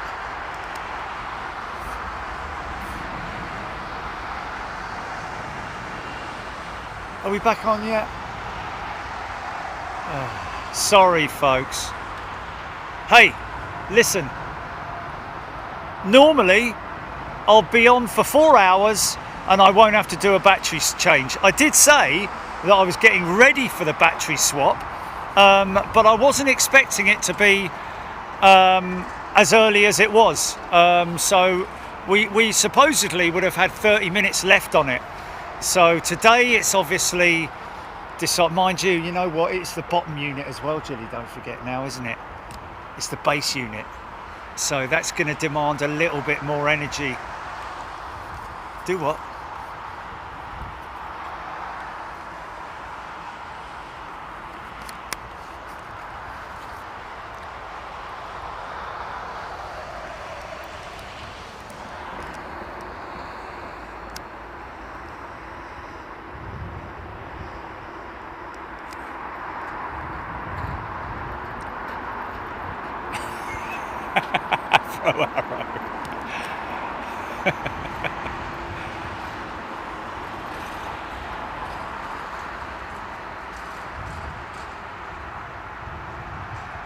Yeah, Gordon Freeman, no worries, mate. 1 out of 20 something 380 is not bad. Yeah. Guys, it's getting dark, man. Ooh.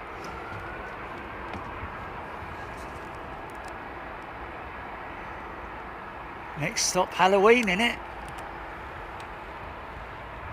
HGC, great climb out shot. Thank you, HGC. Well, you see, in the autumn and the winter, that aircraft would have been just covered in condensation and cloud formations from the wingtips and all that, especially on the 330s when they turn.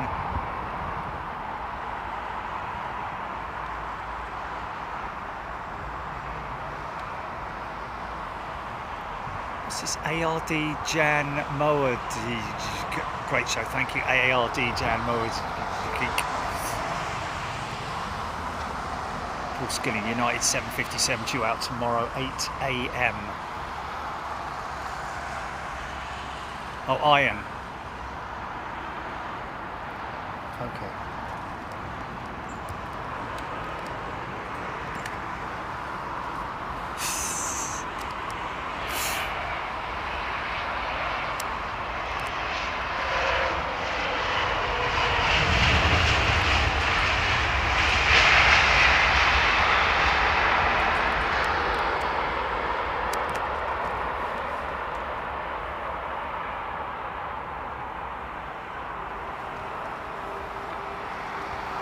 I tell you what, though, just to you know, wind it in a little bit deeper, the 380 was amazingly loud. The reversers. Oh.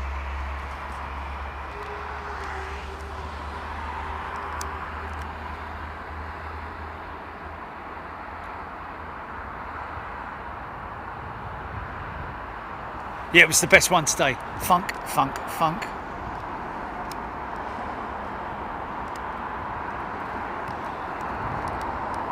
Get down!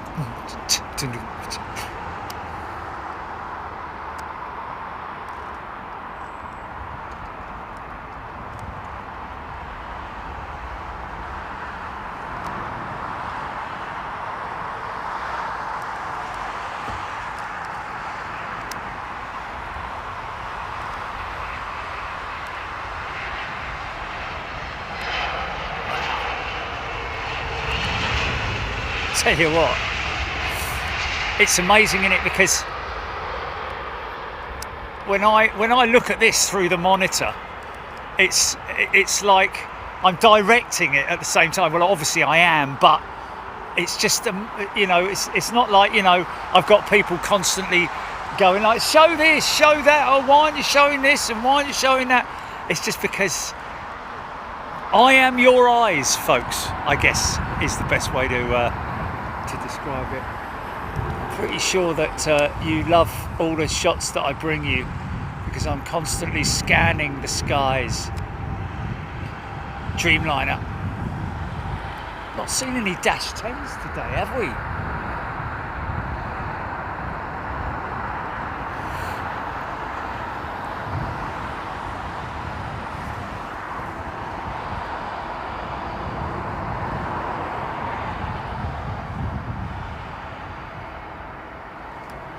Well, that's a good question. It isn't going to be dark here when it lands, is it? 8:10 now. How long have we got? Along with all of Jerry's shows, his night filming is brilliant, Mark Abraham. So cool. Arrow, yeah. Well, I'm glad I could be your eyes. What's that, GP?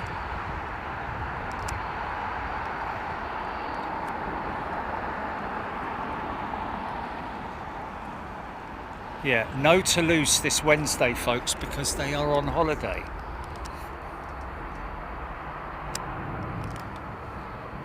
And anyway, the plan was that we were going to go... Was it Wednesday or was it Tuesday and do Wednesday and coming back? No, there wasn't any availability. Flights are really thin on the ground for Toulouse at the moment. With BA and, well, with BA. Really?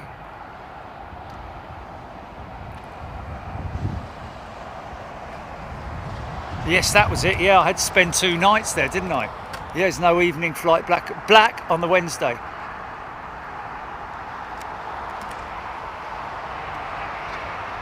Yeah. That's right, yeah.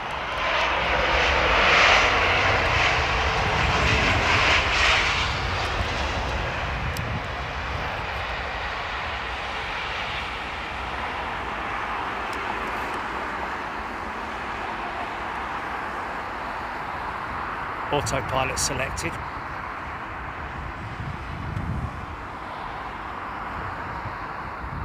Richard Hall, thank you.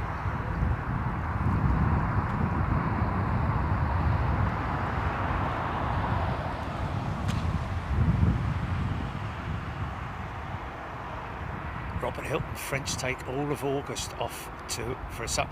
Do they? Really? But that's terrible for productivity, isn't it? I mean, wow. Surely that can't be the case across the whole of France. I mean, surely industry keeps moving, doesn't it? But you know, that's why we're not going to Toulouse, because it's going to be a skeleton. There'll be a load of skeletons running around, but that's about it, really.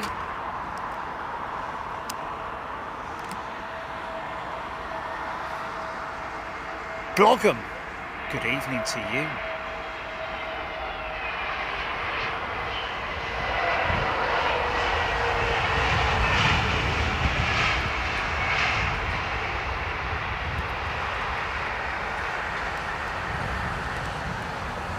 Bob Showboy, thank you. Giving a shout out, recommending the app for show schedules.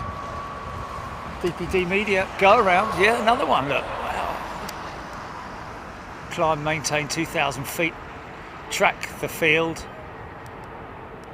and turn right into your circuit. That will be already on the onboard computers. Will follow the go around inputs.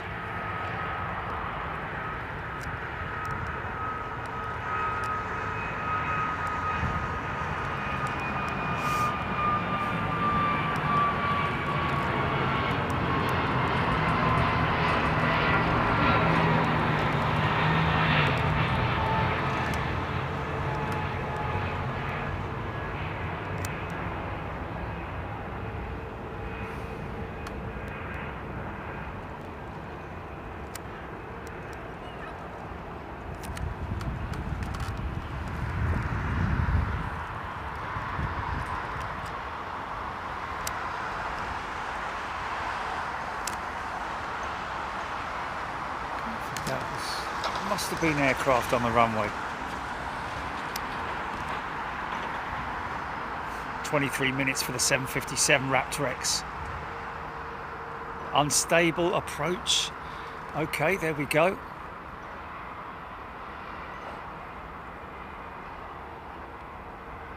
BL 20245 United on the descent. DGP Media, unstable approach. Thank you, Korean 747 has pushed indeed. She's disappeared from my peripheral vision.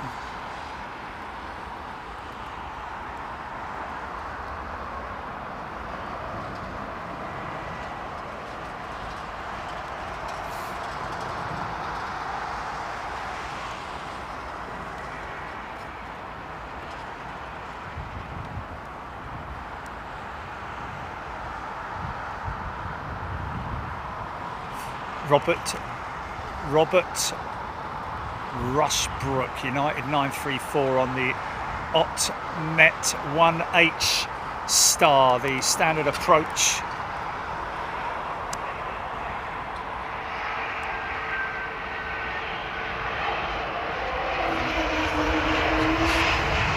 Scheduled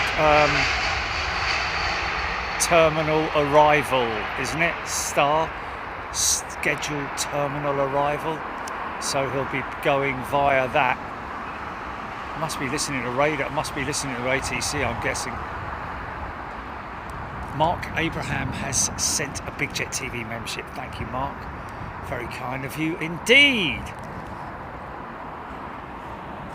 777 Lenny, loving the Virgin 787, real purdy. Taxiing out for departure. Candy apple red.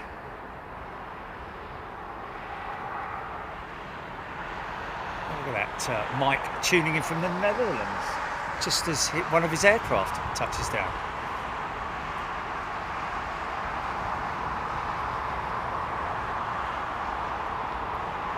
Lil is now Clippy. Standard terminal arrival route, screaming emu. There we go.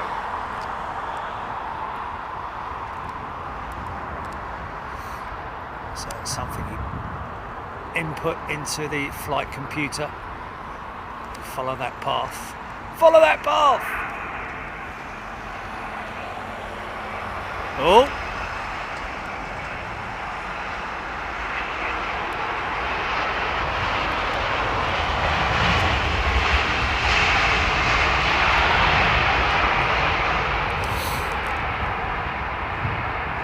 How I think that Dreamliner is still over the other side, hasn't moved from its position since it was damaged and towed there. Gary Hitchin, yeah, we all miss him, Gary. Well, Gary, you've been with us for 5 years, so you must have experienced at least 1 or 2 anchorage shows, and trust me, man, you're going to get a big fix of jumbos out there. Dustin Jackson has gifted a channel membership. Thank you, Dustin. 777 Lenny loving the wing flex. B. Calpam. Brett Mayo.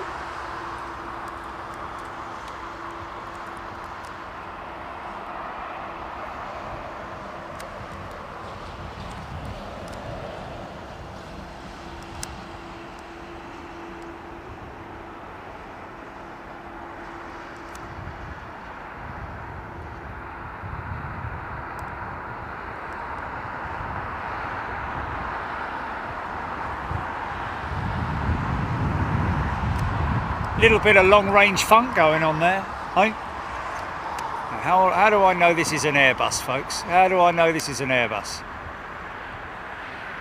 Hey, come on, come on. 350 as well. Looks like Qatar.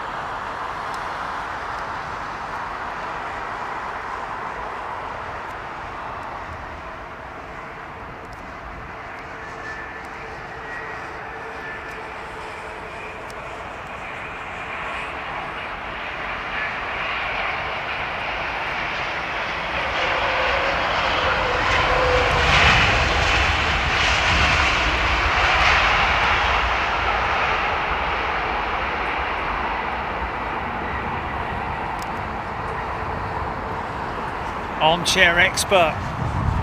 Can't wait for the winter streams. There we go, light flash, double flash, Chrissy, yes. Blinky blink. Leonard Beach, double flash at the wings, Morgan. Major Ian, Paul Skilling. Yes, Raptor X.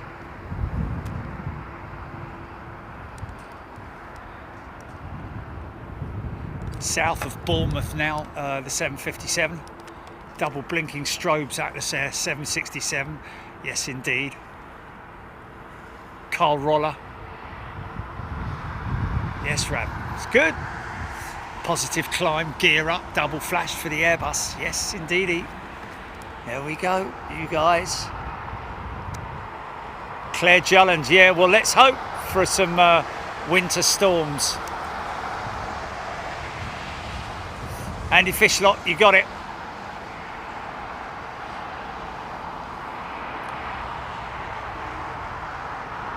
Aaron Thomas, British Airways 655, the go around back on finals. Mark Abraham, never seen an Anchorage live, but so looking forward to the older types. We may get there, the odd C130, yes. Although it's not C130, it's a KC 130 or something, isn't it? Is a right, but whatever. Yeah, it is a C130 really. Of course, DC6, DC3s, and DC9s. I'm just going to keep saying DC9s. You can keep saying it's not. It's an MD83 or whatever. You say what you like. It was called a DC9-83 anyway. So, thank you.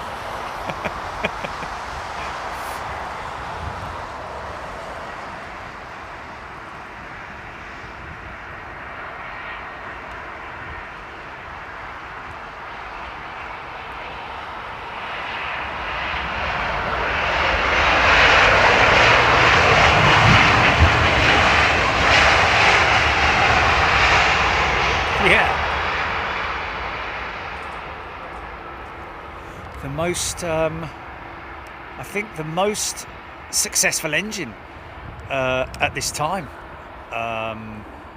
for jet engine technology is the CFM56.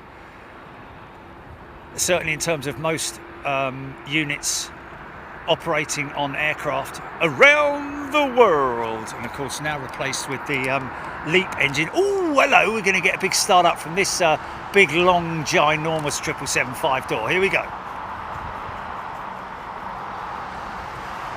Oh, Mr. Kiwi. Yeah, we might see Samaritan's DC-8 there, GP. And of course, don't forget the Dreamlifter.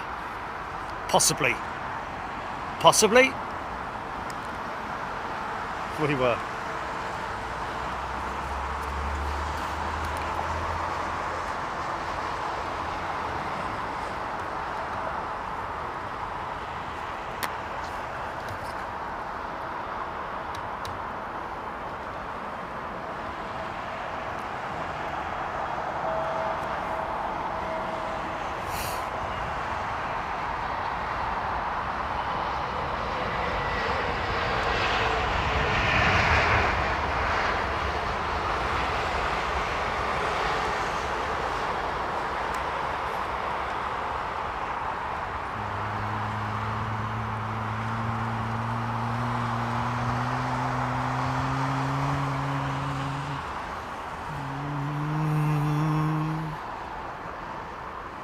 That's my impression.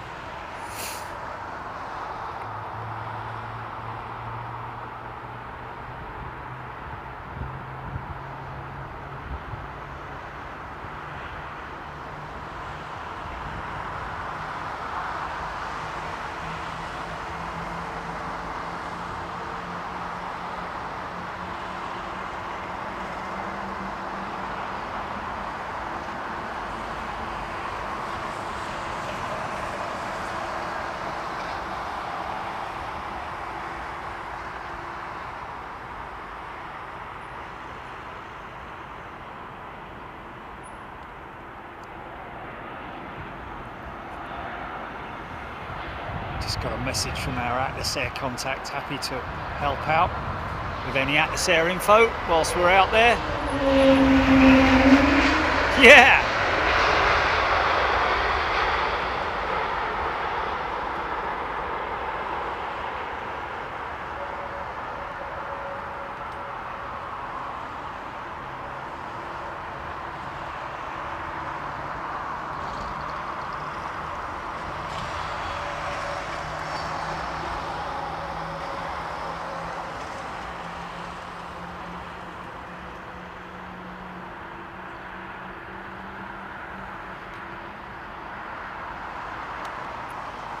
Sam 134 just run out the door with a 757 over their house in Portsmouth. Brilliant.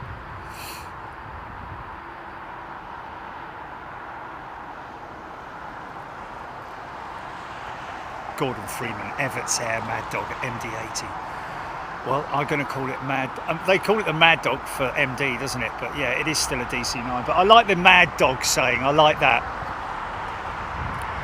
What's that?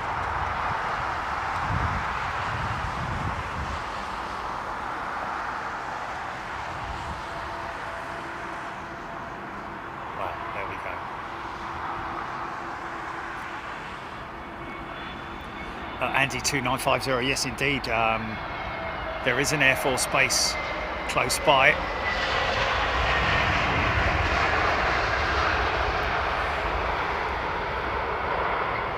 Claire Hook tuning in from Corfu.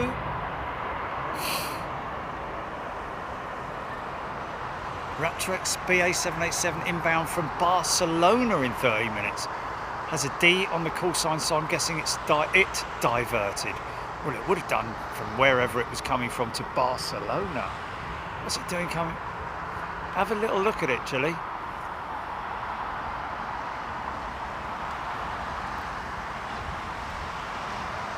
ETA 8:43 for United. Atlas Air 767 saying, okay, so another 17 minutes or so. We're just going to get it, folks, in terms of the light. I mean, this camera is pretty amazing. It's got much better low light operational capability than the old one. We're just about to see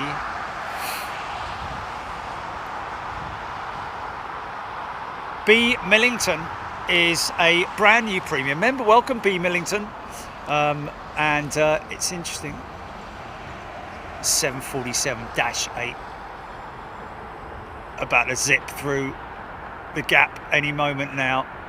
Probably not zip, I would imagine, probably lumber. But look at her picking up speed, man. Isn't that great? Just looking at my... Yeah, it's still good. Mind you, the lighting is going to be completely different in 17 minutes. Oh, it flew down to Barcelona today. Wow.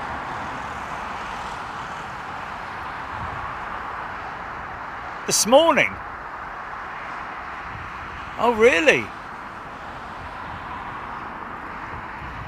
Oh, is that a repatriation flight of some sort then? Wow.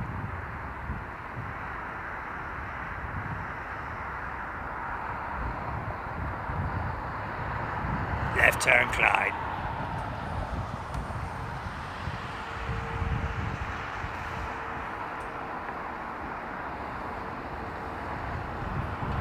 It was there for half an hour. Really? You sure it wasn't flight training, maybe? Mind you, why would they flight train on the 787 when all the flights that go down to Barcelona are 320s anyway? It was there less than half an hour. Wow, how crazy is that?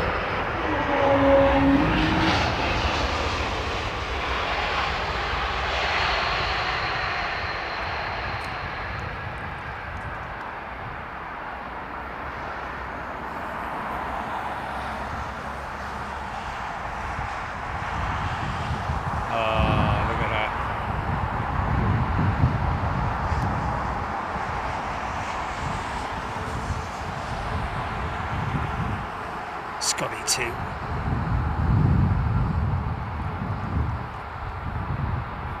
Look at the wing flexing, man, the wing tip right the way over the fuselage. Insane. The big wing.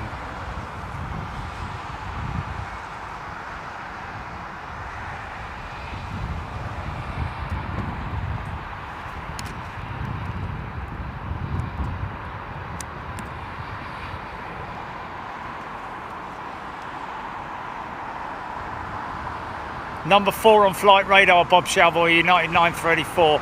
Well, we're not even going to start thinking about getting her to flight radar until she's on the base leg at least. We can even get her on the final approach, to be honest with you. But it's going to be a little bit of a sort of like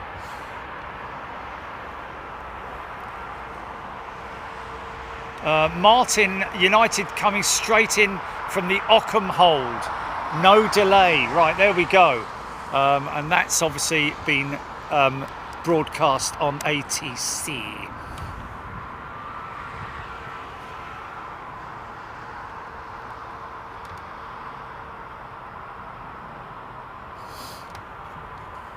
Oh. Okay, M. Gardner, thank you. He's a subby, 2725788, BA788, operating BA472 and 473 Barcelona rotation in place of a A320, A321. I guess a cancelled earlier flight, so needed the capacity. Okay, 321, yeah, you can't, yeah, you'd need something larger than blah blah, so yeah. Kind of makes sense. So it probably would have been like 3/4 full, maybe.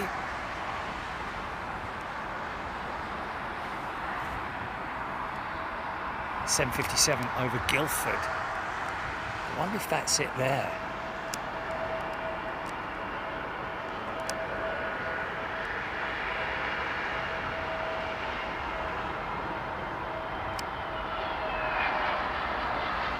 Would that be it there, Julie? Don't look like a 757, right opposite me. It doesn't look like a 757, I'll be honest with you, but I may be completely wrong. Okay, said over Guildford. Okay, hold on a minute. Here she is, here she is. Oh no, that's one going out, isn't it? Yeah, that's one going out. Hold on a minute. Oh, a bit of funk there. Yeah, there it is. Korean 747 and the 757. Yeah, crazy, man. She was straight at us, so she's just turned right, yeah? She's just turned right. On the, is that a downwind leg? I think it's the downwind leg, isn't it?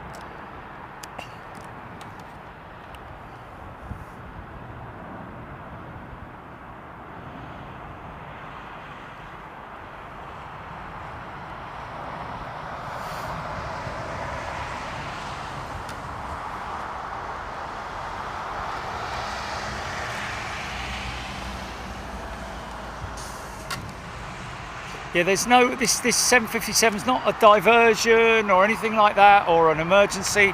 It's just in place of, probably I would imagine, either a 777-200, which is highly unlikely, I would have thought. It's more likely, I would have said, a 767, one that has probably been pulled aside for maintenance, I guess.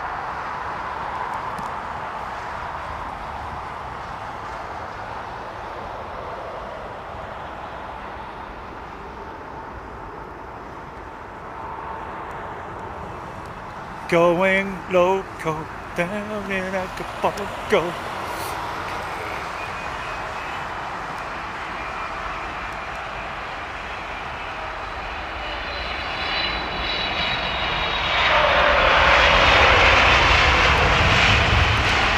Yeah.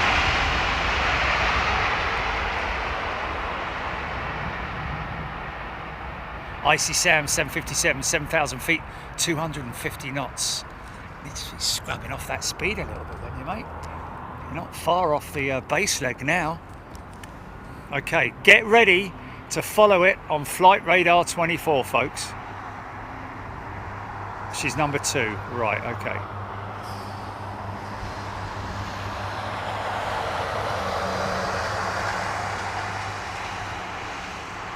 Okay, there she is.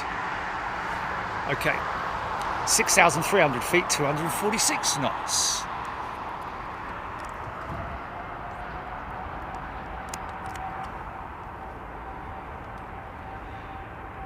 She's got the winglets, hasn't she?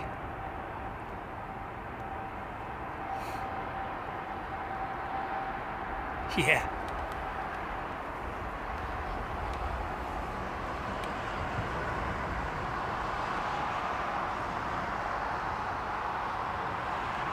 Turning on the base leg now.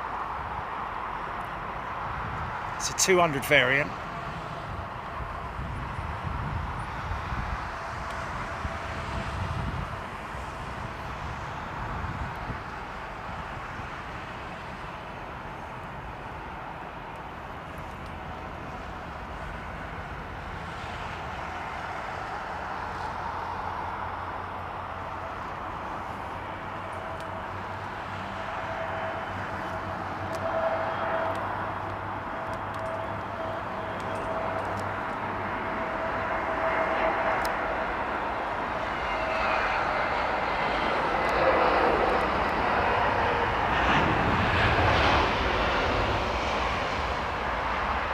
Now number 1.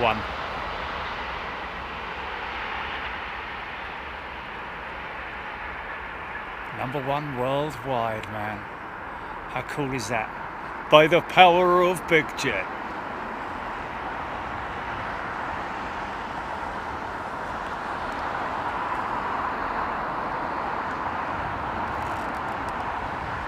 It's a lovely shot across there, isn't it?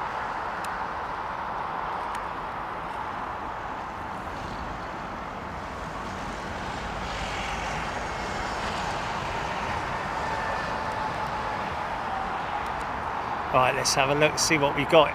Getting a bit grainy.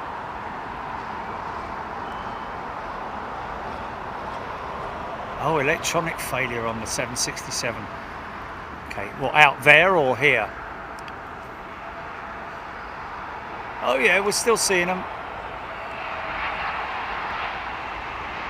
Nice KLM A321neo. Flew on one of these the other week.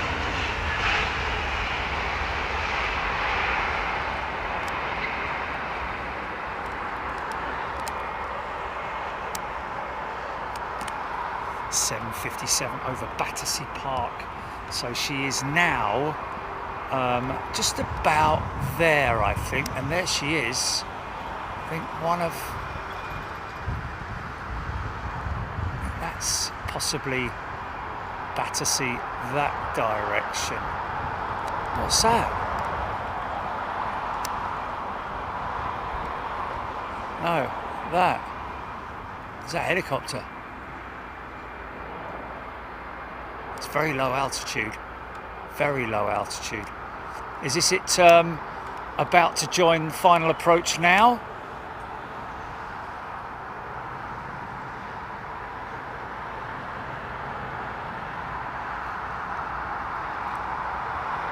Just turning now.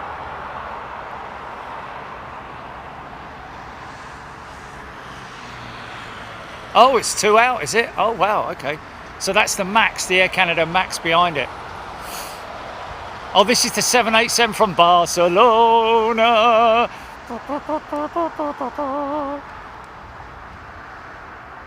Crazy, man.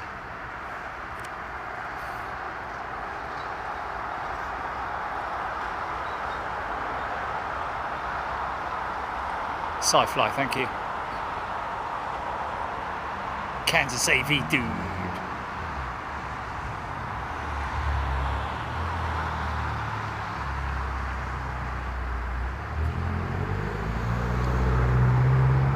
Oh, Simon Bennett.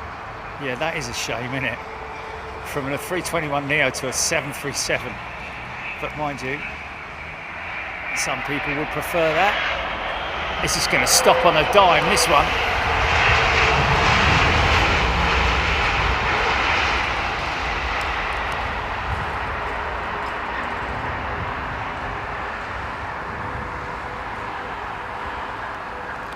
Okay, next thing, Jerry, don't think about a wee or anything, mate. Wait. Look at her lovely old lights. Look at her lovely old candle lights compared to the Max behind it with the amazing strobe style white lights, pure white lights. Look at the old candle burners on the 757, man. Isn't she beautiful?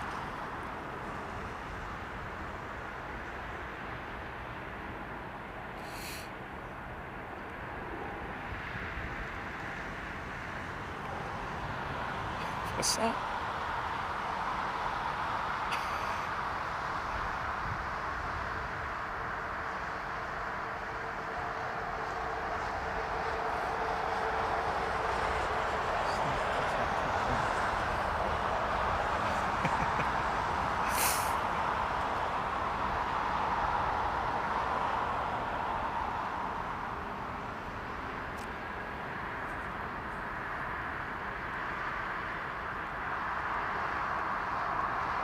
Homely glow, Susie Q, yes. See the Neos and the Maxes and all that have those very high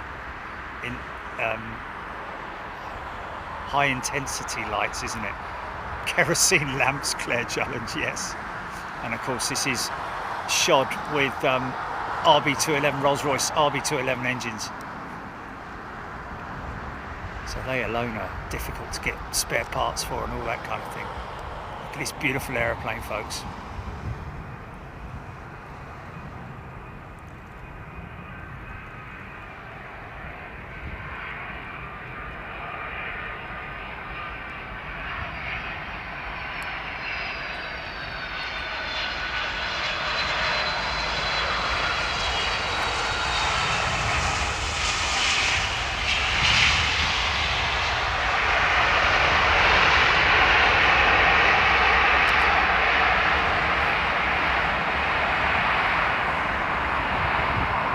Yeah, man. She's got a dodgy nose on her. She'll taxi up this way, so we might as well wait for her. Let's get a good look at her, shall we?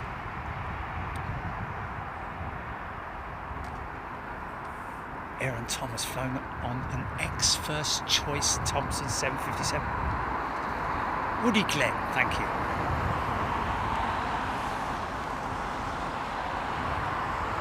Triple 780, yes. State of the art 27 years ago, those lights.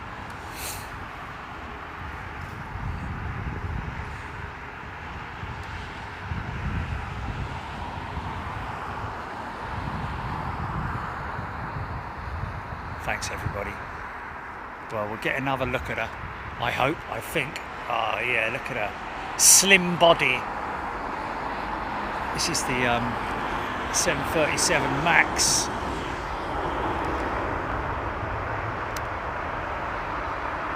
Transatlantic flight as well.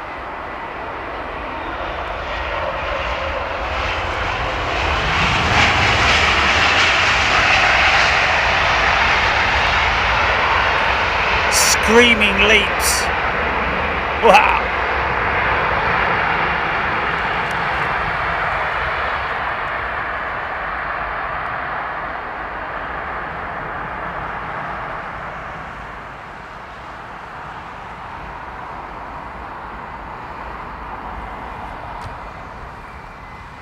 Oh, listen to her.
Morgan Johansson, yes.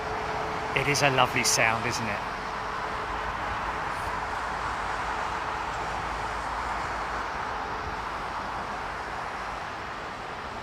Thank you, Alison. Susie Q, loving it. Yeah, old singing engine sound, early birdie. Jane Thomas, thank you, Jane.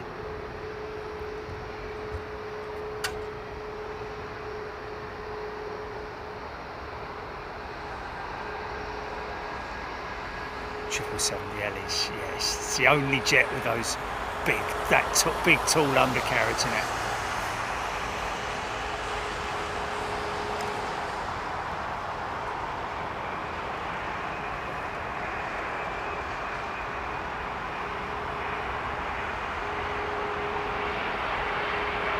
Thank you, Margaret. Thank you, Lloyd. Thank you, Deirdre. Adam Waits. Pete Wright, thank you. Peter, right. Thanks, mate. Scott Hetherington. Richard Richard Hall. It's very dark in the 747. Jane Chapman, 757 RB211's heaven. Donna Links, Lass 199 super chat. Thanks, Jerry Gilly, for going above and beyond. We'll always do it for you guys. Thank you. James Dayton, 757 winglets are 8 feet tall. Wow. Jam Sani, thanks.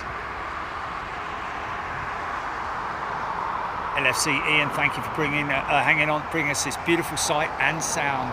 Raptrex Stoneman, JD Stone, thank you. Everybody at CS767, amazing show, many thanks. Thank you, everybody. There she is, look.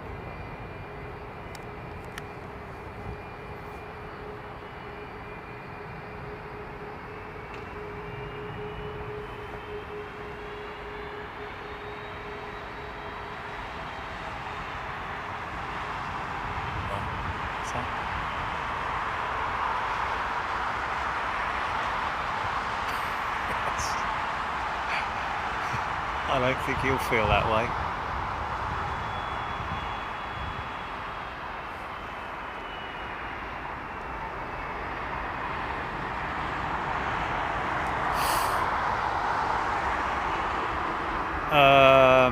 We've got Asiana, we've got red writing is Air China.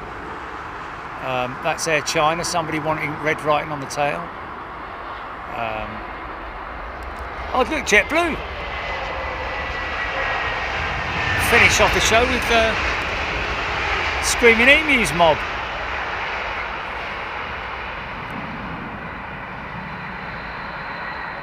Thanks everybody, you have been fantastic once again. I guess this way is going to be the best, isn't it? The best lit up that way. So yeah. Thanks for all your company and your great comments, everything that you've done basically today. It's been fantastic, folks. Thank you so much. Thanks again to everybody who got involved and for your gifting and for your generosity and for your support as well for the channel.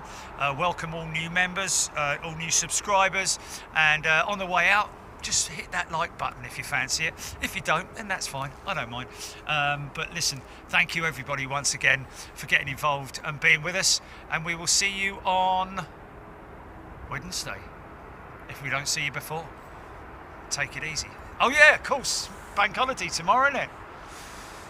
Just keep an eye out on your blah blahs, folks, and we'll see what we're doing, because I'm just going to be sitting at home twiddling my thumbs, literally. So living where I live, this close to a major international airport.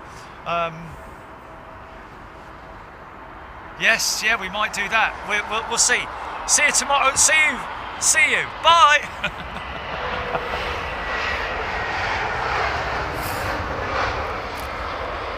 Give him a couple of minutes to say goodbye, Jolly. I'll just start the breakdown. Break it down.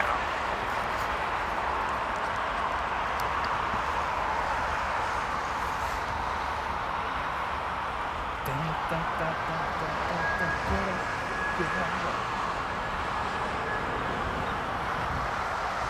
Get on the scene.